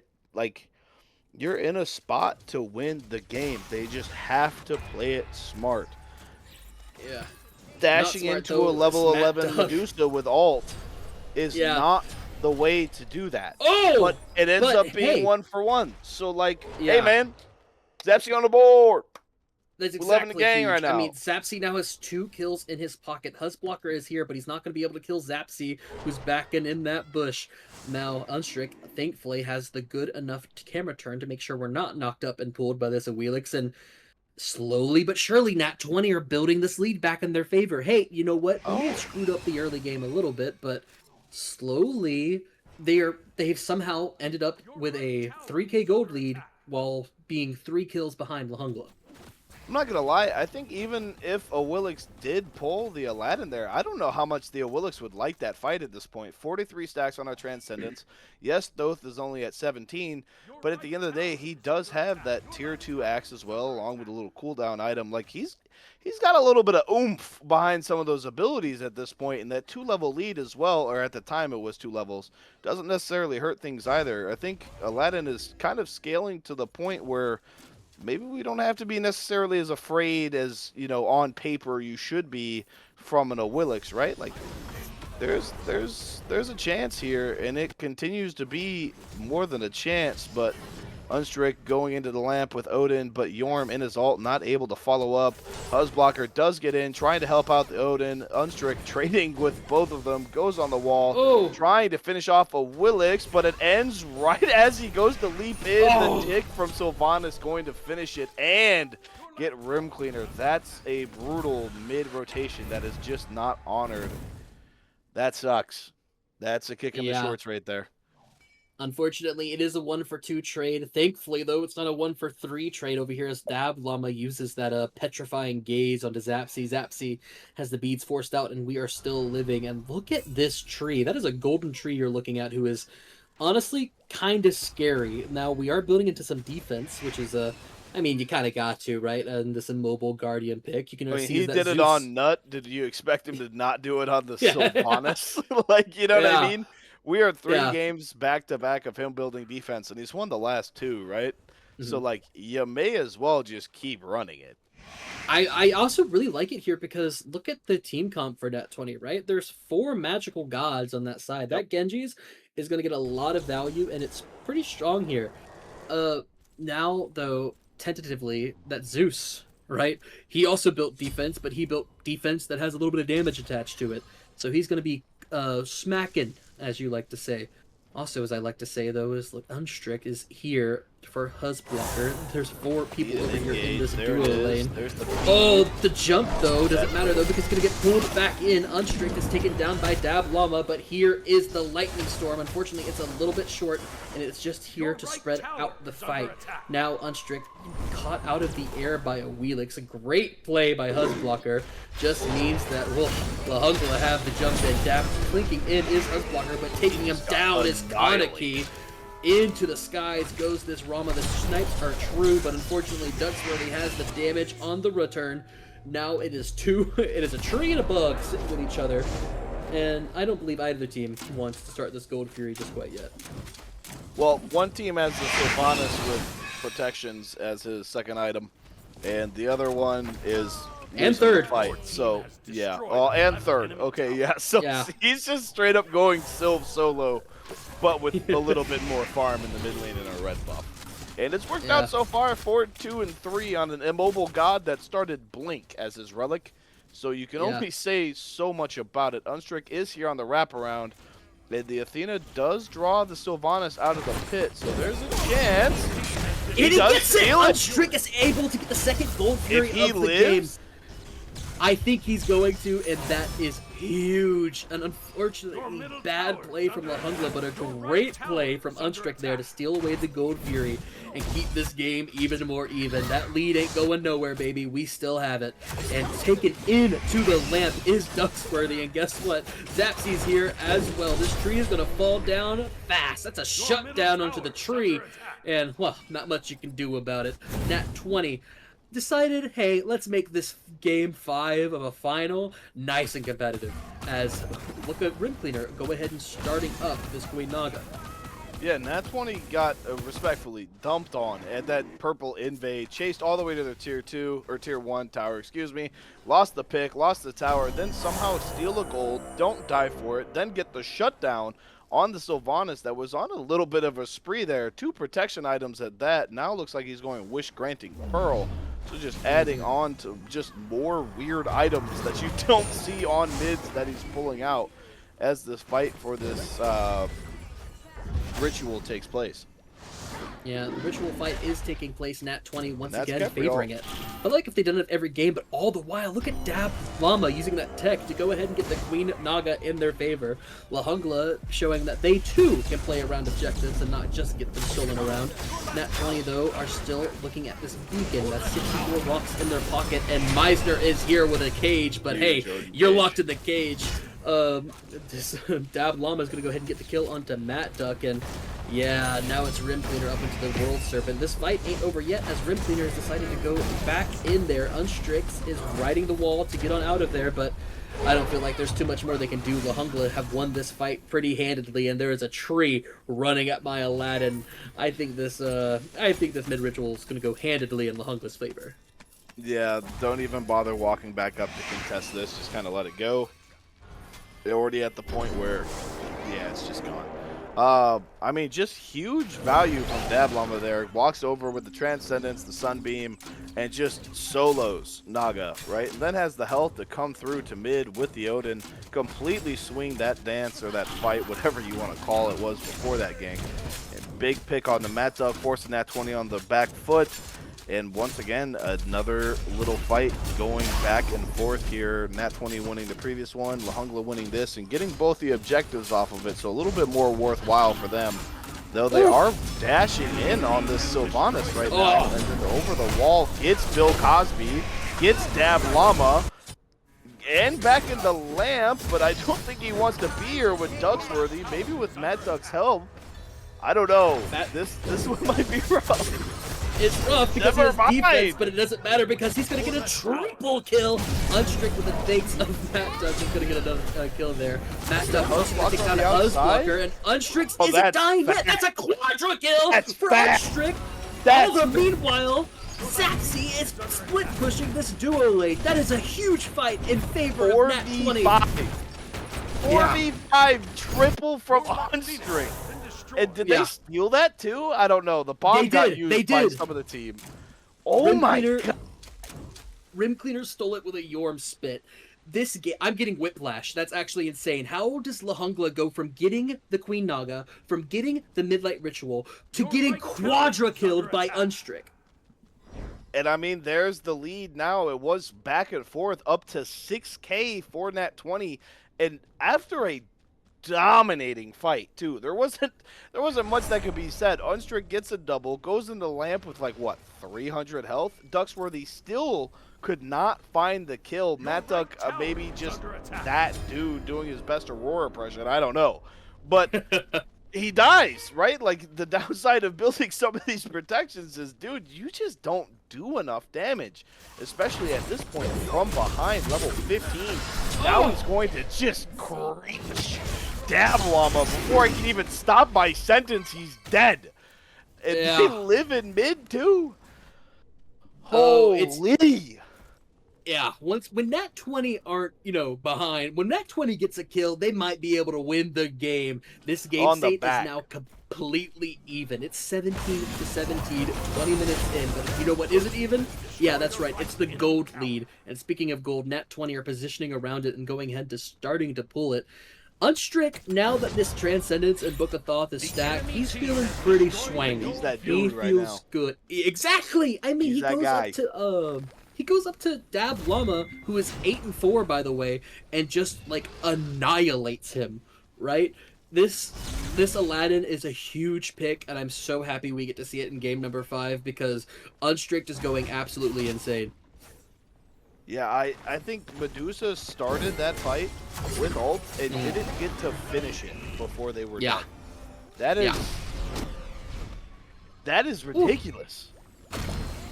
Meissner gets out. Damage. Unfortunate. It is what it is. But it's not like they've lost anything off the fight either. And we can see on the Aladdin is chasing the Awilix, right? That is how much this game has just flipped in the last 6 minutes. This game is completely different.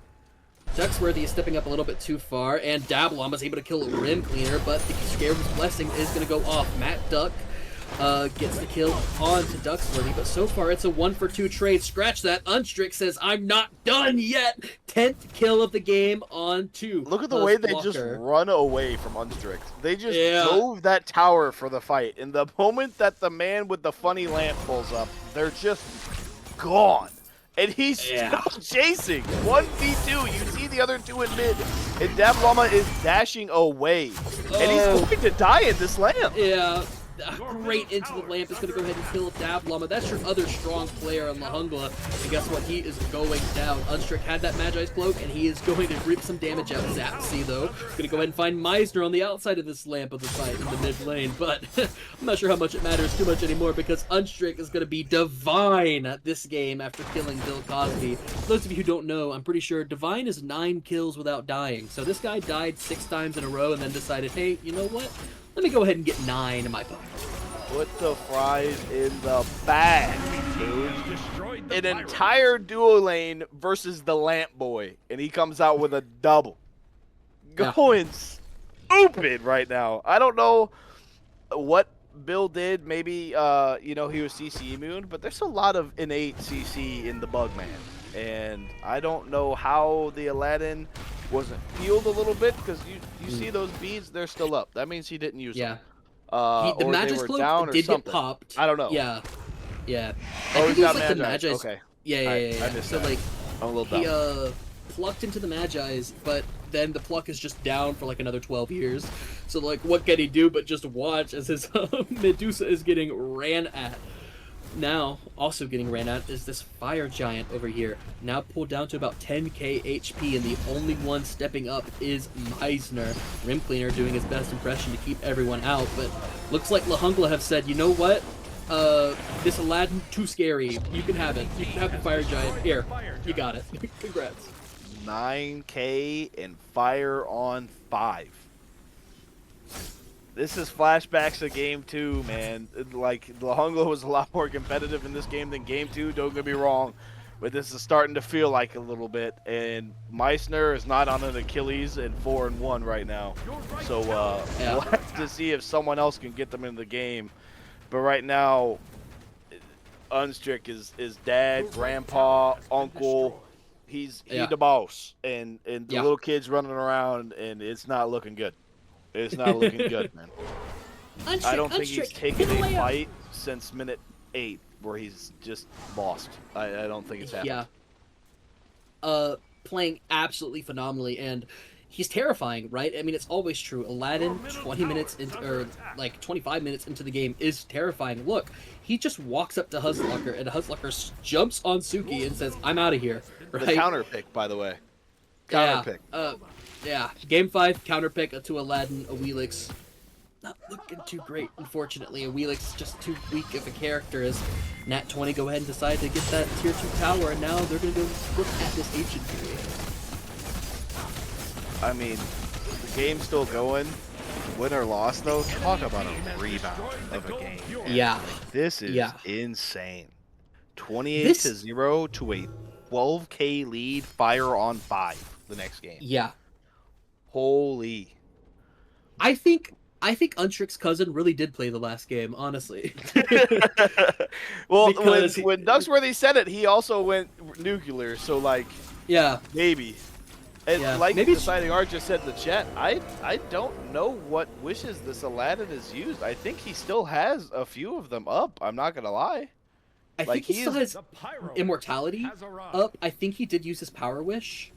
Okay. Not really sure. Yeah, can't really check, unfortunately. You have to like Yippee! see him use the my ability. game. Yeah, but I'm pretty sure he still has that immortality wish up, if I'm not incorrect. I haven't heard him use it, unfortunately, but doesn't really matter as crazy is this game. I don't know. I mean, Yeah, the chat's agreeing with you. But Yeah. either way, the fact that we've got a Divine Aladdin 12-6, up 13K, almost 14 now, and he still has immortality, like, that is a massive tool that he's just still has in the bag while having this huge lead. And you see it right there on the charts, right? I mean, everyone's kind of even. Okay, yeah, they're in the wrong 10,000.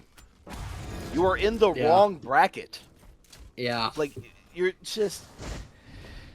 This is rough. And the thing is, like, it's not like the rest of Nat20 is playing bad. I'm not saying they are, right? It is very hard to complement someone else's playstyle, though, while the Aladdin is just literally Running the game. 1v5ing. Yeah, Yeah. it's... Huh.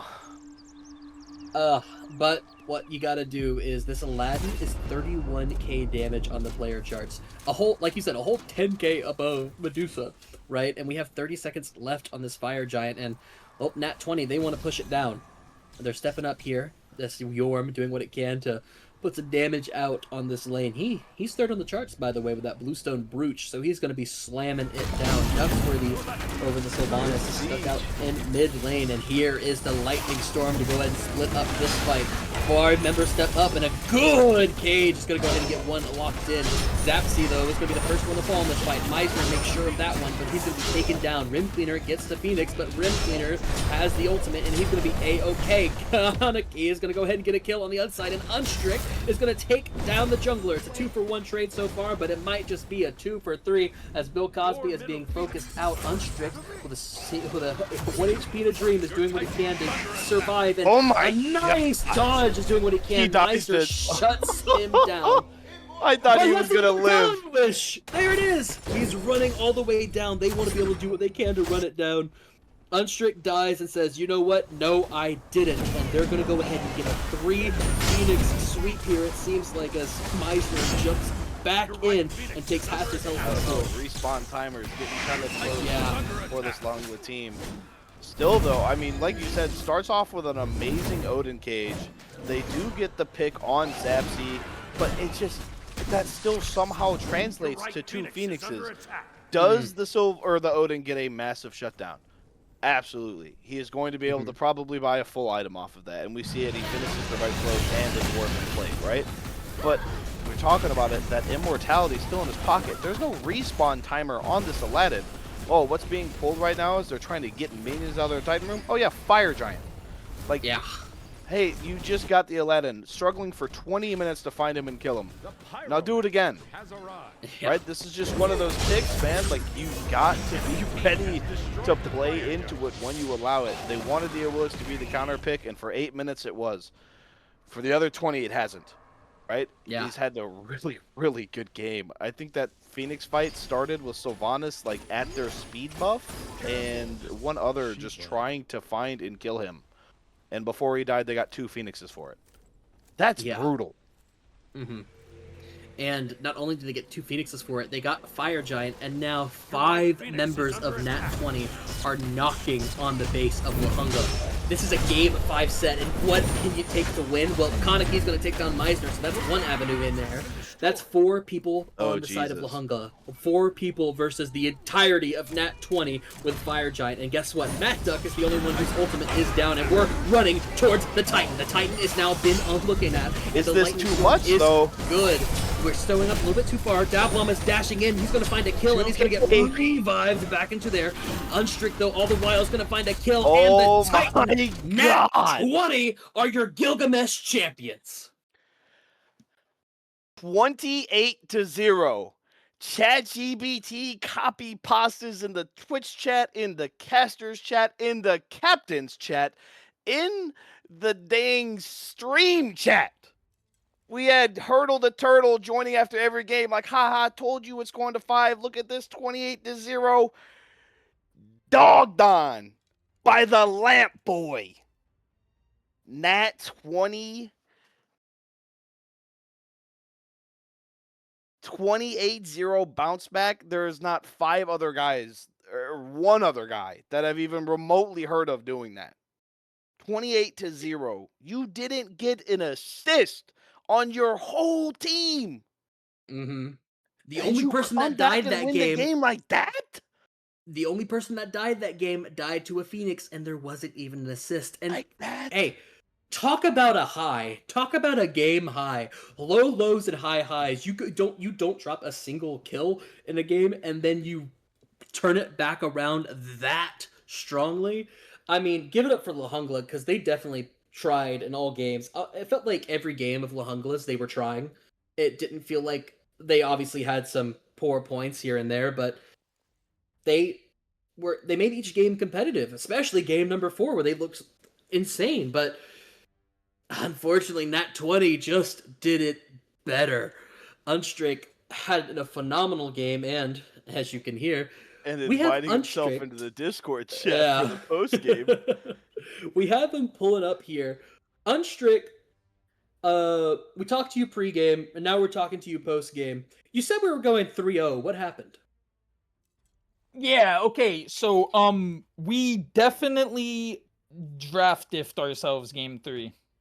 And I then agree. game 4 doesn't exist. We don't know what that game is. Okay. Yeah, your cousin was playing, right? Our Phoenix had more kills than our team did game 4. That's all that needs That's to on be God. said. Yep. Yeah. Yep. But we had some boomage going on game 4. Nobody was talking and stuff. So after the game, we had a talk.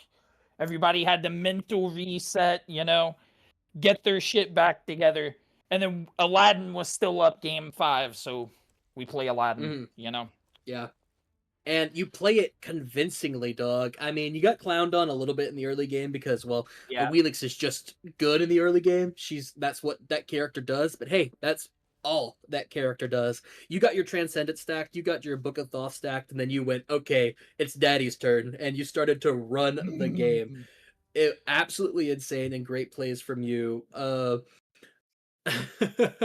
I gotta ask, for game number 4, and we kind of glazed over it. It doesn't exist, but what are the comms like that game? How is the team Okay, feeling? so picks and bans for game 3 and game 4 were let me play Cernanos or Cupid jungle, and my team going, I don't trust that. So then we went to Loki, which is like fine, but we had a really rough early game, so that game comms were just like okay. We were trying to get back in the game. Yeah. Game 4 comms were not okay, and we were not happy about drafting to not have pressure in any of our lanes. And then that's kind of like really bad in Smite too. If you don't Yeah. have pressure anywhere on the map, you can't play the game anywhere on the map. Mm-hmm. And we also went Especially, Jingwei jungle whenever they had Susano. So yeah. Was it great? You guys did get coupled in game 4 Yeah. with the Afro, so the Susano. But yeah, regardless, 28-0, bounce back. build up on the little things in game 5, first kill, then the objective, then the first fight, then the first tower, right? All it all culminates to a divine Aladdin just literally 1v2ing or 1v3ing in some instances and just living. You had immortality until what? The literal Phoenix push when you Also, guys like won? I completely choked my immortality wish. I don't think we did anything off of it, honestly. Like we No, you all didn't. reset after and then we went fire and then we won the game off that. Yeah. Because Odin got picked off by Athena taunt, but I just emo wished in case they still wanted to go for that left Phoenix and the other team would contest them.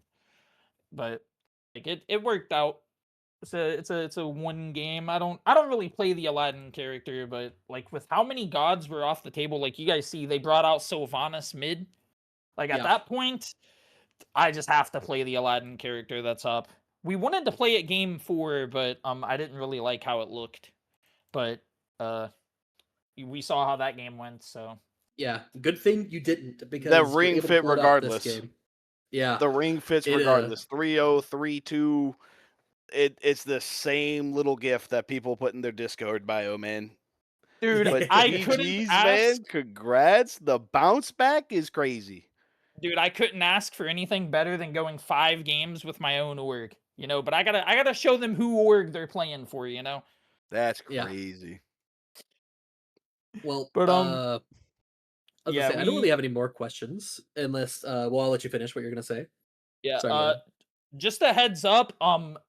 We were supposed to FF like the second set of Battle of Babylon to Baba's Kitchen, and the FF got overruled, or else we would have never made it here. So W munching boo. Shut up, munching Um, boo. yeah, After that, I forgot. That's that all I happened. got. Yeah. I asked my team who MVP is. We flipped a coin between Zapsy and I. I won. Skill issue. Also, I just want to give a shout out to Rampior. That guy played an insanely good set, except for the disco game. But like, none of us played good that game. Yeah. That's true. And on a flu game. Some would say MJ. He said he had the Some flu would say this MJ morning. flu game. Whether he had the flu or whether he had the early game, like the pregame jitters, nobody knows. But if he had the flu, he showed up and he played like Michael Jordan, bro. I don't know. Absolutely insane. Congrats, not just winning a finals, but also for getting 1,600 gems in your pocket. You know, feeling pretty good to be rich there. That's a traveler in your pocket. Shout out our sub for one set, Cafe Cat Art. She's getting my gems. Shout out, Cat. All right, All right, but I'm congratulations on the ring. Congratulations on Nat20. And also shout out Good Jungla cast, for doing a best of 5 final set. Only 2 teams to make it here. Going to the final game. Poetic justice. So congrats. Thanks everybody for tuning in. Once again, thanks Smite Prime for rating us. 160 viewers left after a 4.5 hour stream. Crazy. But hope you all have a good night. I am Airborne. That is MoonMellows, Asinus on the sticks after a banger of a cast, and we will see you for some more of these final matchups coming up soon, so stay tuned.